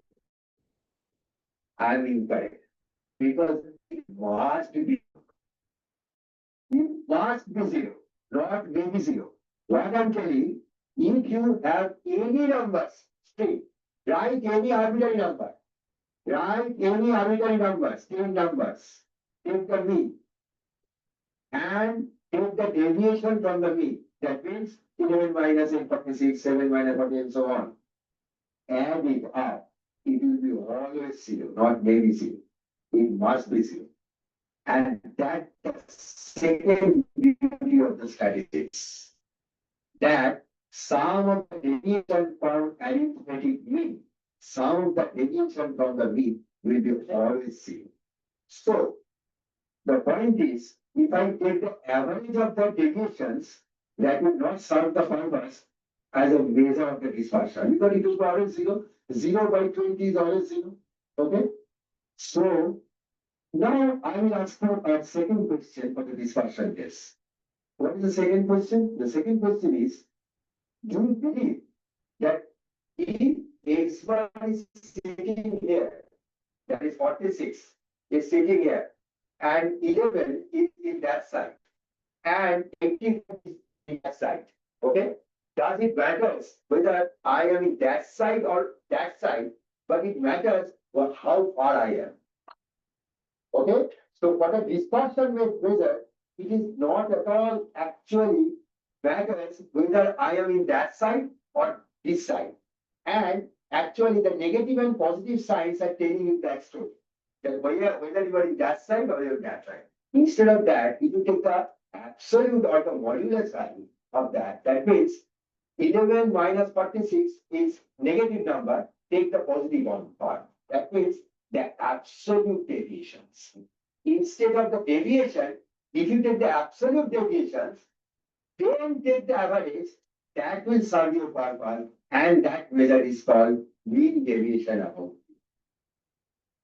It was not fallen from the sky. It's a very, very intuitive. Everybody, those who don't have any knowledge of statistics, from your intuition, you can easily figure out that why the mean deviation formula is there. And you can argue another thing that okay, so that is actually if I take the mean deviation, and that means the average of such deviations, absolute deviation, instead of the raw deviation. Raw deviation may be positive and negative. If you ignore the signs, how far I am, that can be measured. Okay. So whether I'm that side or this side is not at all important. And by that we can figure out the measure of absolute deviation or mean deviation.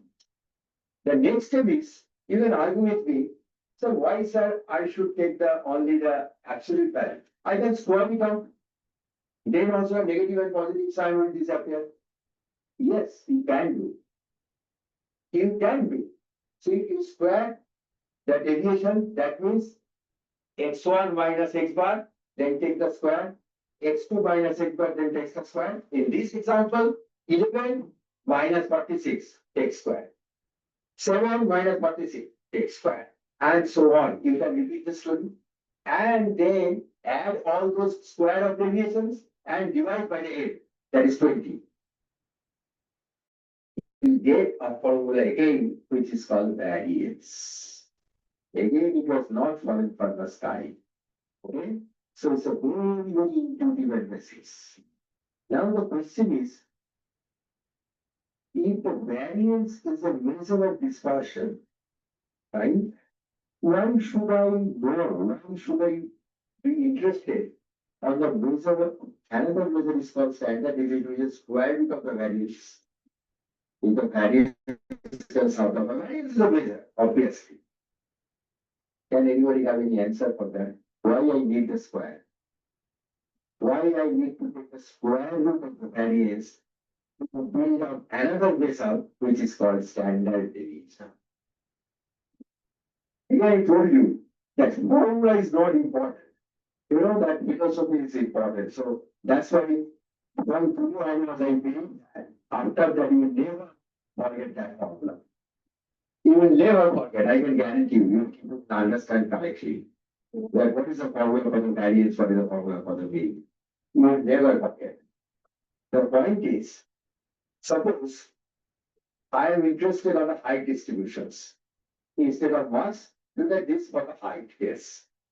So I have different heights, 5 foot 8 inch, 5 foot 2 inch, 4 foot 9 inch, and so on, for all students. And I ask you that what is the average height? The average height actually is 5.1, suppose. Fine. And now I can ask you what is the dispersion of the height? Then you can find the variance. Variance is, okay, 5 foot 2 inch minus 5.1 square. Then 4.8 minus 5.1 square, and so on. You can calculate this. It's a layman job. Anybody can do that. And you can add it up, and then you can divide by the number of students. You will get the variance. Okay?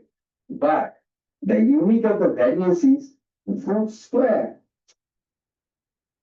Here the problem came up. So original variable has the unit foot. Now you discovered a dispersal measures where the unit is foot square. You think that is a reasonable? To avoid this, nothing else. It is also very basic and intuitive. Here I am telling you, all these statistics story are very, very intuitive. Okay? If you take the square root, then that foot square will disappear and you remain with foot. So the dispersion of a variable which original unit is foot, the variability of that variable must be in foot, not in foot square. Sir এই মাইকটা বন্ধ করে দিন করছি করছে বাবু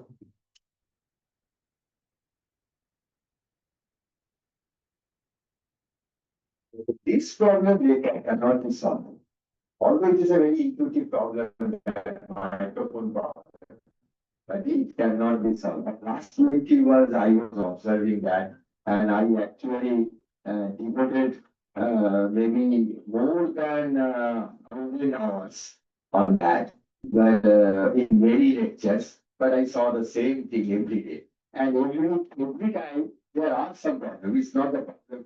So they are telling that it's a problem on internet. Somebody is telling the problem of cable. It's a mismatch of the software. Many things came up. It's very intuitive, but it's not actually solvable. Okay, so statistics you can solve, but this problem you cannot solve.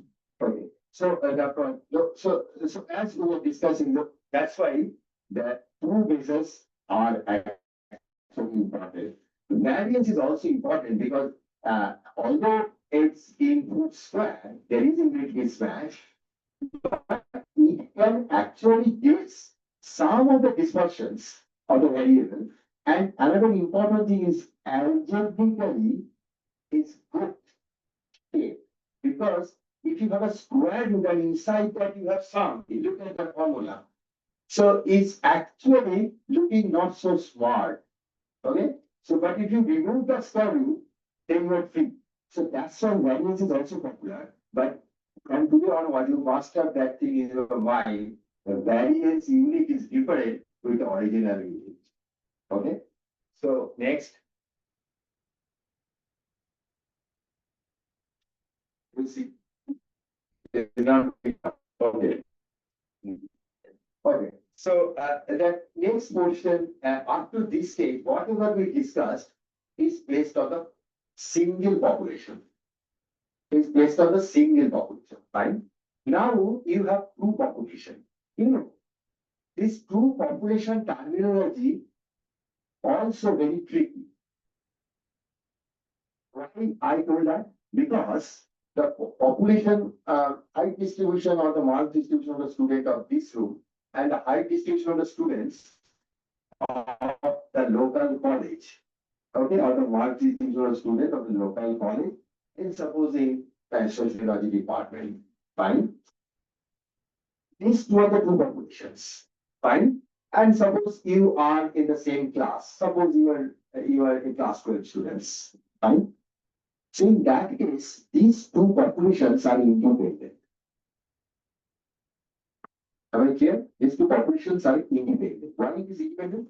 Because you must have no association with the local college students because you are from different parts of India or maybe the ISI students, suppose. So for the ISI students, they are actually from different part of India, but their code structures and everything are quite different with the basic graduate level course of colleges. So our BSTAT course is completely different other BSc courses. And that's why actually the ISI BSTAT is so famous. So the point is, these two are the separate independent populations. But suppose a group of students are here or a group of patients are here. Okay, another example. So for the group of patients, all are suppose high blood pressure patients, right? So before the medicine was administered, I have the data of systole and diastole reading, or maybe the one data from diastole reading. Okay. And after the medicine was administered to all those patients, after 1 hour or 2 hours, I took the reading again. Statistical language, these two are also two populations.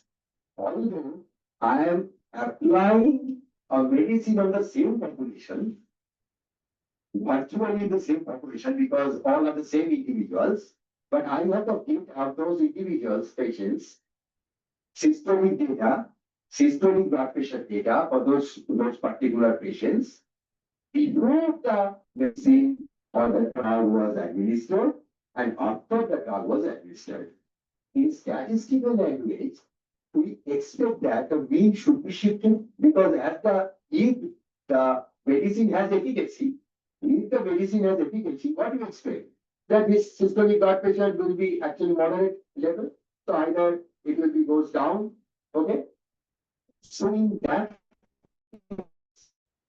these two populations, although virtually thinking and from the layman language of the same population, but in statistical language, They are a different population because V was changed.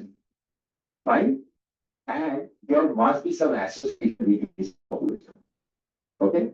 So if I plot in x-axis the reading before the medicine was administered, y-axis after the medicine was administered, so I have some points, x and y points, pair points, and that pair points actually have some association, and we expect that if the medicine will work based on the efficacy of the medicine, there must be some relationship.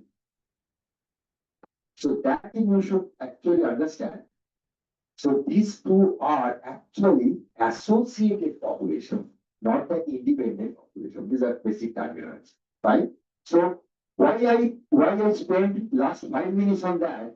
Because when you perform the t-test, okay, so it's a very common. So maybe we devote some time on that.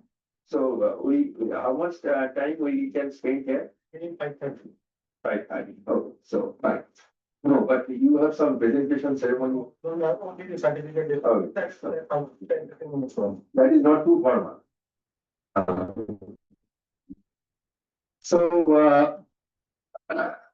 no, so good thing is that nobody is going to sleep. That's after this heavy lunch. So that's a great thing. So I have that experience too. In Northeast. So that cloudy weather. Organizer was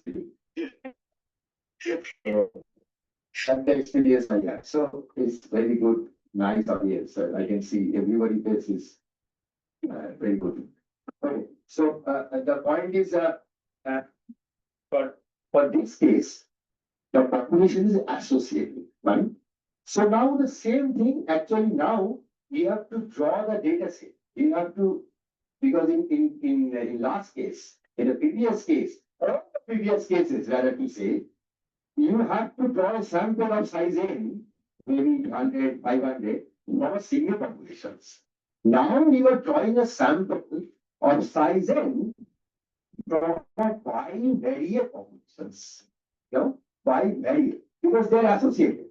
Why it is bivariate? Because there are two variables associated. One is the before and after the medicine was administered. Okay, so that's why it is called bivariate sample. It's called bivariate sample. And if you do a scatter plot of that in x-axis and y-axis, I have some dotted lines. Okay, or some dotted points. And what is our aim in this case? My aim is to find a measure of association. Okay, and for that, actually, that is also a classical measure, which is called the Pearson correlation coefficient. And you know that British gentleman, Pearson, who actually a very smart guy, and that Pearson actually took the help of the concept of the variance, whatever I just discussed now, what the bivariate is. He took the concept of the variance for the bivariate is. Actually, I don't want to lose that opportunity, you know, that miss because of the constraint of the time. You may miss some of the slides. But if you can understand the concept of the correlation, how things actually appeared from the brain of the Pearson is actually excellent. Excellent. Even I can actually assure you that I can make you understand on that super concept by some diagram. Okay. So you know that, go to the next one. Okay. So go next. Yeah.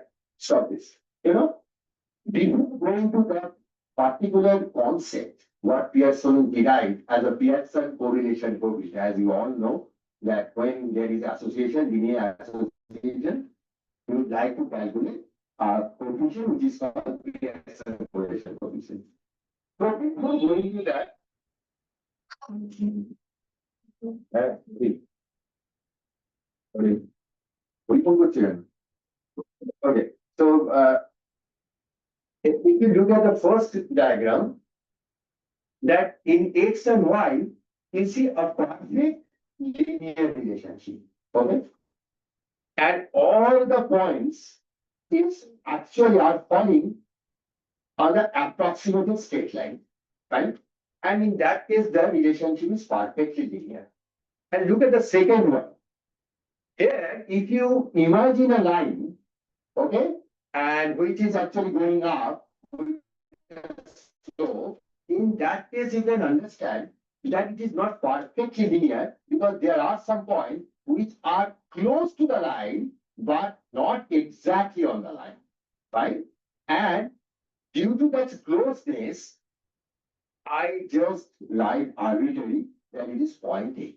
You can write 0.7. I didn't calculate it. It's just an arbitrary figure, right? So now the next question, what you expect? If the span is more, for the second panel graphics, look at the 0.8 scenario. If the spread is more, so you can imagine a straight line. Here the spread is little. Okay, if the spread is more, then what you expect? Intuitively, the correlation will be dropped because the points are too far from the straight line because the relationship is a linear. Okay, go next. You see, for the point sequence is more spread. Okay, and I have written top right panel. You see, top right panel are equal to 0. You see, it's a cluster of some points. There is no relationship at all. I expect there a 0 correlation. And if you go to the left, okay, left bottom, in that case, minus 0.20, it is actually more spreaded than 0.30, but in the opposite direction. That means when X is increasing, Y is decreasing. That means it is negative, but it's a linear one. Okay. And the last one is perfectly linear, but in opposite sense. That's why it is called R equal to -1. So these are the basic scenario of the Pearson. Next. And this is the formula for the correlation coefficient. Now the point is, if I will write that formula, so most of the people get nervous because okay, so like to write that formula in this class. Okay, so after this lunch session, it is remaining class. So we don't do that. So the point is, I have no aim to derive or anything. I just show you this is the basic structure of the formula. But the point is, look at the numerator. Look at the numerator first. Okay? The numerator is actually called in terms of Pearson language, what Pearson proposed, covariance. Co-partner. Suppose you two are the partners. Co-partners. Co-operation. All co means two. Okay? So, Pearson actually thought the concept of the variance between the two variables or the bivariate structure, rather to say, in some tricky language. So in that case, look at the numerator again. If you replace yi minus, what is yi? Yi have written yi, yxi. Xi means x1, x2, x3, x4, and so on. And x3, y1, y1 means y1, y2, y3. I am taking the product. Look at this. Not I am. Yes, and did this. I am explaining. So, Pearson took the product of x1 minus x1, that is a deviation of x1 from the mean, and deviation of y1 minus y bar, that means deviation of y1 from y bar. And he multiplied it. The question is why he multiplied it. I will come up again next slide. You see, It's a very, very interesting thing. So when you go to home, if you have kids, 10 or 12, plus 12 level students, you can teach them. Okay? So for there also you have the correlation formula. So you see, this is your coordinate, this is your coordinate. And this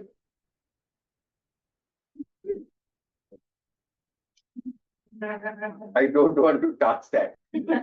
So if actually, if these are your points, fine.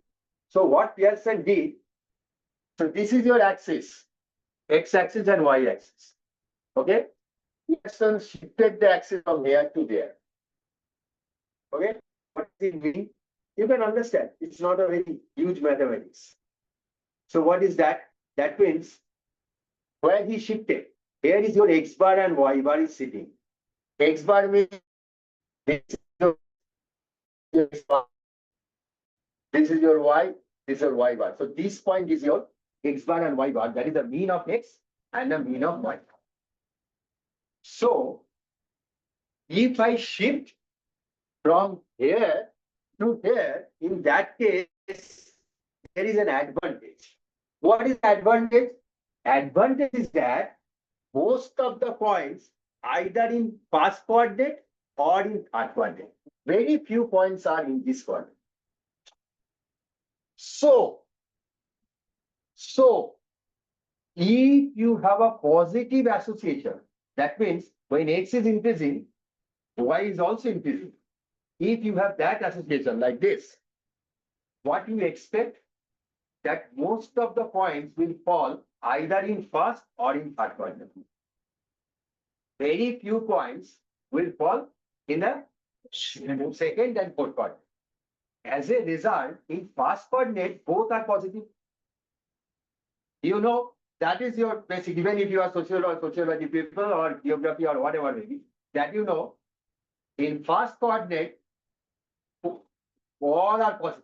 In the second, x is negative, y is positive. In third, x and y all are negative. X is negative, y is negative. And in fourth, x is positive, y is negative. So when you shifted here, then what happens? The original number was 65, 45. Now we shifted to 65, 62. 65 is the mean of x bar and 62 is the mean of y bar. So as you shifted to there, then must be with respect to new coordinate, your data must be 45 minus 65 and 55 minus 62. So that is nothing but x1 minus x bar and y1 minus y bar.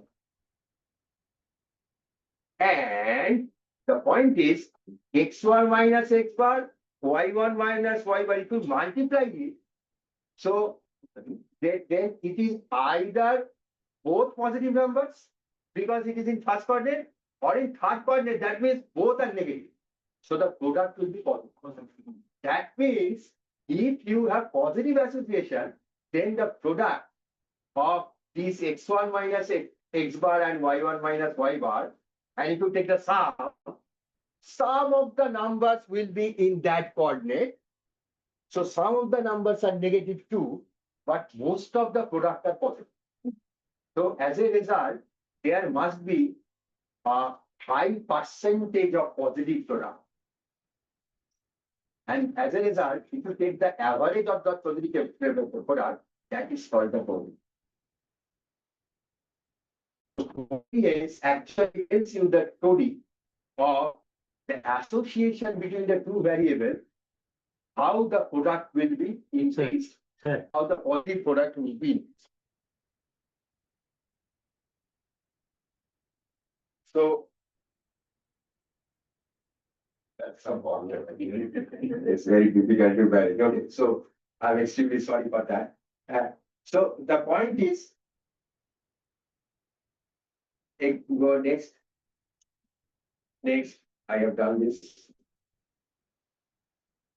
You see, now look at the formula for the covariance. X minus x, I minus x bar, y I minus y bar. I have not just, I have skipped I.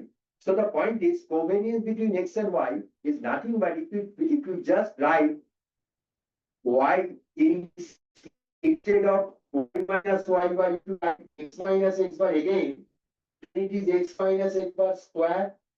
That means is a variance. So covariance is a special case of covariance when both the individuals are same. Fine. So Pearson used this as a measure of correlation. Now, next.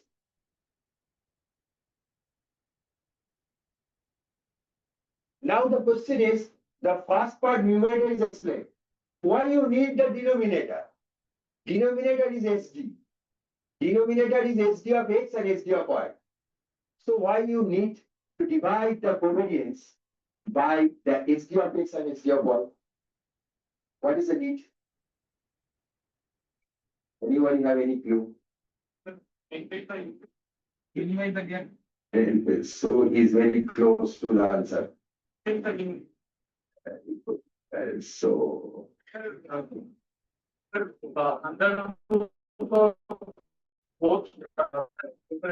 okay. So suppose the sugar fasting level has some unit and systolic blood pressure has some unit. I am trying to figure out the association between the sugar fasting and the systolic. So those who have a high systolic have a high sugar. That is a general trend. Fine. At least for my case, it is true. Okay. So the point is, in this case, if I will ask you a different question, okay. So this is one case, and whether systolic blood pressure reading is more associated with the weight. So which one is bigger? That means sugar fasting and systolic. This is one case. Another case is weight and sugar fasting. Sorry, systolic. Which one is more associated? In that case, look at the unit. In first case, the unit is different with the second case. So I cannot compare these two things. If I will ask you that question, and even if in social science, if you take two variables, and if you take another two variables, and I'm asking that which one are more closer, which setup is more associated in terms of linear Pearson correlation, you cannot give the answer because the units are different. You are right, but you did not explain properly to make it unit free, because in the numerator, you have food and kg. And in denominator, you have also food and kg. It will cancel out. It is a raw number, and that's why it is called Pearson correlation coefficient, not the number. Coefficient means it must be free from unit. It must be free from unit. Or you can otherwise say it must be standardized. It must be standardized because the numerator is a covariance, that means the variance between the two, and the denominator is the individual variances.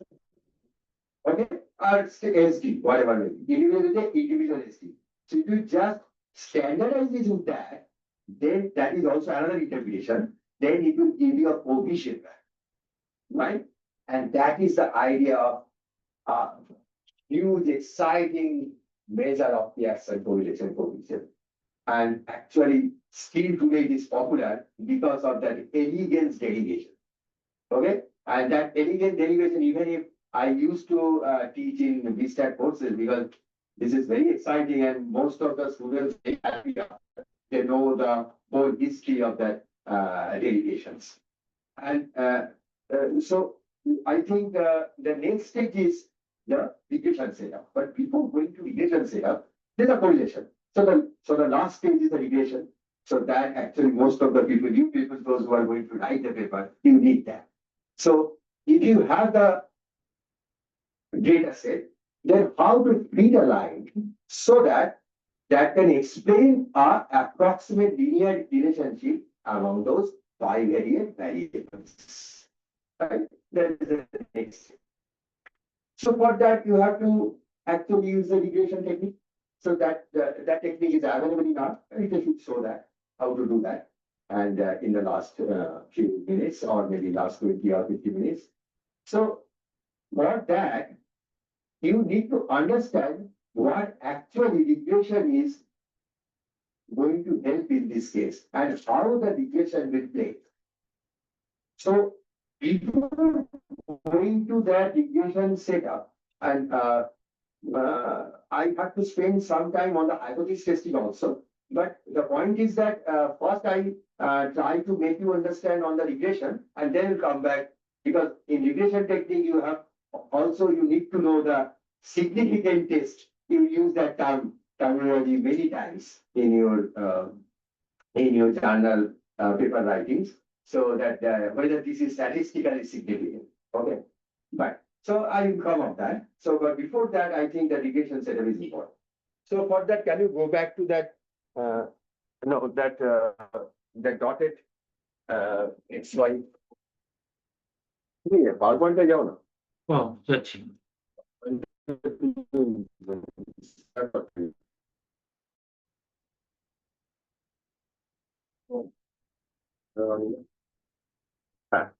It's okay. It's okay. It's okay. Okay. I guess.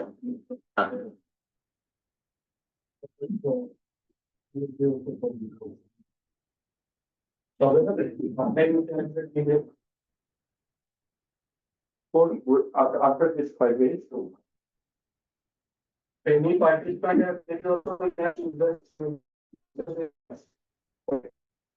so now at least you have a fair idea about the Pearson correlation coefficient.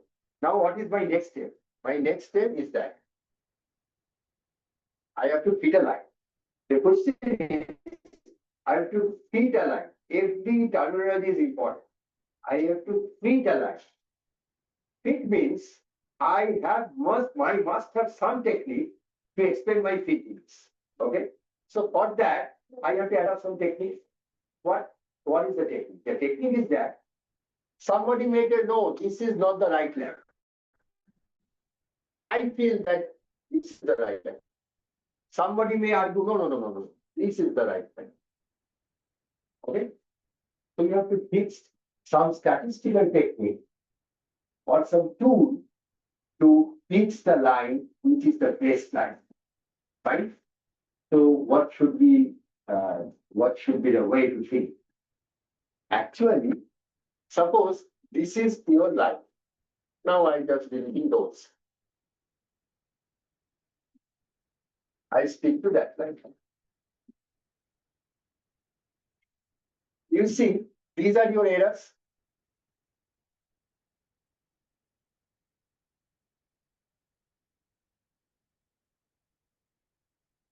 These are your errors. Why I am calling it as errors?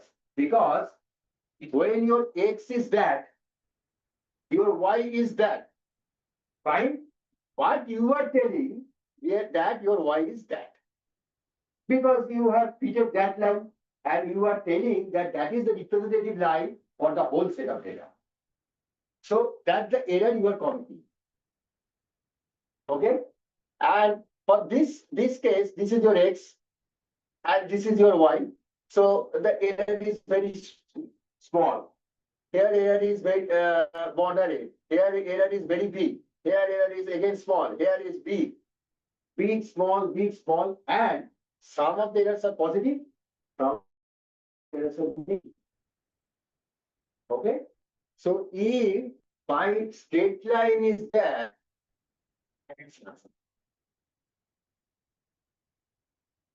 somebody told mx plus c, so I can write both. But with that, I have some error. Okay? And I have some error. Fine. For the I point, I have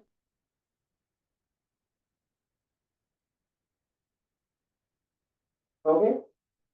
And what is my error? My error is I can take this side.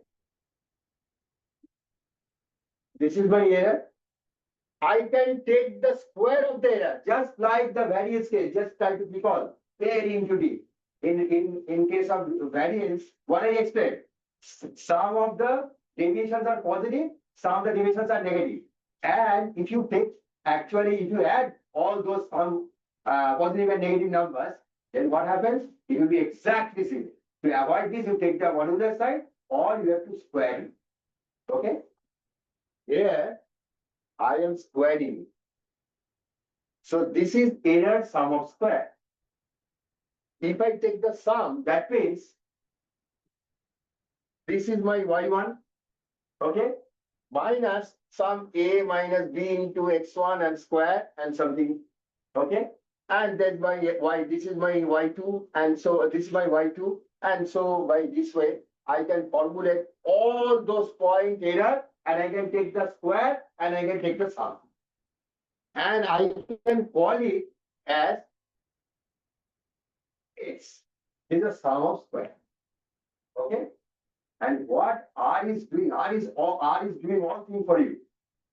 But you need to understand what R is doing. Not in any mathematical way, but in a philosophical or intuitive. No need to understand all those maths. But you need to understand that actually R is trying to minimize that sum of square error. R is trying to optimally fix A and B in such a way so that these error will be fixed. How are you doing that? R is actually taking the help of Newton. You know, who you get the calculus, okay? And R is taking the help of the calculus. And calculus, there is a that is called the maximum minimum principle. And based on that, it is. You, as a social scientist, you don't need to know that. But you need to know that what R is doing. The math part you can ignore, but you cannot ignore that what R is doing. Don't just copy paste this. This is my equation line. How R actually achieved this? How R did this? R did this by this way. R applied this square technique. This is called the least square technique, and R applied the calculus, and then applied all those things. Ultimately, R is actually getting A hat and B hat. Means what is my A value or my B value optimal. So that line will be a perfect equation line. But one point is very important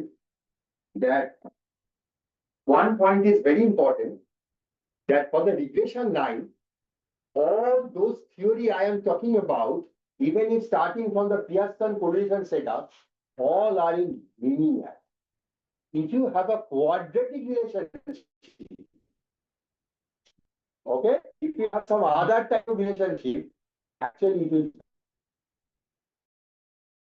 Okay.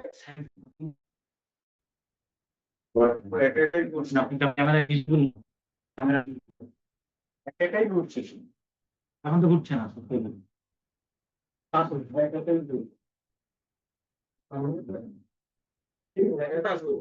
আমাকে না দেখতে পেলে হবে, আমাকে ভালো দেখতে হবে। So the point is that all you are actually looking on the linear relationship, not any other relationship. But through R, you can perform the quadratic any non-linear relationship too. So that is not the scope of this workshop. So it will take at least 7 days to cover all those things. But the point is for the linear regression, at least you can understand. So another important thing is that this is for one bivariate sample setup. That means systolic and superfasting. But if you change another sample, you have another bivariate setup, another bivariate graphs, and another regression line. But as it is coming from the same bivariate population, you are expecting that lines may differ little bit. Like the optimum line which R will produce may differ little bit because of the difference of the sample, bivariate sample. But the point is, if you repeat the story 100 times, maybe 5% cases, it may happen that the regression lines A and B turns to be 0. But 95% cases, A and B are not at all zero. That means A and B, the deviation coefficient are statistically significant. So for the statistically significant case, you have to repeat the story again and again, again and again. So if you repeat the story again and again, then it may happen that in out of 95, 100 cases, there may be 5 cases for which the A and B may be anyone, may be zero. So for that case, regression is not significant because in that case, optimum A and B. So there is no meaning of linear regression. Okay. So what this is that's what is called the significant test of A and B. So that will come up later on. So now we go for T and then come up and then we move to the testing of hypothesis. Then you understand that how can we test A and B. Okay. So let's see.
Hello.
Hello.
এইটা দেখিয়ে নিয়ে তারপরে কোশ্চেনারিটা পুরোটা তুমি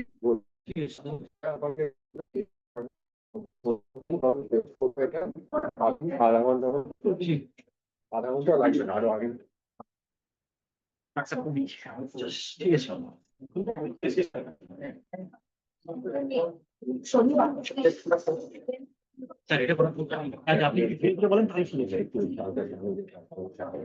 আপনি সামনে গেলে sir ক্যামেরায়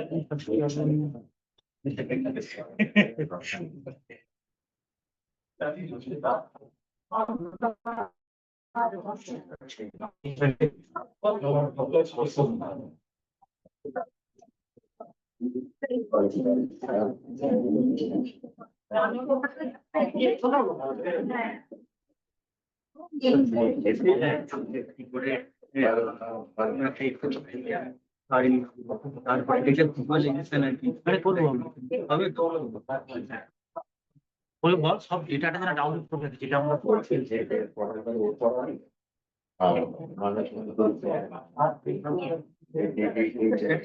দায়িত্ব সবকিছু একসাথে গেছে আমরা ওখানে বসে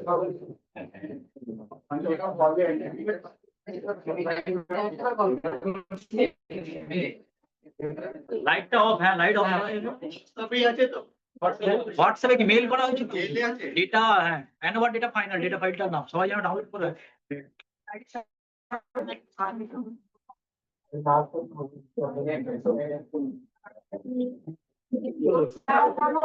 Let's sit down.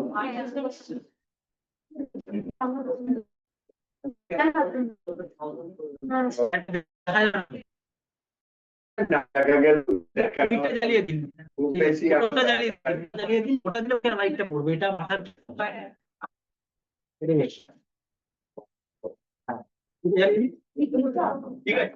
আমাকে ঢাকা খাওয়াই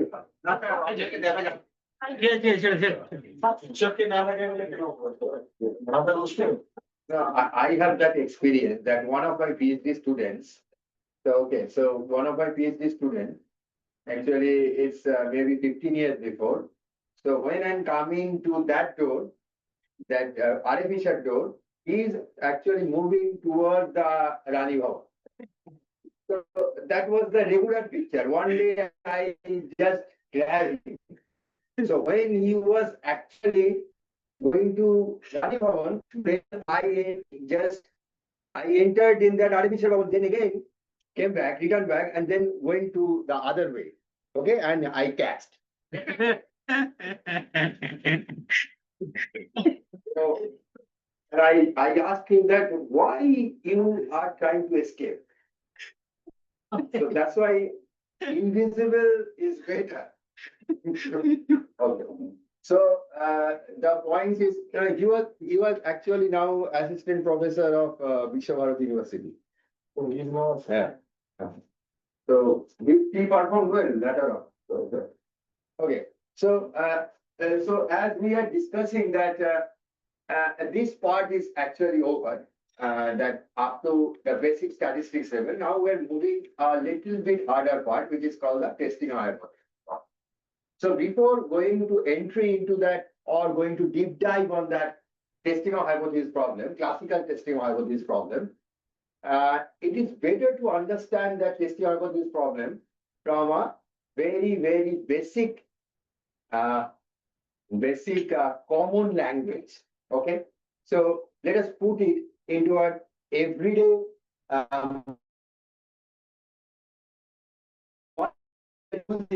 Actually, we are using the different concept of the testing of hypothesis.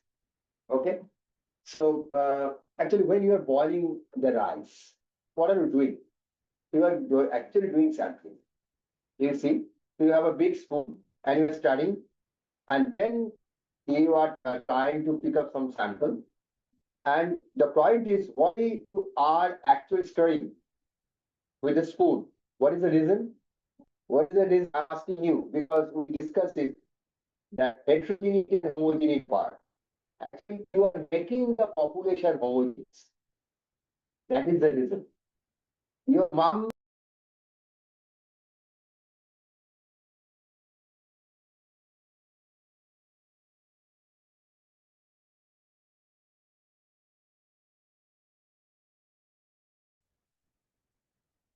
is taking the sample, and you can understand, you can remember that one piece or of rice she is actually taking and then pressing, and after that again she's taking another one. Again she's taking another one. So 2-3 times she generally did that. You see that homogeneity, sampling, and then repeated sampling. Why the repetition? The repetition is very important because it may happen that unfortunately you got a bad rice which was on the top, and that's why not properly boiled. Most of the other rice are properly boiled, and it's a mistake. And based on that, if you took the decision that okay, you have to stay the actually pan more into the fire, so that okay, so let's see that let's wait for some time, next 2 minutes, so that the rice will be properly boiled. Right? It's a wrong decision because of the bad sampling. Because of the bad sampling. Because unfortunately, she took the bad rice, bad in the sense not properly boiled rice. Okay? Unfortunately, I use the word unfortunate because it's a random phenomenon. It's a random sampling. It may happen that anytime you may get a bad rice. So, hypothesis of testing always involved. It's a testing. It's a testing. Okay?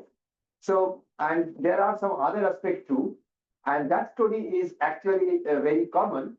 And in all the conference, all the workshops I used to actually present that story. And that's why it's a very popular story nowadays. It's called a mummy problem. My students, they called it as the mummy problem. So what is that mummy problem? Mummy problem is that suppose your mommy told you want to eat a potato, and you went to the market, and your mom told you that check the potato, then actually collect the potato from the market.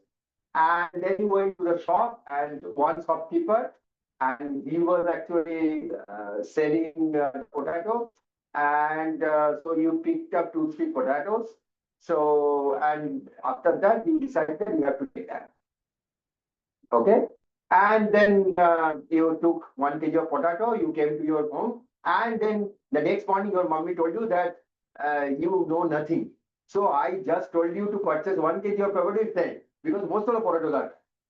Then you argued, no, I checked 2-3 potatoes, but unfortunately what happened, what I don't know what to.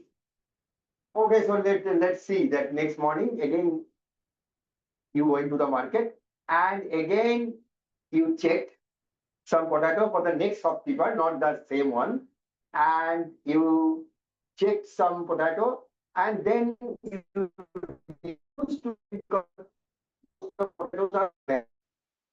Whatever you sampled in the next morning, okay? Then you went to the third shopkeeper and then again you checked, you took the potato and you came back. And next morning again your mommy killed you and told you that what you did. Again, you did a mistake. You did not sample well, and you know that all these potato are bad. The question is, what is happening? In the first case, what happened? In the second case, what happened? So, are you not sincere? No. You are sincere. But what is happening?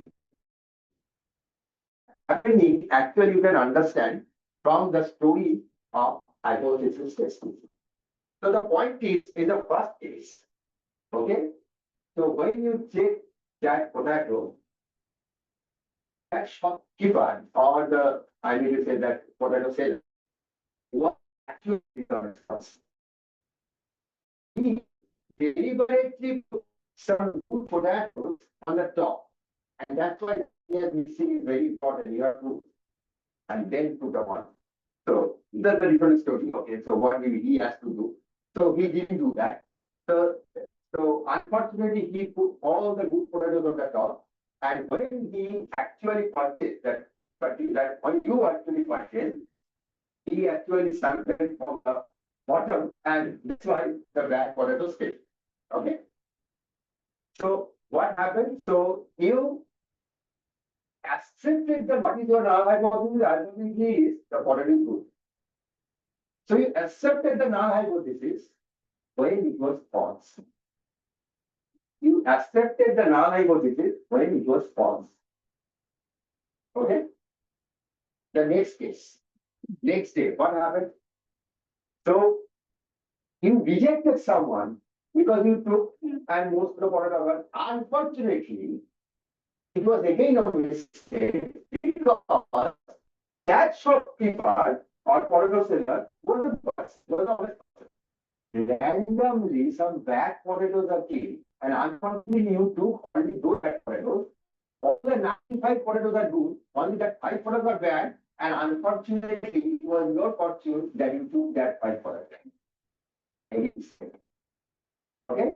And rejected the null hypothesis. You rejected the null hypothesis when it is true. And the first case, you can say in other words, you accepted the null hypothesis when it was false. You accepted the null hypothesis when it was false. You rejected the null hypothesis when it is true. Both are there. You rejected the null hypothesis when it is true, it is an error. You accepted the null hypothesis when it is false, it is also error. When you rejected the null hypothesis when it is true, it is called type 1. When you reject or you accept the null hypothesis when it is false, it is called type 2. The question is which one is more serious? That you rejected the null hypothesis when it is true. Is it a true? It is a very serious one, or you accepted the null hypothesis when which one is more serious? I'm asking one by one, so randomly. So just whatever in your mind you can share. It may be completely wrong. So you can share what is you understand the problem. So what is that? You rejected the null hypothesis when it is false. That is type 1 error. And you when it is true. Sorry, you rejected the null hypothesis when it is true. And another is you accepted the null hypothesis when it is false. Okay. So with respect to that experiment, whatever I discussed on that potato experiment, can you explain that which one is more serious according to you? So maybe other people may differ. Yes, not like to say that rejected. Which one you feel serious? Type 2 means what?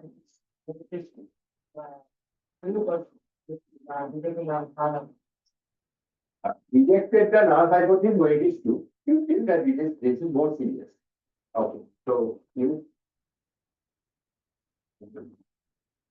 I will give the answer later on. Rejected the null hypothesis, so it is true. Okay, anyone? Think of. Accepted the null hypothesis.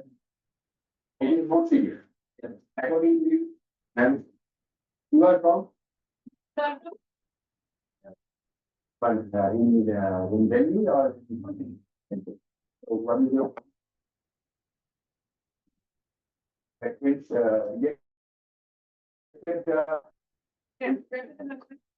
rejected the null hypothesis, what is true? And type 1. You understand the problem? Okay, so in your false. That means type 2 error. You, why it is false. So, more or less 50-50 answer. Some of, most of, I mean, you say 50% students are telling that type 1 is serious and 50% of the students are telling type 2. This is the general sense, and most of the cases it happens like this way. So, the point is, now I would like to frame the problem in a different perspective. Okay? And suppose I'm silent for a minute.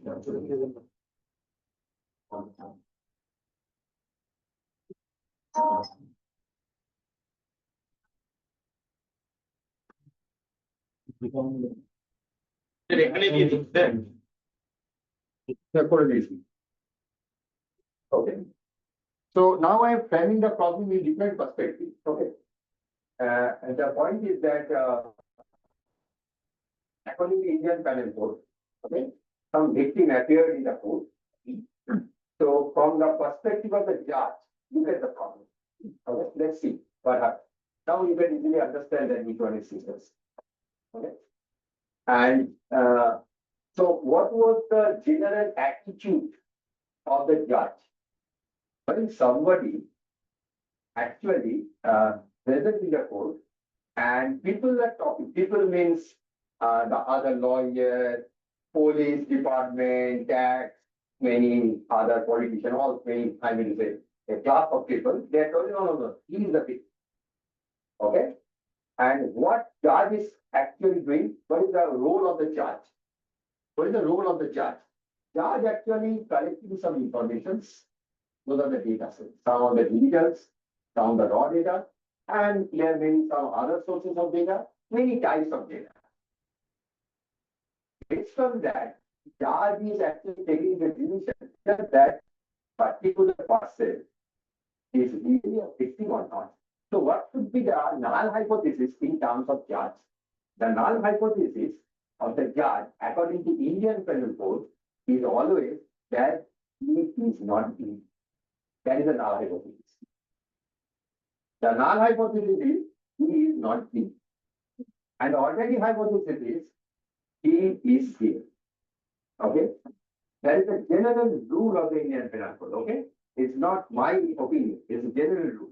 When somebody appears in the court, first the judge has to assume that he is not guilty. Now I am collecting information. Based on that, I am taking the decisions whether he is really guilty or he is not. And if he is guilty, then the punishment will come up, and there are some rules and laws. Okay?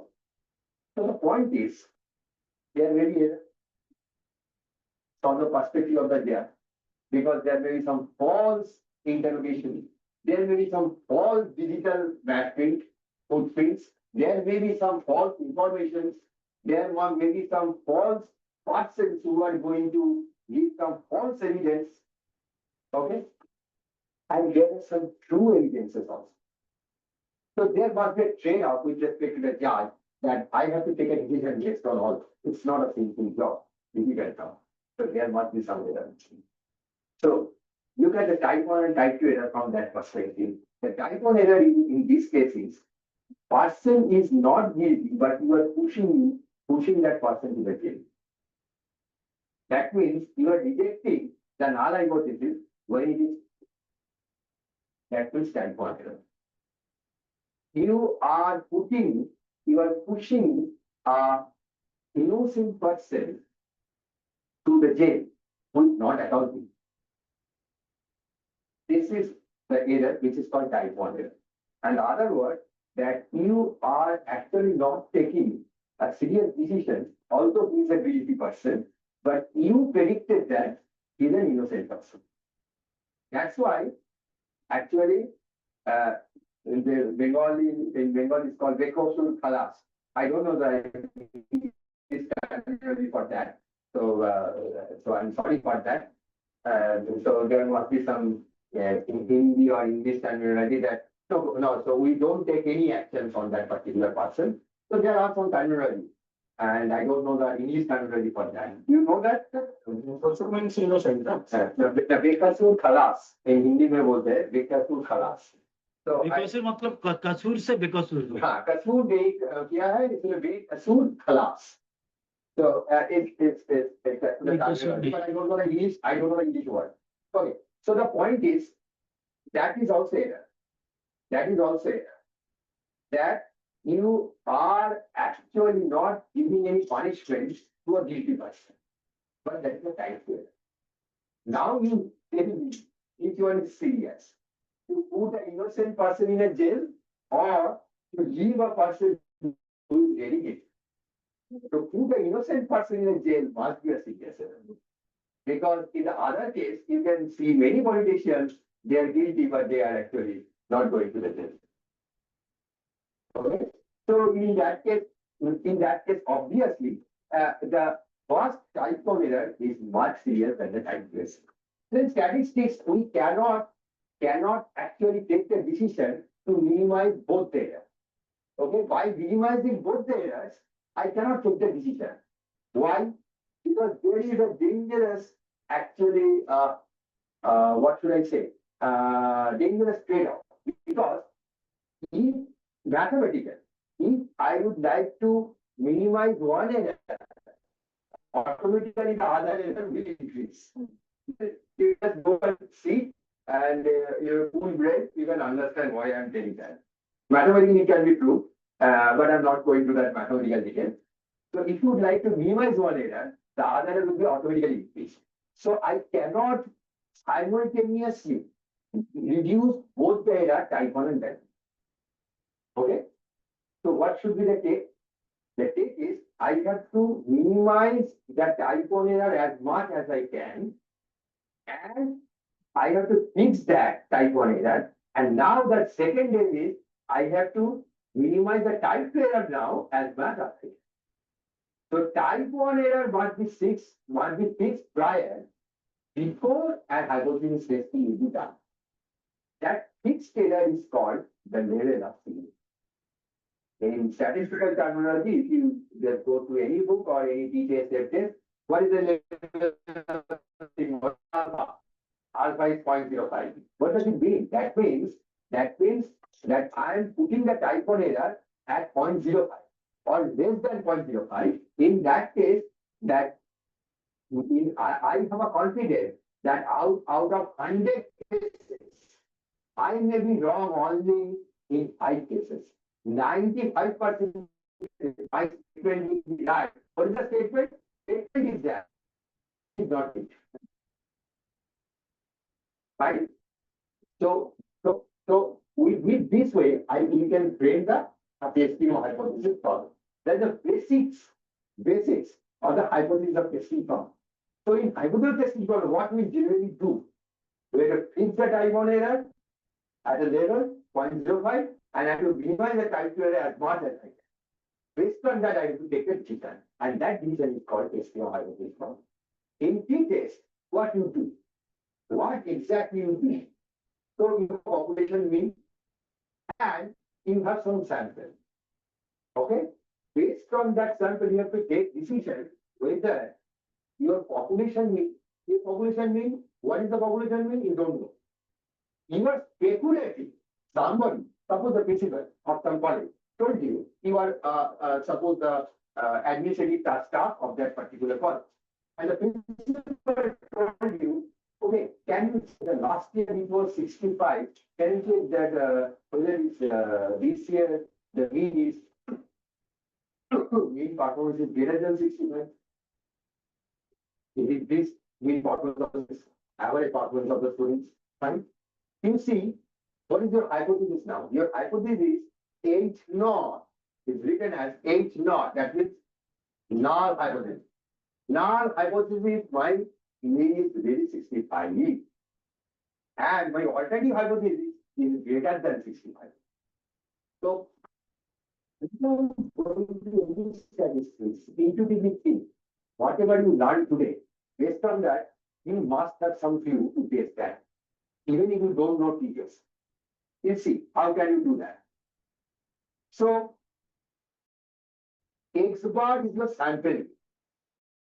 You have only one sample. So the point is, that is actually, that particular sample actually is from a population where you are suspecting that population mean is 65 maybe. May not be, maybe greater than 65 also. If it will be 65, then the next step number 2, what you expect that the difference between the 65 and the sample mean, whatever actually it is calculated last time, 46.3 or maybe 65.05, he calculated based on the sample. And the original population mean was 65. Can you remember that? Different sample means, and he has drawn the histogram on the sample mean, and I told you the variability of the dispersion of the sample mean is the standard error. I told you. Okay. So, you see, and the point is, what do we expect? As a statistician, as a general person, what is your intuition? If the population is like what 65 told you, then the sample mean is suppose 65.34. The difference is 65 minus zero minus 0.34. If it is close to zero, that means that the sample mean is very close to population mean. That means that the hypothesis that the mean is 65 is very significant. Hey, it's true. The point is 0.03, 0.24, or maybe 1.2. What amount of distance you can allow? Whether suppose you calculate the sample mean is 67 and your population mean need to be tested is 65 as you discussed. 65 minus 67, now it is 2. Previously it was 0.03. How far allow that this difference is not or more not significant? That's why the terminology is significant came up. You know, in mathematics, if you look at the two numbers, 5 and 3, 5 and 5.5. If I will ask you, even if you have a child in your home, so if you ask the child whether 5 or 6, which one is bigger, he will definitely say 6 is bigger. Okay? But as a statistician, you should ask a question whether 6 is significantly bigger than 5. These two are the separate questions. 6 is greater than 5. That does not necessarily mean 6 is significantly greater than 5. Why? Again, there are some analogy. The reason is, if we repeat the experiment as the reject date, maybe sample means 89, 65.03, 67, 6.23, and so on. Okay? So, out of 100 cases, it may happen that if you repeat that experiment again and again, that it will never actually cross a significant level. And how can you determine the significant levels? Okay? That actually the what should I say? That actually your turning point for the hypothesis testing problems. Whatever I discussed at the level of significance, that means you have to tell it is significantly bigger only if it will not cross the level of significance. Why is so? Because you know that he will show those things. I think then you understand more better that I have a distribution of the X bar, that is sample mean, that already gets drawn. Okay? And if you standardize that sample mean,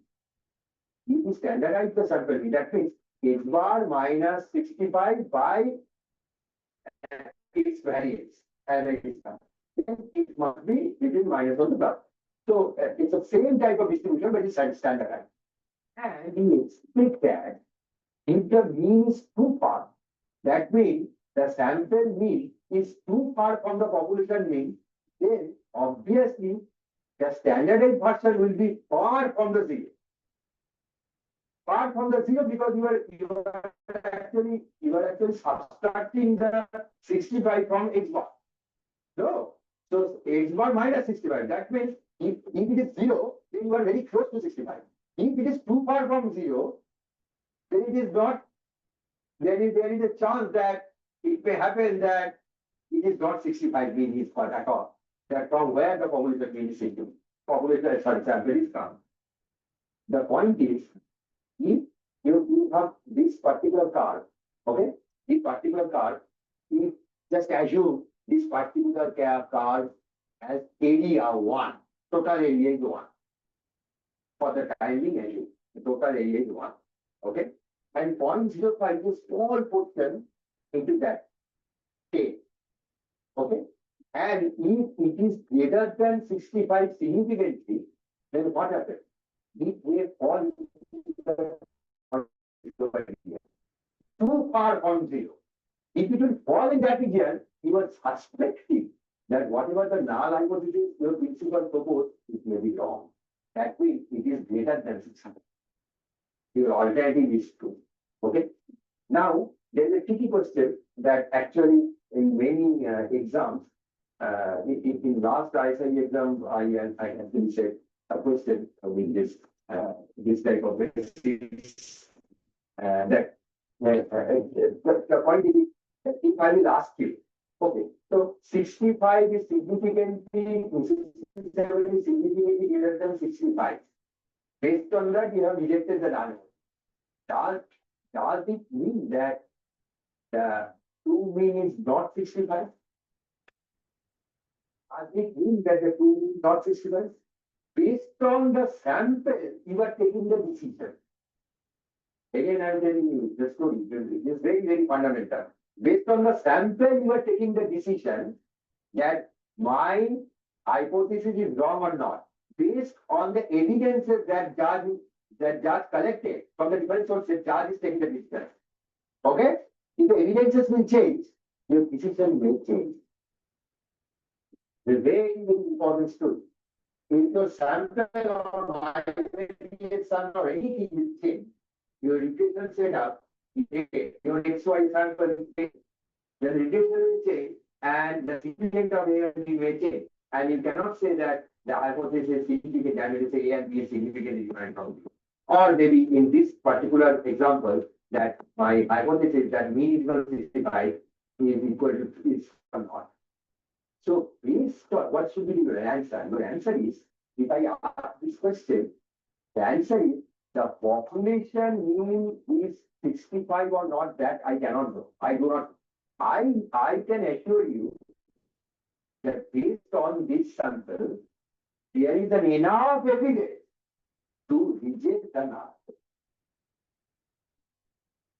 Again, repeating, based on the sample or the information I have, there is an enough evidence to reject the null hypothesis and accept the alternative hypothesis. I cannot say that the population mean is not 65. Based on this sample, I don't have enough evidence to support my null hypothesis. So that's why I am rejecting the null. So from today onward, you must have this thing in your mind. Rejection of null hypothesis, that does not necessarily mean that the mean of the population is not 60. We cannot say with a confidence. You can say that based on the data set, whatever I have, I don't have enough evidence to support the null hypothesis. Fine? So that's all I'm going to say. Now, Ritesh will take care. Ritesh, please can you from that, starting from that standardized distribution. So please start with that and then go to the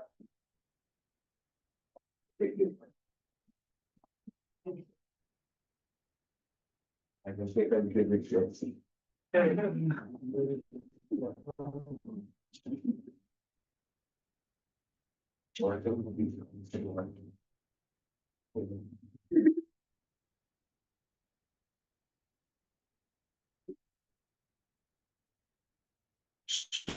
as mentioned earlier, so we have drawing a population that called Mars with 1,000 data points. Okay. So now we are taking a sample of size 100 of the population. Okay. So just we run the code Mars as a population using the histogram. Okay. Now just focus. Yeah.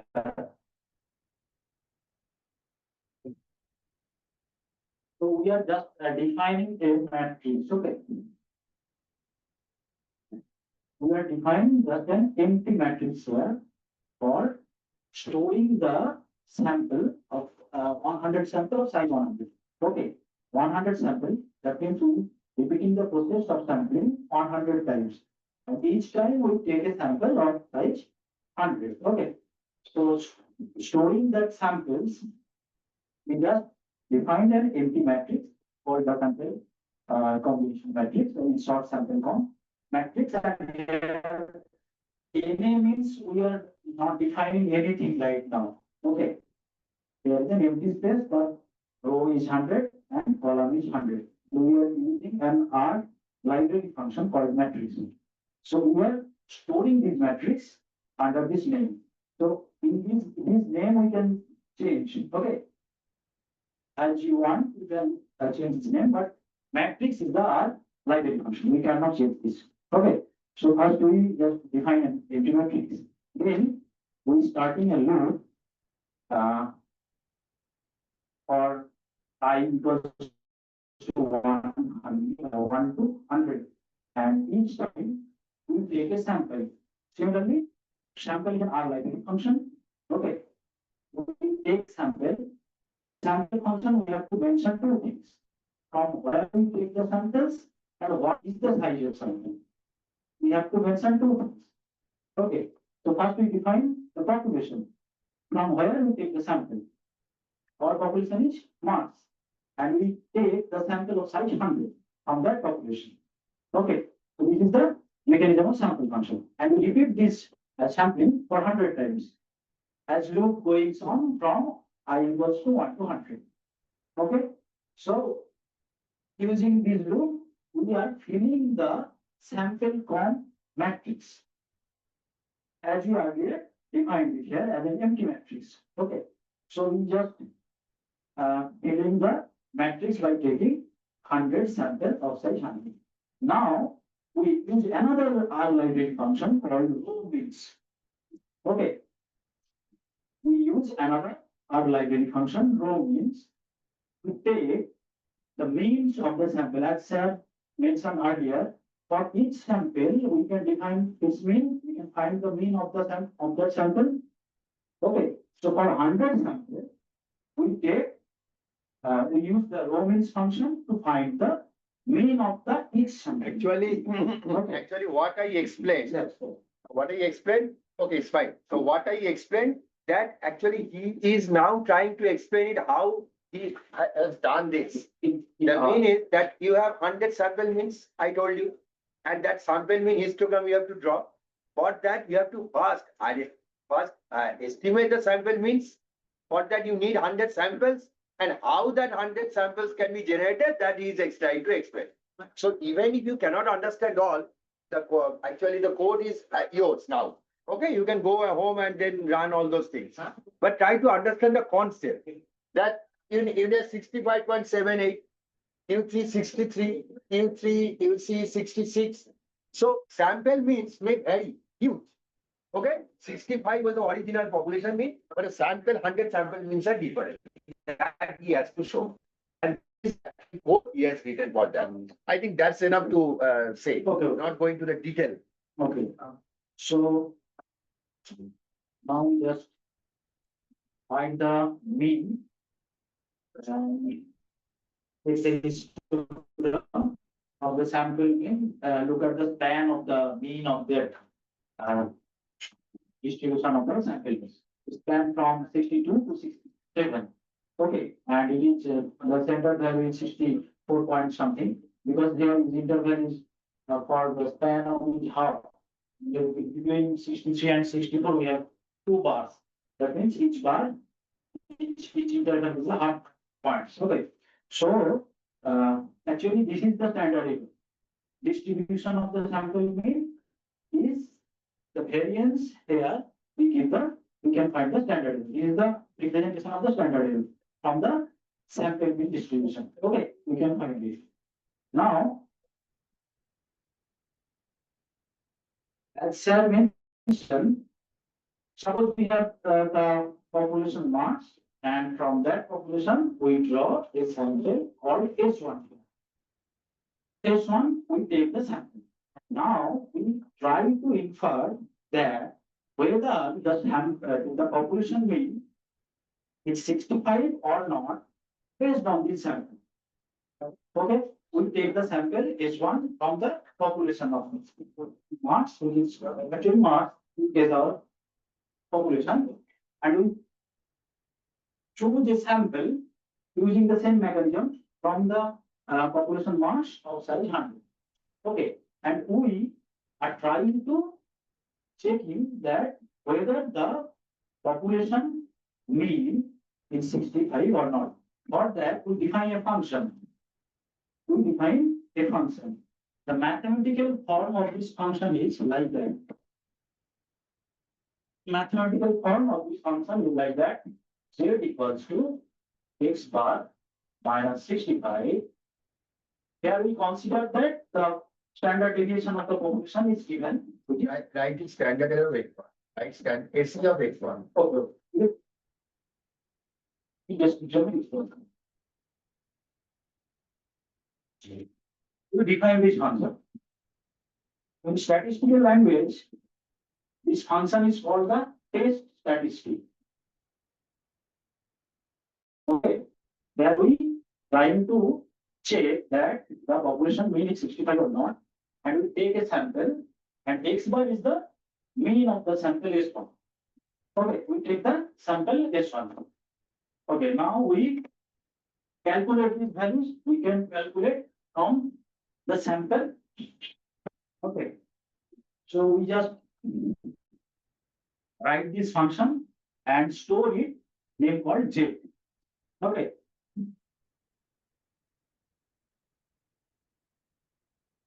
The value is the test statistics value is minus 0.14. Okay, this is the value of the statistics. Now, as I mentioned earlier, the significance level, here we use the significance level of 0.5% significance level. So we are comparing our p value with the standard 0.05 case. So whether if the p value is less than 0.05, we will keep the null hypothesis. Draw the curve, then Yes. draw the curve, then explain. Better. Draw the curve. So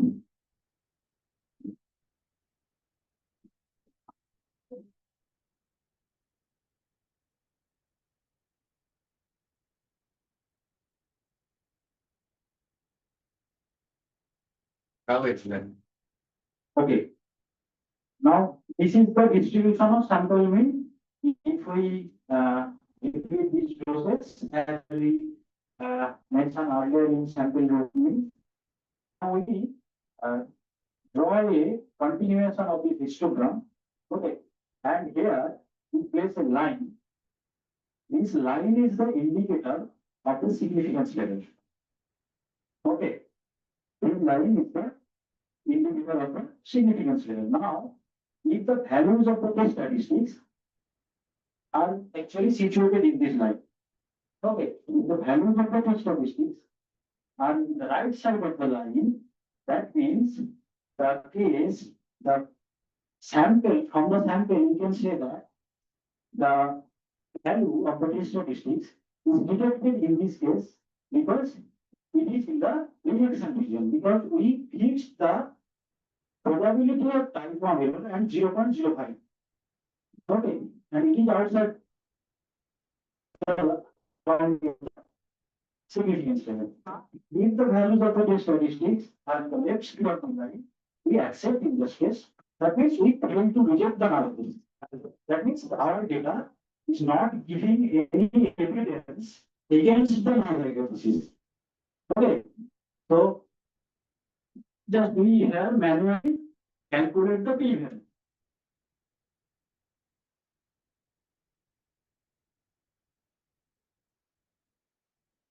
So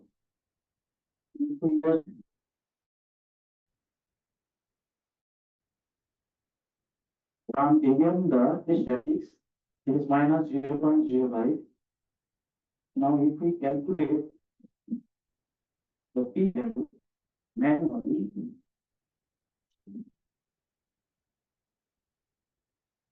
so that means here 0.555687, and it is greater than 0.05. That means our test statistics is situated in somewhere in left side of the line. Okay, that means we aim to reject the null hypothesis. In other words, we accept the null hypothesis. Okay, but if the distance is more, that means from the center of this star, if the distance is more, in that case, the test statistics value is also greater than. Okay, so if we increase the value of the test statistics, in that case, if we consider 2.5 is the value of test statistics. Okay, then what is the p-value? So we calculate p-value here, and p-value is 0.006. Value is 0.006. That means it is less than 0.05.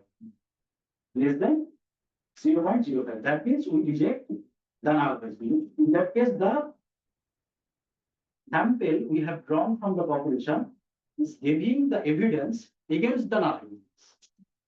We are not, actually, we generally not accept the null hypothesis. We are not getting the evidence against the null hypothesis. Okay. So in that case, we are going to reject the null hypothesis. So these are main things. And here we just two several differences. Whenever we use Z-test and whenever we use on-sample t-test, two different cases we can perform the Z-test and t-test. If the standard variance of the population is given, then in that case we use the Z-test. If the population standard deviation or variance is not given, in that case we are calculating the standard deviation based on our drawn sample. If we have given the population variances, then we use the Z-test. Actually, in reality, we don't have the know the population variance. Know the population structure, population variance, then it don't need a test at all. But it's for the curiosity where it explained. But when you have a data set, some sociological data, you would like to test whether there's a mean is 65 or not. Suppose. For that, you have to do always t-test, not the data. Because the point is that here the population variance is given. So you have to replace the population variance. You have to replace the population variance by the sample. Because the much closer relative of that sample population variance is the sample variance. Because you don't have other options. If you don't know the population variance, the most favorable candidate to estimate that population variance is the sample variance. And if you replace that in that particular statistic, that whatever we have shown, that x bar minus 65, I also mentioned that how far I am from 65. So if I am too far, so and I'm dividing by the standard error. Why I'm dividing? Just to make the total area of the curve is one. It's just a mathematical to remove the mathematical complexity, so that the total curve area of the curve is one. Okay. In that case, I know if the total area of the curve is one, and where is that line? That line from beyond that, it is significant, or below that is not significant. So then that What do I mean by significant? That means that significantly I can reject the null element. That means the 65 is not true. That means it is falling into the critical region. That means it is falling outside that the critical bound, whatever he has shown in that term. Okay? That means beyond of that line, if the test statistic value falls, that means the test is rejection. And you have to always so he measured that for the completeness of the theory, but J test actually no need to apply because you never know the work. So always do people. Okay. The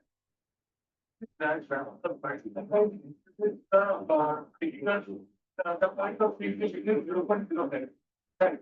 So, chances of rejection is less than 0.05. Yes.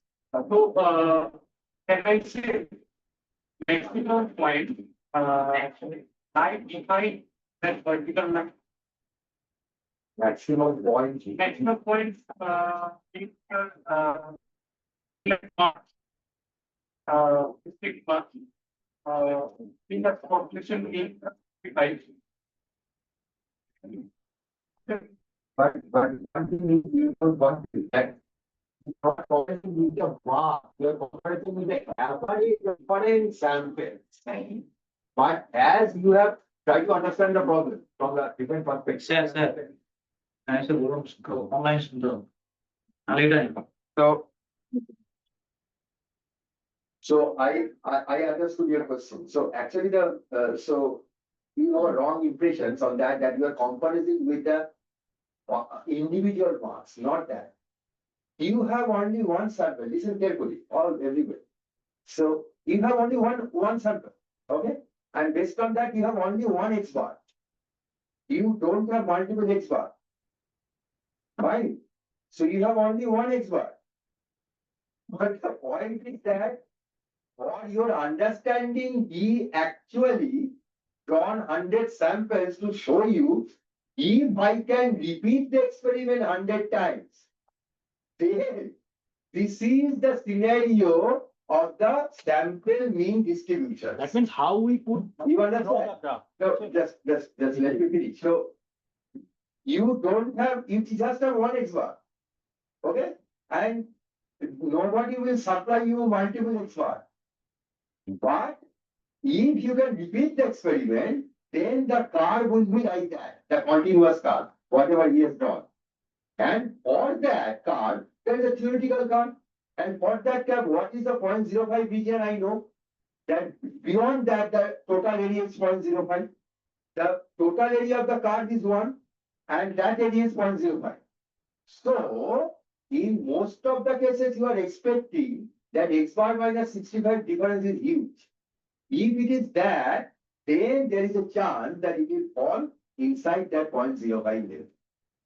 Region. That means your value, the statistic value, less than 0.05 means you are rejecting the null hypothesis. That means you are in favor of hypothesis that mean is greater than 65 is true. Okay. So it's a little bit complicated, but we try to actually understand the problem where you are. It's difficult, I'm telling you. So far we discussed this is the most difficult part. Then we have to spend whole 1 day for hypothesis to understand the whole story. Not maybe 1 day, maybe 2 days, because the first day you have to devote the time on the different samples. And then we have to understand that how the test statistics will go. At least this message you must have, that I have only one sample. But if I can speculate that if I have the opportunity to repeat the sample, then the distribution is like that. Then the test is rejected only, it will fall into the category. So that is the more or less sensible way to understand within 1 hour. So it's very difficult, I know, to understand within 1 hour. But I think that sense you must have. Then what should you mean by the rejection of the hypothesis? And what will mean by the significance? So please can you explain that from the perspective of the regression? You can do the regression. That part is over. I think Don't need to devote time. So directly go to that. Okay. Quickly go to that. Okay. So there already one data set which is called ANOVA data final along with the R code file. I deliberately did that. So I told him that just send me one data set. If you have a data, then what are the different steps you need to follow to perform what? Let's see what we do. So the data is ANOVA data final and in the code are combined. So if we want to run with me, so let's start with line number 252. Okay, or 251 maybe. We find the data and we put the CSV format in Excel format. We load the data in our R environment. Okay. So load the data. Here we have a CSV data file format. If we want to load the Excel file in our environment, we have to use some of the packages that are available to load the Excel data. One of the packages is called Open Excel, XLX, Open XLX. Okay. So you have to install that packages and then you have to call the packages called library OpenXLX. So how to find package, okay, in our environment? You don't have to go to the browser to install it or download it. You can simply click here packages, right side, in the top of the right side in the graphic window. Okay, you can click here packages. Now if we click the packages, okay, then under the packages, you have one small button called install. Okay. Now, if we click the install button, a pop-up will open in your RStudio screen. And here, if we search Open XLX, XLSX, okay, this is the package. If we want to load the Excel data file in our R environment, okay, this is the package. So you have to click it and just install it. Click the install button, then it will be installed. If the internet connection is stable, then it will be automatically downloaded and installed in your R environment. That's it. Okay. This is the process. Okay.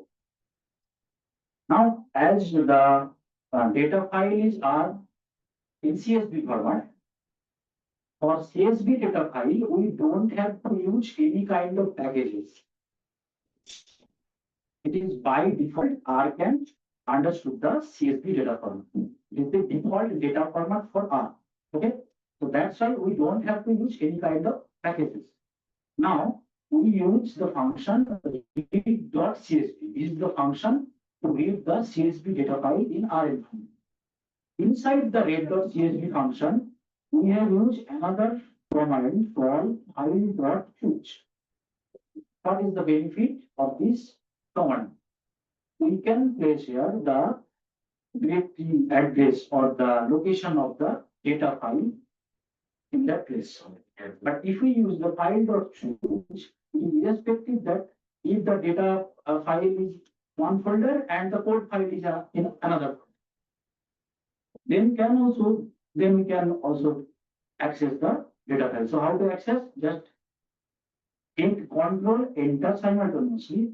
Then a pop-up will open. It will maybe hide in your taskbar. Okay. Just look at your taskbar. Then you just select here the data file called another data file. Do it with your own and click the open button. So you have to just place here the cursor. Then we can run in two ways. One is the place the cursor and place here the button run. Click here.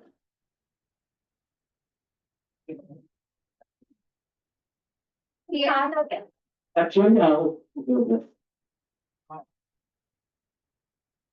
we actually just trying to load the data file that here into in our R environment to some kind of data analysis are performed here. So to load the data, we use a function data is in CSV format. We use the function CSV, and CSV function we use a function called file.choose. This function is used to load the data. It can just search we have the option to search the data via this in our machine, in our computer. So just enter it, control enter it, or click here the run button. Okay. Okay. Then a pop-up will open. A pop-up will open.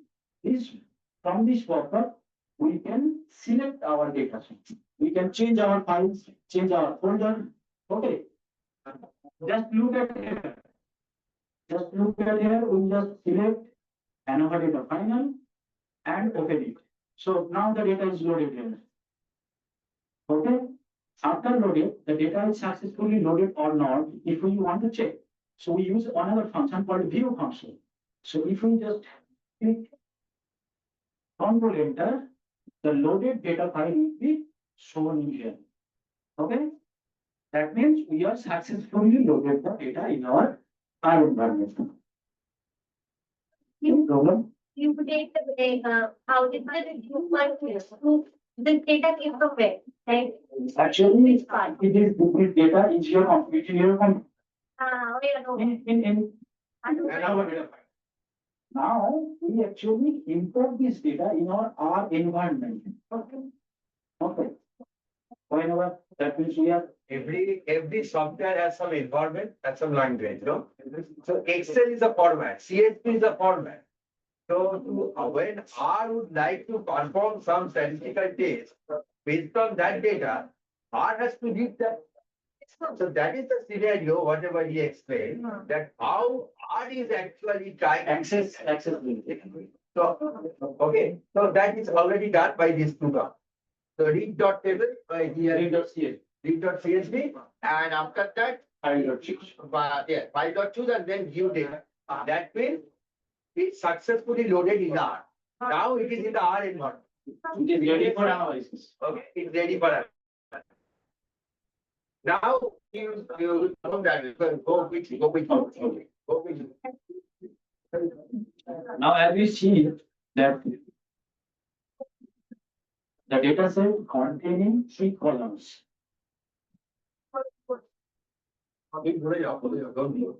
Let's concentrate. So our data set has 3 columns that we have loaded here.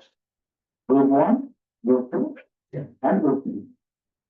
Okay. We have some scores of the students for group 1, group 2, group 3. And we have maybe any observations. Yeah, so Okay. we have Maybe any observations. Suppose it is about the stress level, study hour, and academic performance. Maybe like that.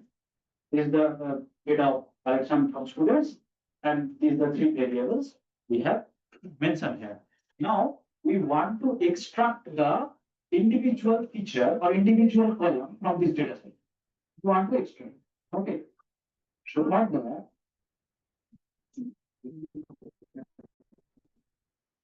We use the same name as the column name are present in the data.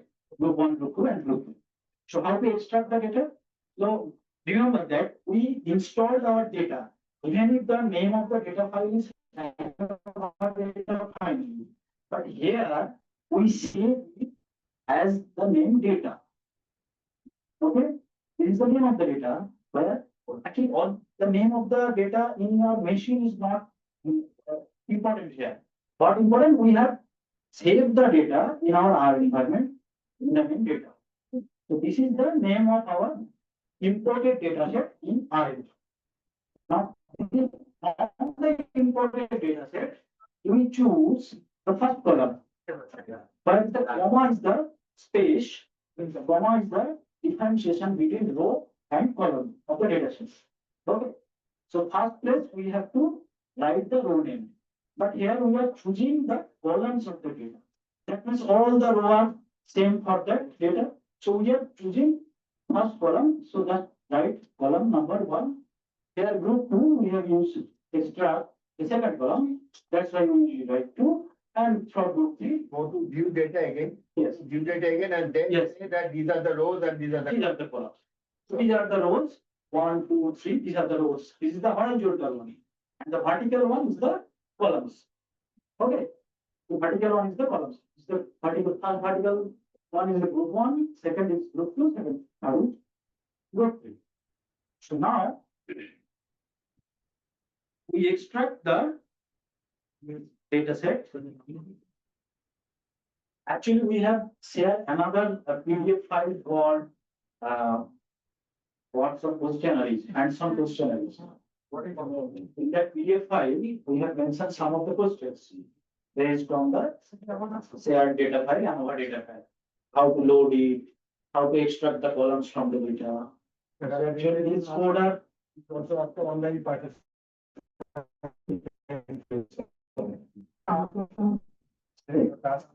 Online participation. हो जाएगा तो फिर बाद में किसको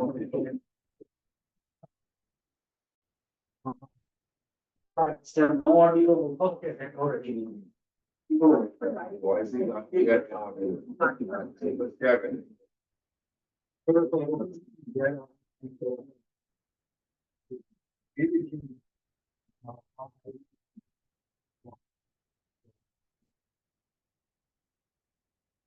So this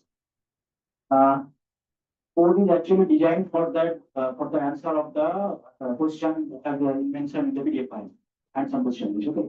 So we first load the data, view the data, and extract the data. Okay. So now we just draw the histogram of each of the columns that we have extracted here. Name the group 1, group 2, group 3. Okay. So the aim is try to understand the states. When you have group 1, group 2, the data has 3 columns and multiple rows. What to do first? First, you have to read the data set. R has some comment that you have already done. Next thing is that which column means what? That is done.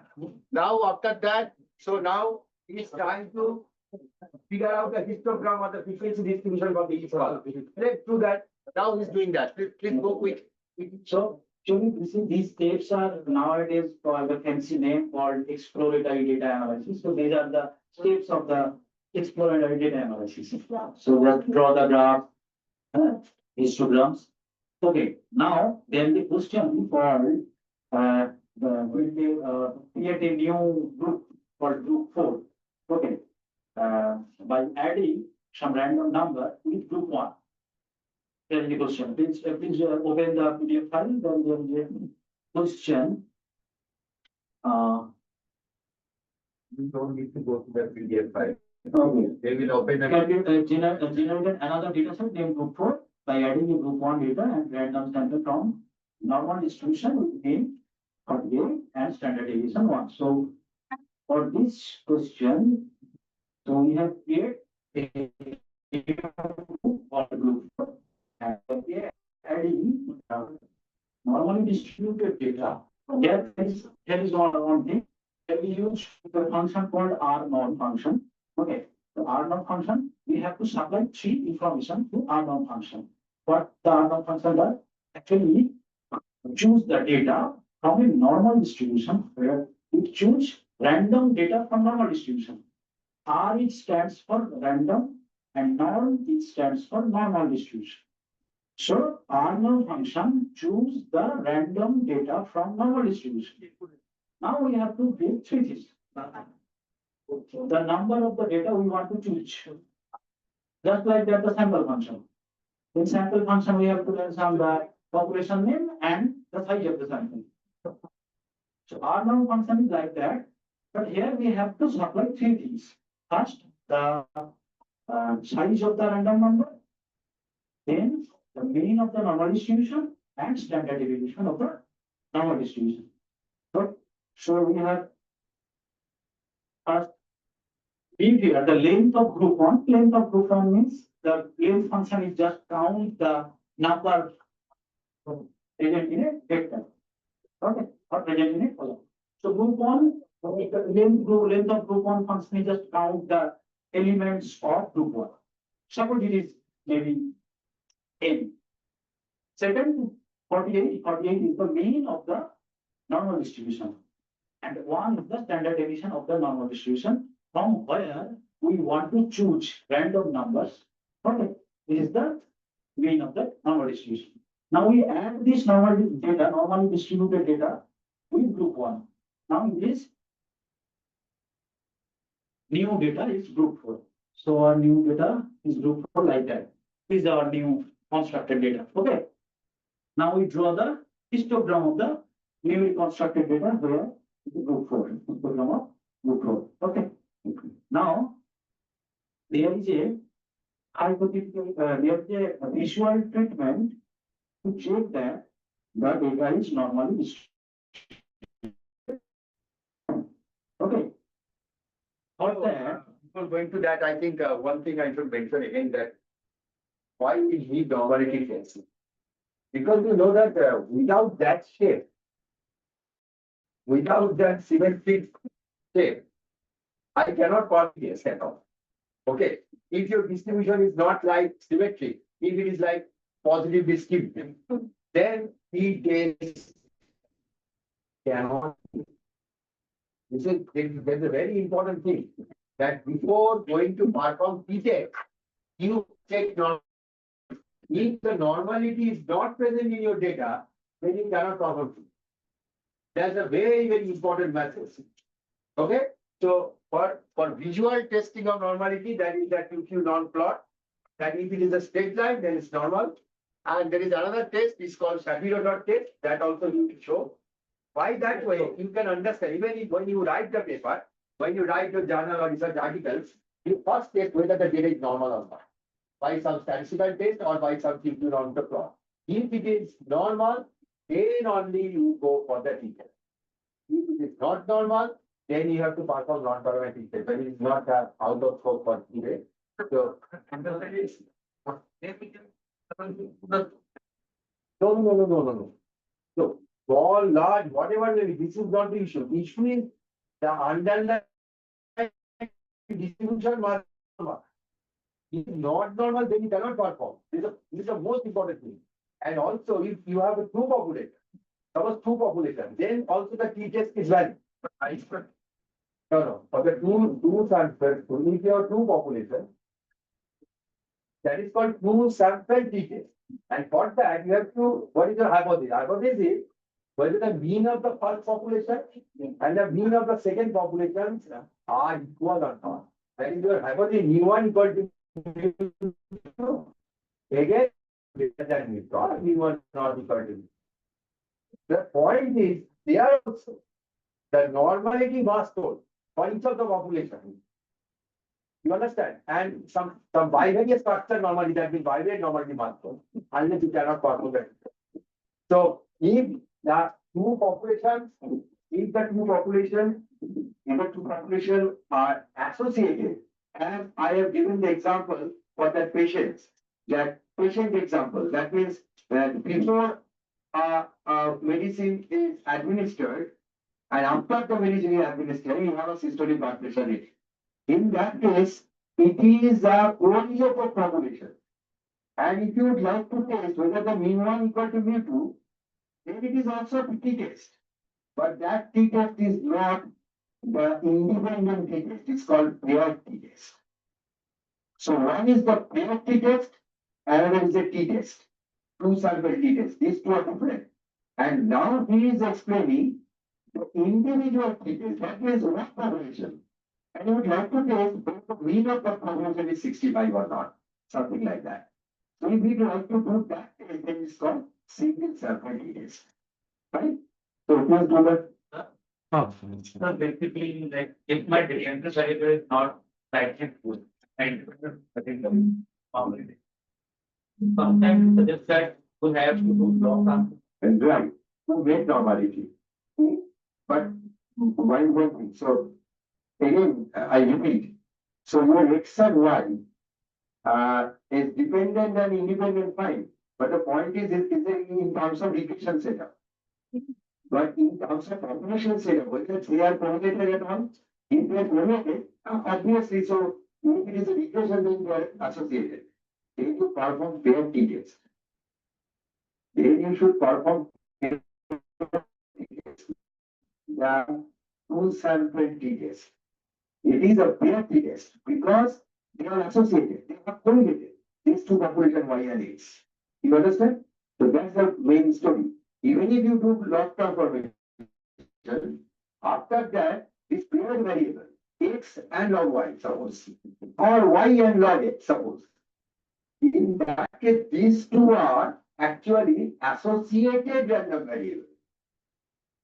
Associated population. So they are not independent. In that case, you have to perform pair t-test.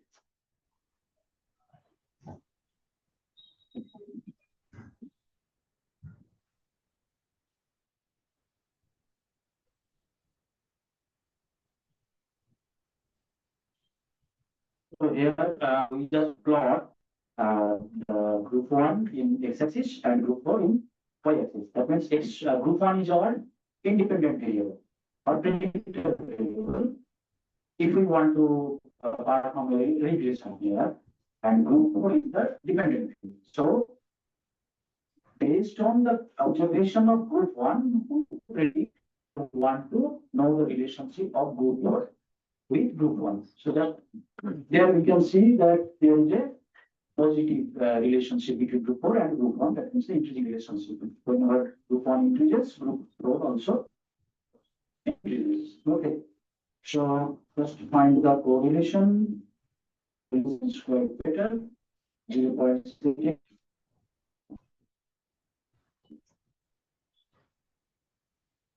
Linear equation here p dot a, and this is the name we have written here, but our library function is the lm function. The lm function stands for linear model, therefore is lm, and inside the lm we have to first mention the name of dependent variable, place a teacher sign, and then we have to place the name of our independent variable. So group 4 is the group 1. Just run it. Okay, our model is fitted. Now we want to see the summary of the model that we have fit to predict the group 4 based on group 1. Now we have to explain the summary of the model. Okay, we have a model called okay. So the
So this is the fitted regression line here.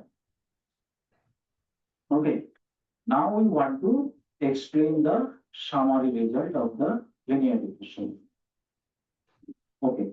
That's the coefficient of the or the parameter alpha beta or AB, the estimated parameter in this case, are statistically significant or not. We generally saw the if these star placed here. So these star are nothing but actually the of strongness. That means the p value. How does p value less than 0.05? If it is more or more less than 0.05, then we generally give the 3 star. Okay.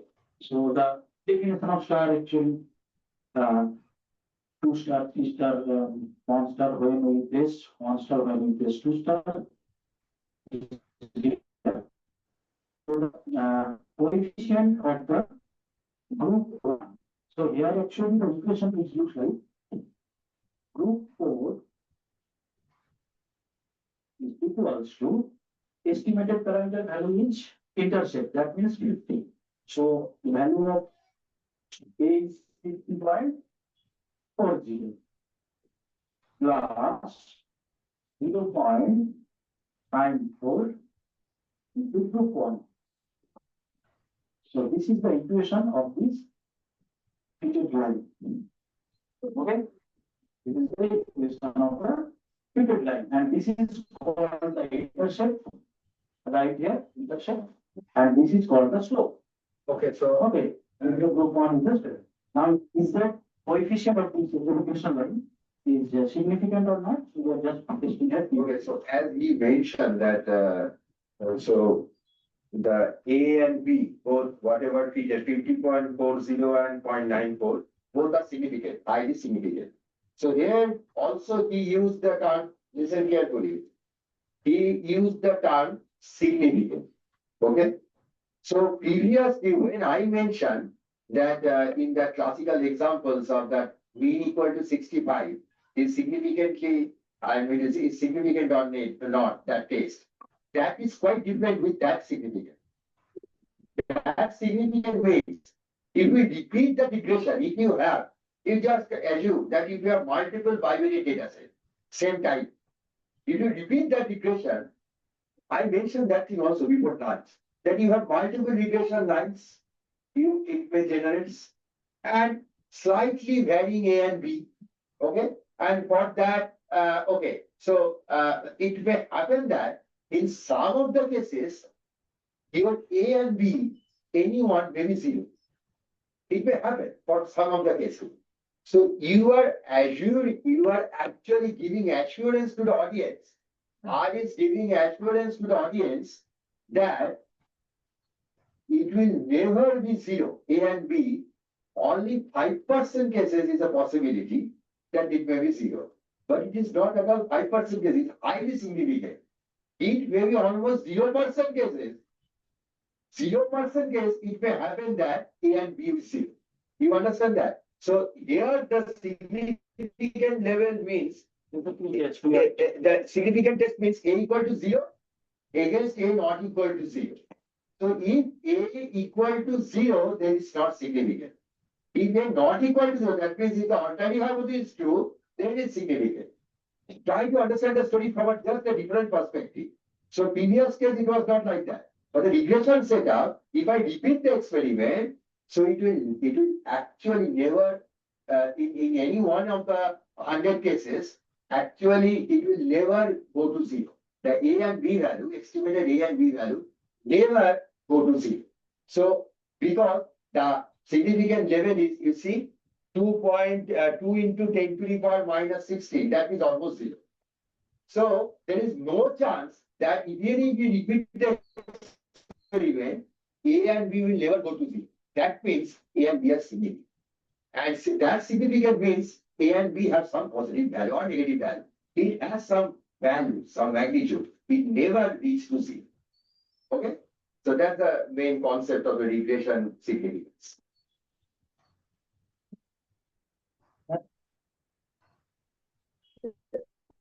What about the accuracy of that is 0.27? That means it signifies that there is 47% of variability within this form. R means how deep is the tool. Okay.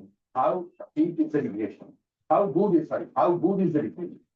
R square is a measure of goodness of P. R square actually, so if you are telling slightly different story, it's not like that.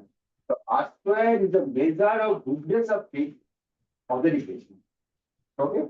How good is your regression? How good is your regression? So what is the best value of this R square? So if it is close to 1, then it is excellent.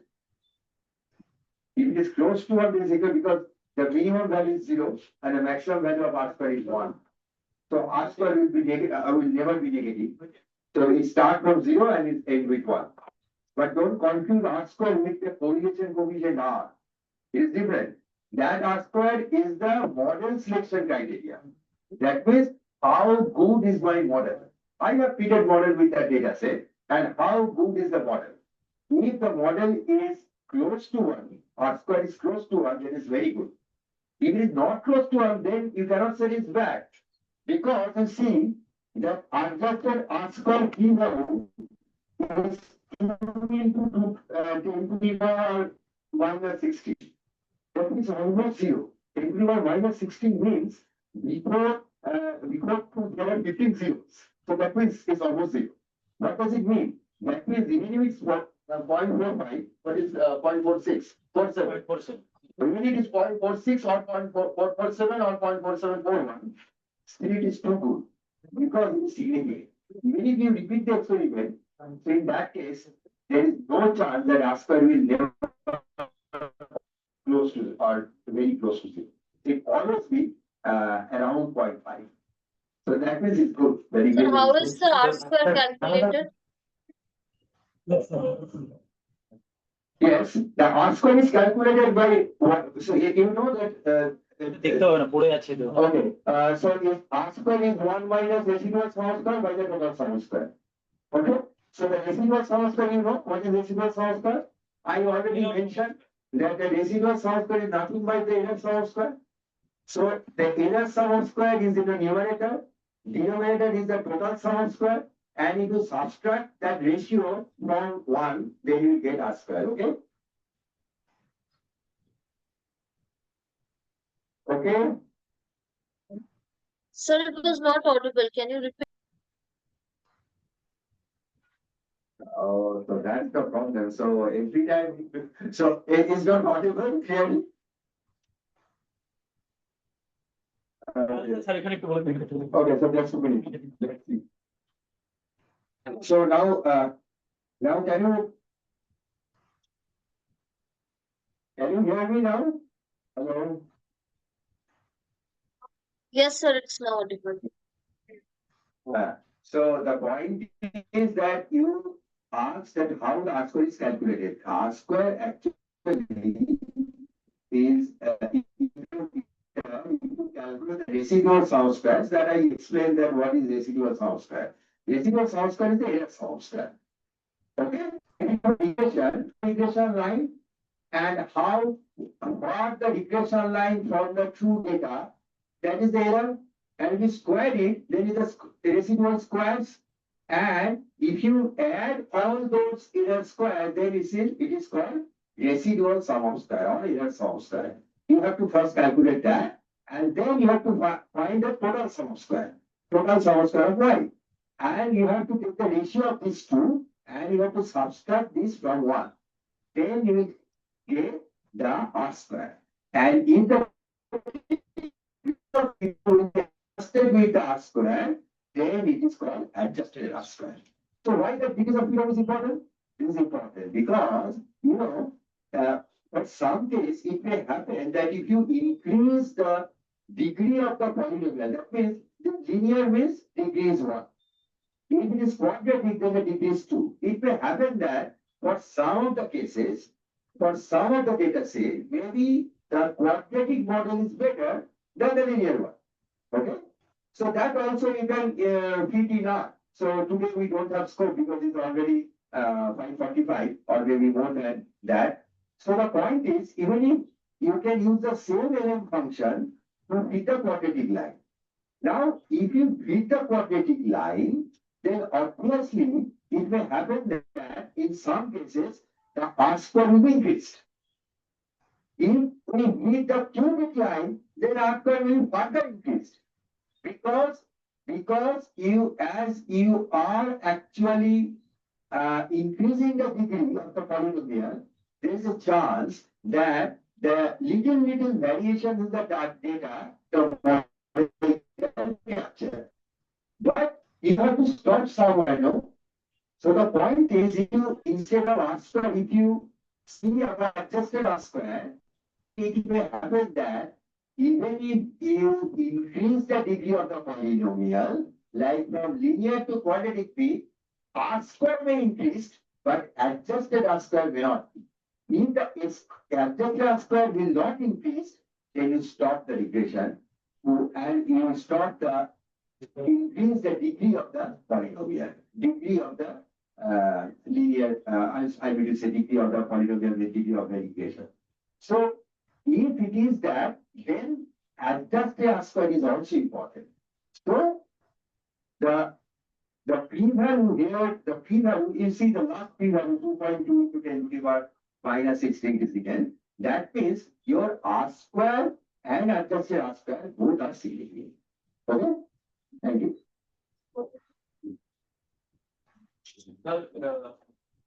In total time, what is the optimum R square value? There is no way to say that for total time. For steady states, if it is significant, there is no. I told you, no, so 0.45, 0.43 is not at all important. 0 to 1 is the scale. 1 is a very good, 0 is very bad. Even 0.45 in terms of data may be very good. But here in C, that significant level is too high. I mean, if it's 2, it will tend to the minus 60. Highly significant. That means, even if you repeat the experiment, the R square value will never go down. That will be seen. So it doesn't matter whether it's 0.45 or 0.47. Even if on the total side, if it is 0.31, then also R square is nice. No problem.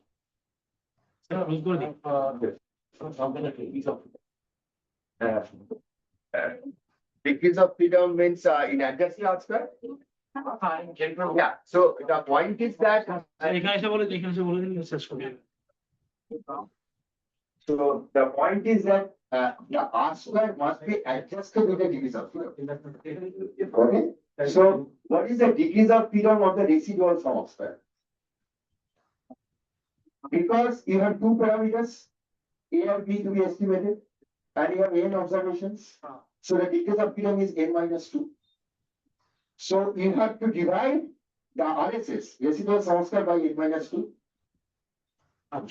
And you have to divide the total sum of square. What is the degrees of freedom? Because the total sum of square involved only with the x bar, y bar. So you lose 1 degrees of freedom only. Because the summation y minus y bar whole square is like that.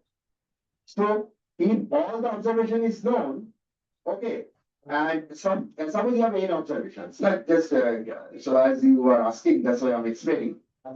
Suppose you have n observations, and if you know n minus 1 observations and x bar, then there is no need to know the n observations.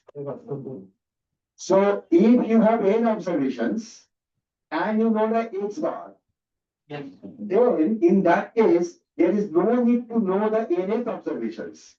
Because you know n minus 1 observation, you know x bar. Then you can easily calculate what is your xn. So that means that square xi minus x bar whole square have n minus 1 degrees of freedom. So you have to divide by the n minus 1. So the numerator will be divided by n minus p, n minus 2 here. P means the number of parameters to be estimated. And that total sum of square will be divided by n minus 1. And that is the degrees of freedom adjustment. And then it is called adjusted R square. Okay? Okay, so I think that's enough for today. You know that regression, correlation, hypothesis testing, t-test, everything will be in 3 hours or 4 hours. Actually, it is possible. But still, at least you get some little bit flavor that what exactly statistics do. And previously, I believe that confidence I have from the ISI perspective that whatever you learned in the previous workshops regarding the R or regarding statistics, in that case, you may learn many formula or formulae. But now at least you got some flavor that what statistics does for us. So that's the thing I need to pass on from ISI perspective, and I believe that you enjoy. So thank you all. It's done. Yes, sir. So you are leaving today? What time is it? I'm extremely thankful to Professor Sabaswati for his wonderful training and lecture. Sabyasachi are all to know that it is already now getting statistics. So you could enjoy his talk. It's really great. If you have any other queries also, you can be in touch with Sabyasachi sir. Okay? I'll share his email ID with all of you. And not only his email ID, I'll share all resource persons' email ID with all of you. And one thing that since we could not organize this PRA also, PRA training program yesterday, we'll make it online. As I said yesterday, we'll make it on Sunday or something like next Sunday. We'll see that. So now, Sabyasachi sir, we have just more open application for you. Sir, is it ready?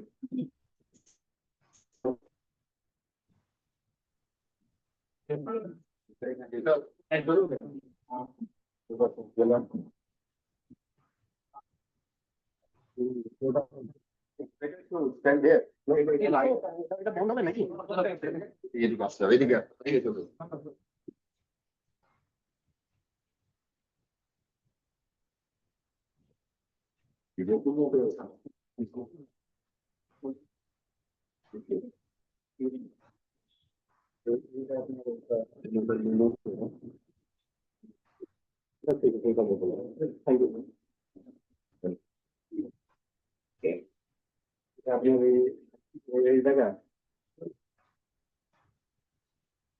So now the time is for the certificate distribution.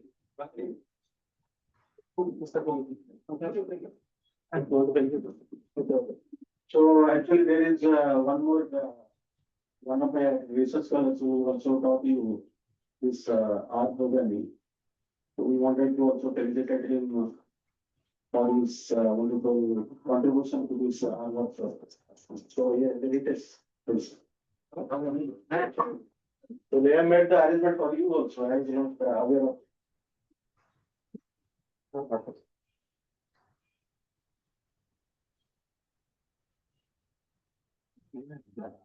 Thank you.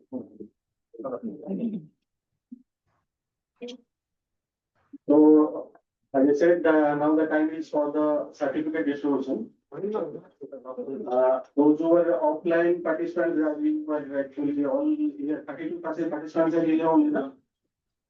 Okay, we will distribute the certificate and Professor Deepak sir will distribute half of the certificates and I will request Sabyasachi sir to distribute the rest half of the certificates. And those who are online participants, we can actually arrange an online certificate only. Or we are very offline certificates. We can send we provide e-certificates for the online participants. So I now request Professor Deepak sir to come on the dais. And I request Anshman, our one of scholars representative, to come here and read out the list of participants one by one. Okay. So can you just monitor or Savana? You want the list? Feedback form में what I know for this. Okay, there is a feedback form also. We know that there were some technical glitches and other things here and there. But apart from that, we wanted to actually ensure that there are all things where they are in place, or if there is anything required for further improvement, you can give your feedbacks. We'll see, I mean, if we can improve in our future workshop. So we'll share it in the email by email only. Shubhangi, you send by email or WhatsApp will share it with you. Give you honest feedbacks. Don't hesitate to give you some required critical comments also. So we'll try to improve. And if you have some positive feedbacks also, you can give it. So I will now request, Savana, you come here and read the name. So I can come here. You read the name. And you come here. Yeah, you want to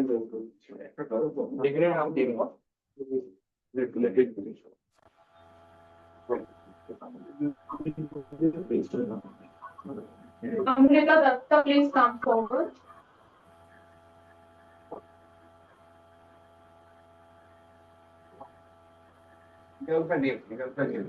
Kima Roy,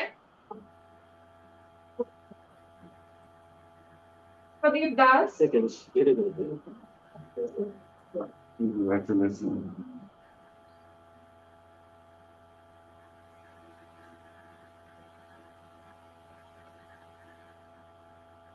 Devangi Sanyal,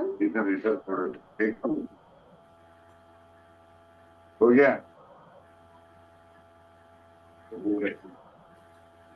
Deepshikha Sarkar,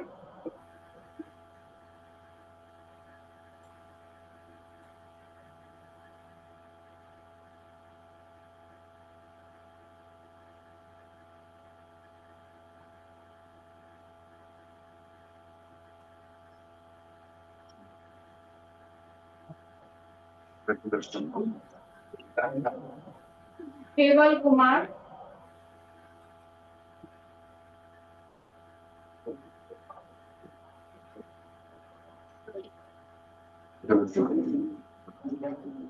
Dr. Anand Sengupta,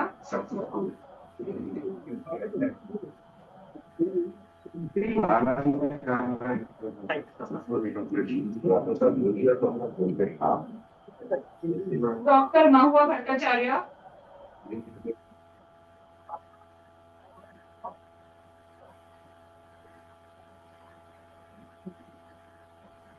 Faisal Wahid,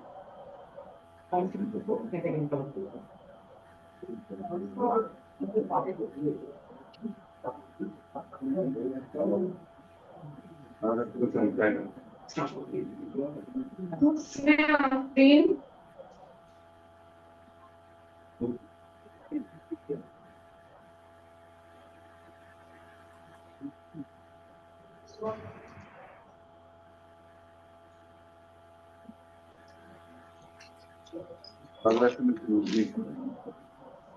Gaurav Das,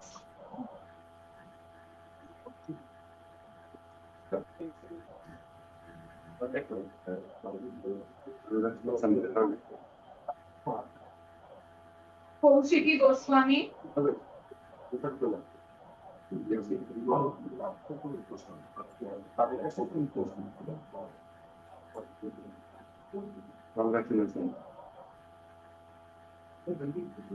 Gustav Majumdar,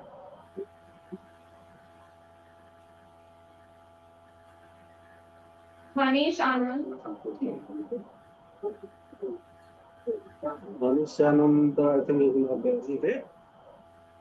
Meenakshi Rai,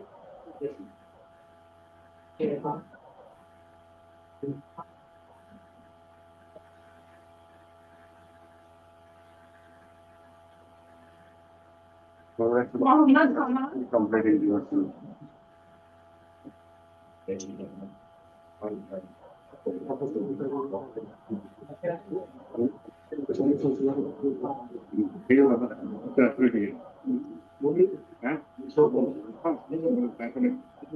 Muhammad Asfahan Nomani,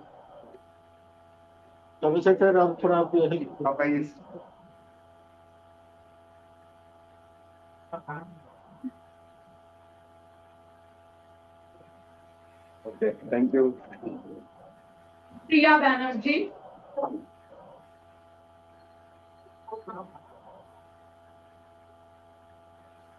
Priyanka Das,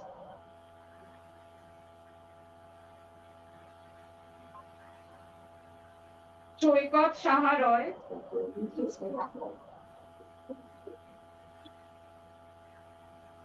Somadrika Kobiraj,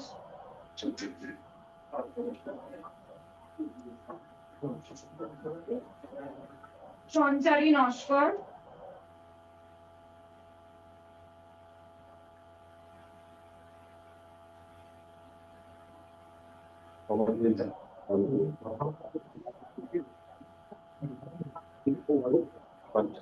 Fareed,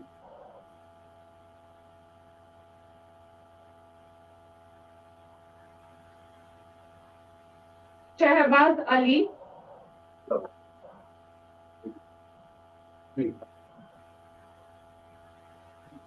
Shobhraj Das,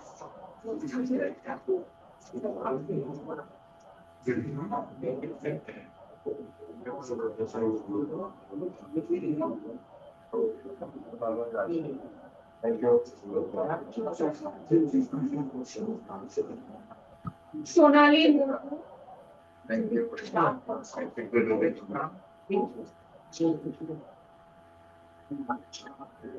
Choumi Kayari,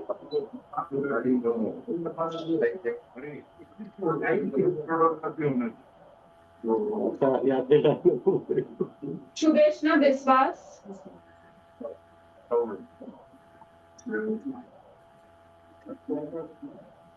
Suman Pandey,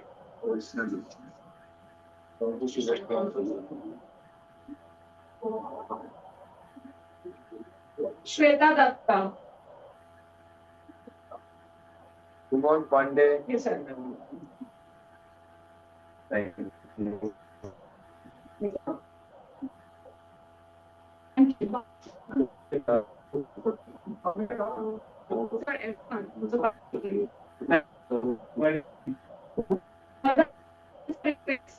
For a group test. Okay, I didn't get what that was called. I didn't get. Okay, but this one, this is not money. What is it?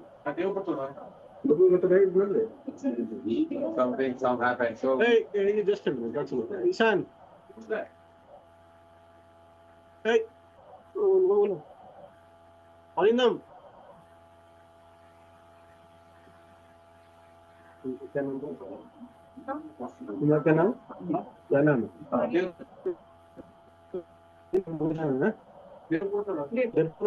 certificate you joined after the last date or what?